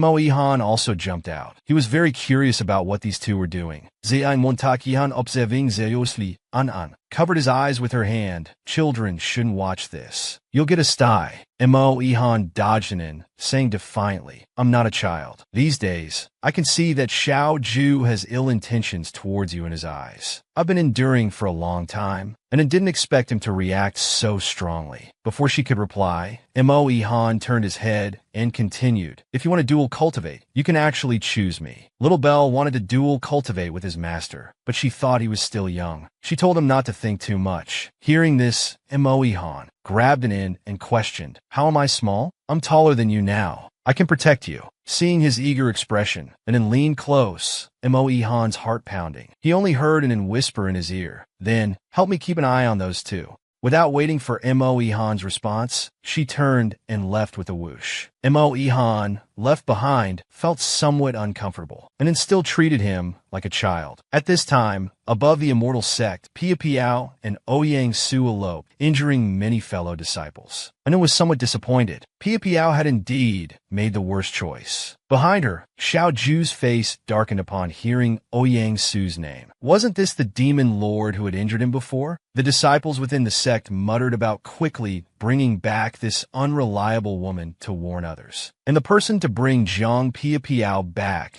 to the immortal sect was none other than senior brother Xiao Ju. Hearing the disciples' murmurs, Xiao Ju felt his face losing, his expression becoming even more unpleasant. He angrily declared, as the master's personal disciple, I have the responsibility to uphold the reputation of the immortal sect. Such a disgrace within our sect cannot be tolerated. From tomorrow, we will fully prepare for war and attack the demon realm. Xiao Ju's behavior was as selfish as in the previous life, taking advantage of the sect master's closed-door cultivation, wielding authority like a chicken feather, using fellow disciples' lives to save face. But in this life, within and present, she would never let the flames of war harm the innocent or let the world's creatures suffer. At this moment, amidst the noisy discussions, Anne's voice stood out. She walked to the center of the crowd and said loudly, fellow disciples, Pia Piao is my sister. Her bringing shame to the sect is also my responsibility. I am willing to go alone to bring her back to face punishment. The crowd was in an uproar hearing this. Xiao Ju turned to look at An, also very surprised. Xiao Bai worriedly asked, are you really going to sacrifice yourself for them? An shook her head. How could that be possible? I'm not that selfless. I won't let Xiao Ju stay out of this. And curled her lips. If I don't act out this play, how can I make that person see? Next, he should make his entrance. The next moment, a strong voice came from above. Jiang and Anne's courage to take responsibility is worthy of being a model for our ancestors. At this time, the sect master slowly walked towards the disciples. The disciples knelt down, joyfully welcoming the sect master's return from seclusion. The sect master looked at Xiao Ju, his tone carrying reproach. As the senior brother, you nearly plunged the immortal sect in a crisis for a woman, regardless of the consequences. You have also disappointed me greatly. Xiao Ju didn't understand how the master had come out of seclusion early. He nervously defended himself. Disciple only wanted to protect the reputation of the entire sect. Hearing this, the sect master became angrier. Is there anything more important than the lives of all beings? Do you know how many lives would be lost in a war with the demon realm? Have you forgotten your original intention after years of cultivation? I now punish you to go alone to find Demon Lord Ouyang Su and bring back Jiang Pia Piao.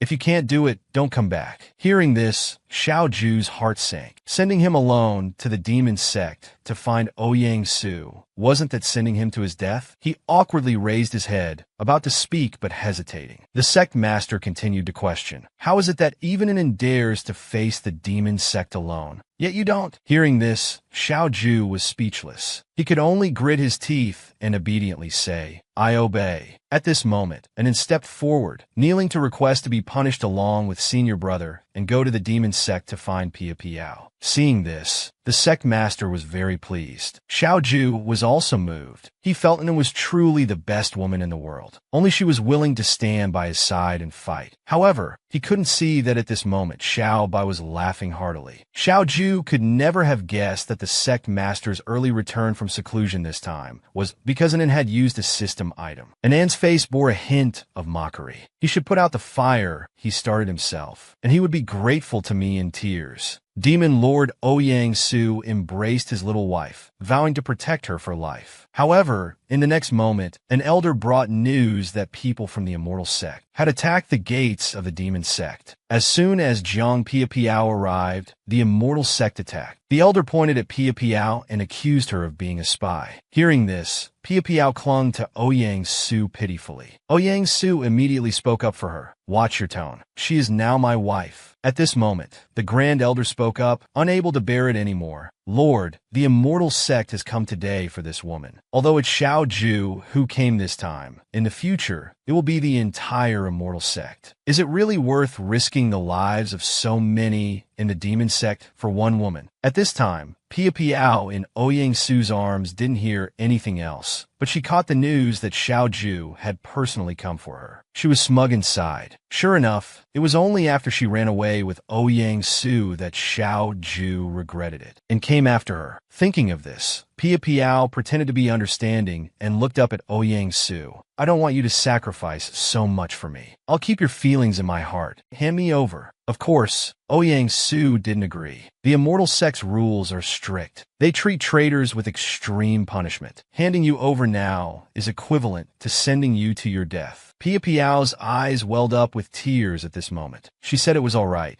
that her death was better than his. But inside she thought, senior brother wouldn't bear to kill me. Hearing Piapiao's heartfelt words, Ouyang Su embraced her tightly. "I will protect you well. Xiao Ju is merely my defeated opponent. I'll go to meet him in battle now. I'll kill him." Piapiao buried her head in Ouyang Su's neck, sighing contentedly. Soon, the two strongest men in the world would be fighting over her.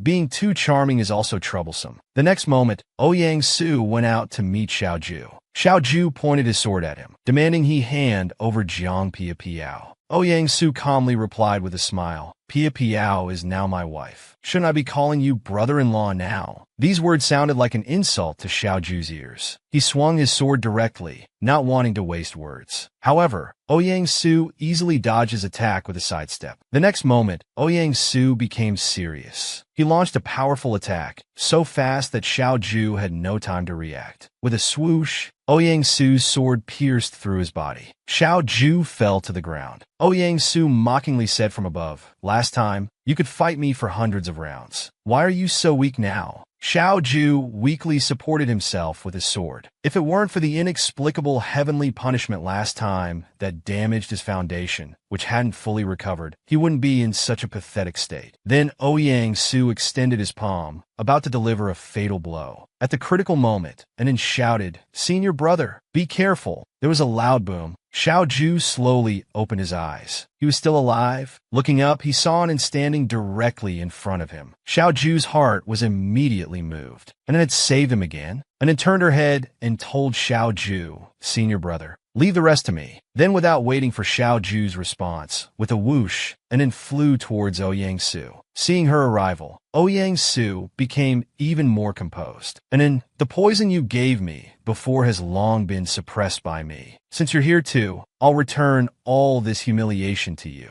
However, just as he was about to act, his heart started racing, his movements faltered, and his head spun. Ouyang Su even began to lose his balance. "What's happening?" At this moment, Anan activated her communication. "Your resistance was indeed too weak, so I specially improved it a bit." Anan's voice was cold and merciless. "Soon I'll make you remember who your true master is." The man who was just smugly about to take a woman's life, in the next moment, found his cultivation completely gone. Anan unleashed a powerful attack, and Ouyang Su immediately fell heavily. His eyes were now vacant and confused. He could feel his cultivation being drained instantly. Ouyang Su couldn't believe it. Was it the effect of the poison? What exactly had this woman done? Anan slowly approached. Ouyang Su's face grew increasingly grim. He looked up at the calm and indifferent Anan. Who exactly was she? Anan walked up to Ouyang Su.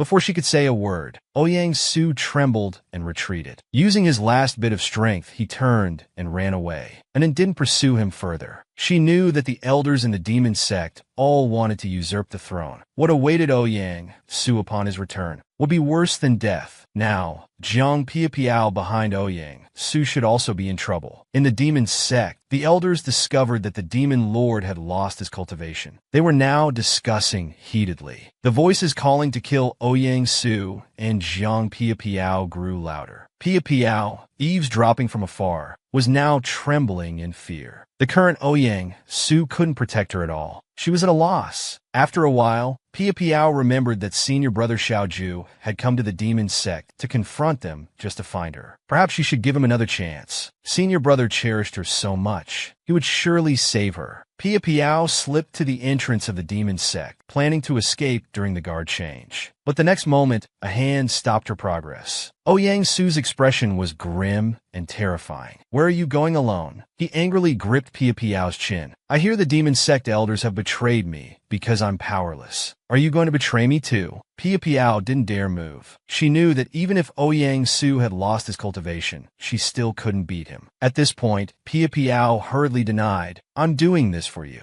I wanted to beg Xiaoju to spare you. He's my senior brother. He should do me this favor." Hearing this, Ouyang Su laughed bitterly. "Those who betray the immortal sect are undoubtedly executed. What makes you think Xiaoju would spare you? Or is there something going on between you two?" Hearing this, Piapiao was about to continue explaining, but then heard Ouyang Su's crazed words. "In life, you're my person. In death, you're my ghost. You'll never escape to the other side in this lifetime." After returning to the immortal sect, Xiaoju became increasingly attentive to Anin. On this day, Xiaoju had just recovered from his severe injuries, and he came to find Anin again, bringing a rare blue mountain snow lotus medicine. He said, "Anin saved me twice. Beautiful and kind-hearted, only you deserve the most precious things in this world." However, Xiaoju had ulterior motives. He moved closer to Anin and confessed in a low voice, "You deserve the best man in this world. Anin, you should understand my feelings, right?" The demon lord who once vowed to protect him for life now wanted to send him to another man's bed. A few days ago, Anin defeated demon lord Ouyang Su and saved Xiaoju. After this incident, Xiaoju became even more attentive to Anin. Right now, he moved closer to Anin to express his gratitude. Anin politely replied, "Defeating Ouyang Su was just my luck. If senior brother hadn't already injured him by 90% before, I wouldn't have been able to handle him." Xiaoju wanted to say more, but was interrupted by a disciple who came running. The disciple hurriedly reported that Ouyang Su's whereabouts had been discovered in the outskirts. Xiaoju's words to Anin were left unfinished. He told the disciple, "I'll handle it soon. You may leave now." Xiaoju turned back to Anin, wanting to continue, but was interrupted by Anin again. "Senior brother, dealing with traitors is urgent. I'll listen to what else you have to say when you return." Hearing this, Xiaoju didn't linger any longer and turned to leave. He was confident inside. Since Anin had risked her life to shield him from Ouyang Su before, she must have feelings for him. Thinking of this, Xiaoju couldn't help but smile. When he returns, he would claim Anin as his own. After Xiaoju left, Little White was confused. Originally, if his confession had succeeded, Anin could have completed the mission and retired with honor. Why did she interrupt him? Hearing this, Anin calmly replied, "For this mission, I want to achieve the highest rating. Xiaoju's feelings haven't reached that level yet. Besides, there are the other two. We should give them time to suffer a bit more." At this time, Ouyang Su and Jiang Piapiao, hunted by both the immortal sect and the demon sect, had become like rats in the street, despised by everyone. Since they were once so in love, now let them truly experience what it means to be a poor and miserable couple. In a dilapidated house, Piapiao could only rely on some leaves to stave off hunger. Seeing Ouyang Su return with a package, Piapiao hurriedly opened it to look. However, inside was neither gold and silver nor food, but just a sack of broken tiles. Piapiao was angry and frustrated. While berating Ouyang Su for being useless, she couldn't help but reminisce about the kindness of the senior brother from the immortal sect. Hearing Piapiao's continuous insults, Ouyang Su couldn't bear it anymore. With a slap, he struck her, telling her to shut up. Pia Piao fell to the ground, holding her face in disbelief. You actually hit me? Ouyang Su grabbed Pia Piao's neck, his face grim. I've fallen to this state because of you. Yet you speak of the senior brother's kindness. Don't forget you're relying on me to survive now. Pia Piao was terrified by him. She tremblingly asked Ouyang Su what he wanted to do. Ouyang Su sneered. Tell me Xiao Ju's weakness. You've been in the mortal sect for so long. You must know something. Pia Piao tried hard to recall. She remembered the senior brother wanting to dual cultivate with Anan. The more Pia Piao thought about it, the angrier she became. All of this was Anan's fault. She told Ouyang Su, Xiao Ju has been pursuing Anan. If we help him force Anan, maybe he'll let us go. Hearing this, Ouyang Su's eyes flashed with excitement. This is a good plan, but how can you ensure Xiao Ju will keep his word afterwards? Before Pia Piao could answer, Ouyang Su had already made his decision. Why don't we disguise you as Anan to seduce Xiao Ju? Then, when he's head over heels for you, I'll absorb his powers. Ouyang Su's voice grew excited.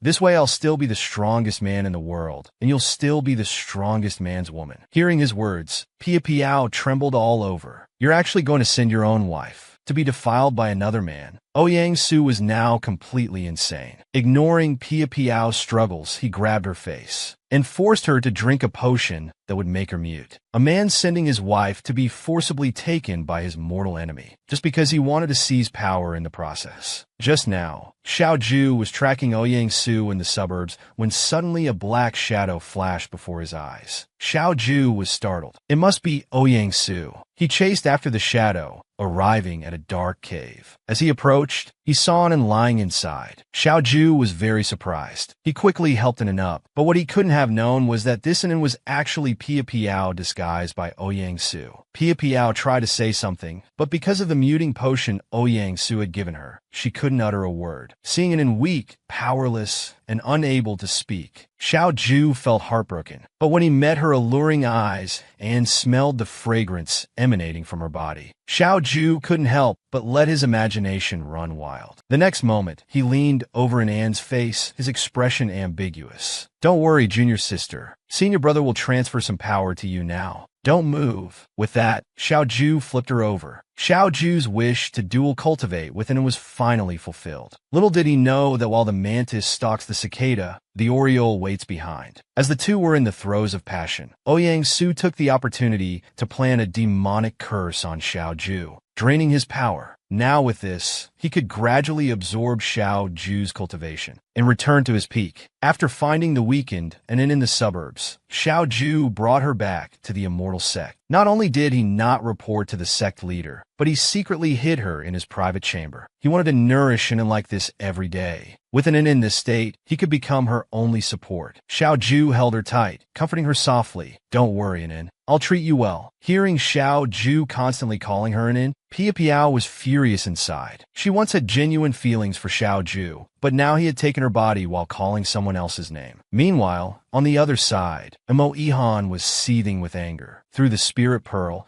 he had seen Xiao Ju's constant desire to do such things to Anan, and he wanted nothing more than to end him right then. At this moment, Anan entered and saw Emo Ihan fuming. She asked what was wrong. Seeing this, Emo Ihan quickly hid the spirit pearl and replied, nothing. Seeing his evasive behavior, Anan moved closer and asked, I recently asked you to track Ouyang Su and Pia Piao's movements. Did you see something you shouldn't have? Hearing this, Emo Ihan's eyes darted around as he replied, I didn't see anything. Anan could tell he was lying. She reached out to grab the spirit pearl he was hiding behind his back. Emo Ihan still refused, and it became a bit angry. She grabbed him and demanded to know why she couldn't look. The next moment, Emo Ihan, touched by Anan, went weak and lost his strength. Anan took the spirit pearl and looked carefully. Inside, Xiao Ju was engaging in intimate acts with Pia Piao, who was disguised as the fake Anan. Just then, there was a ding sound. The system prompt indicated that the Xiao Ju mission had been completed with an S-class high score. Anan gave a cold laugh. She never expected Xiao Ju would complete his own mission. Now, it was time to deal with him. The man had forcibly taken her body, yet kept calling out her sister's name.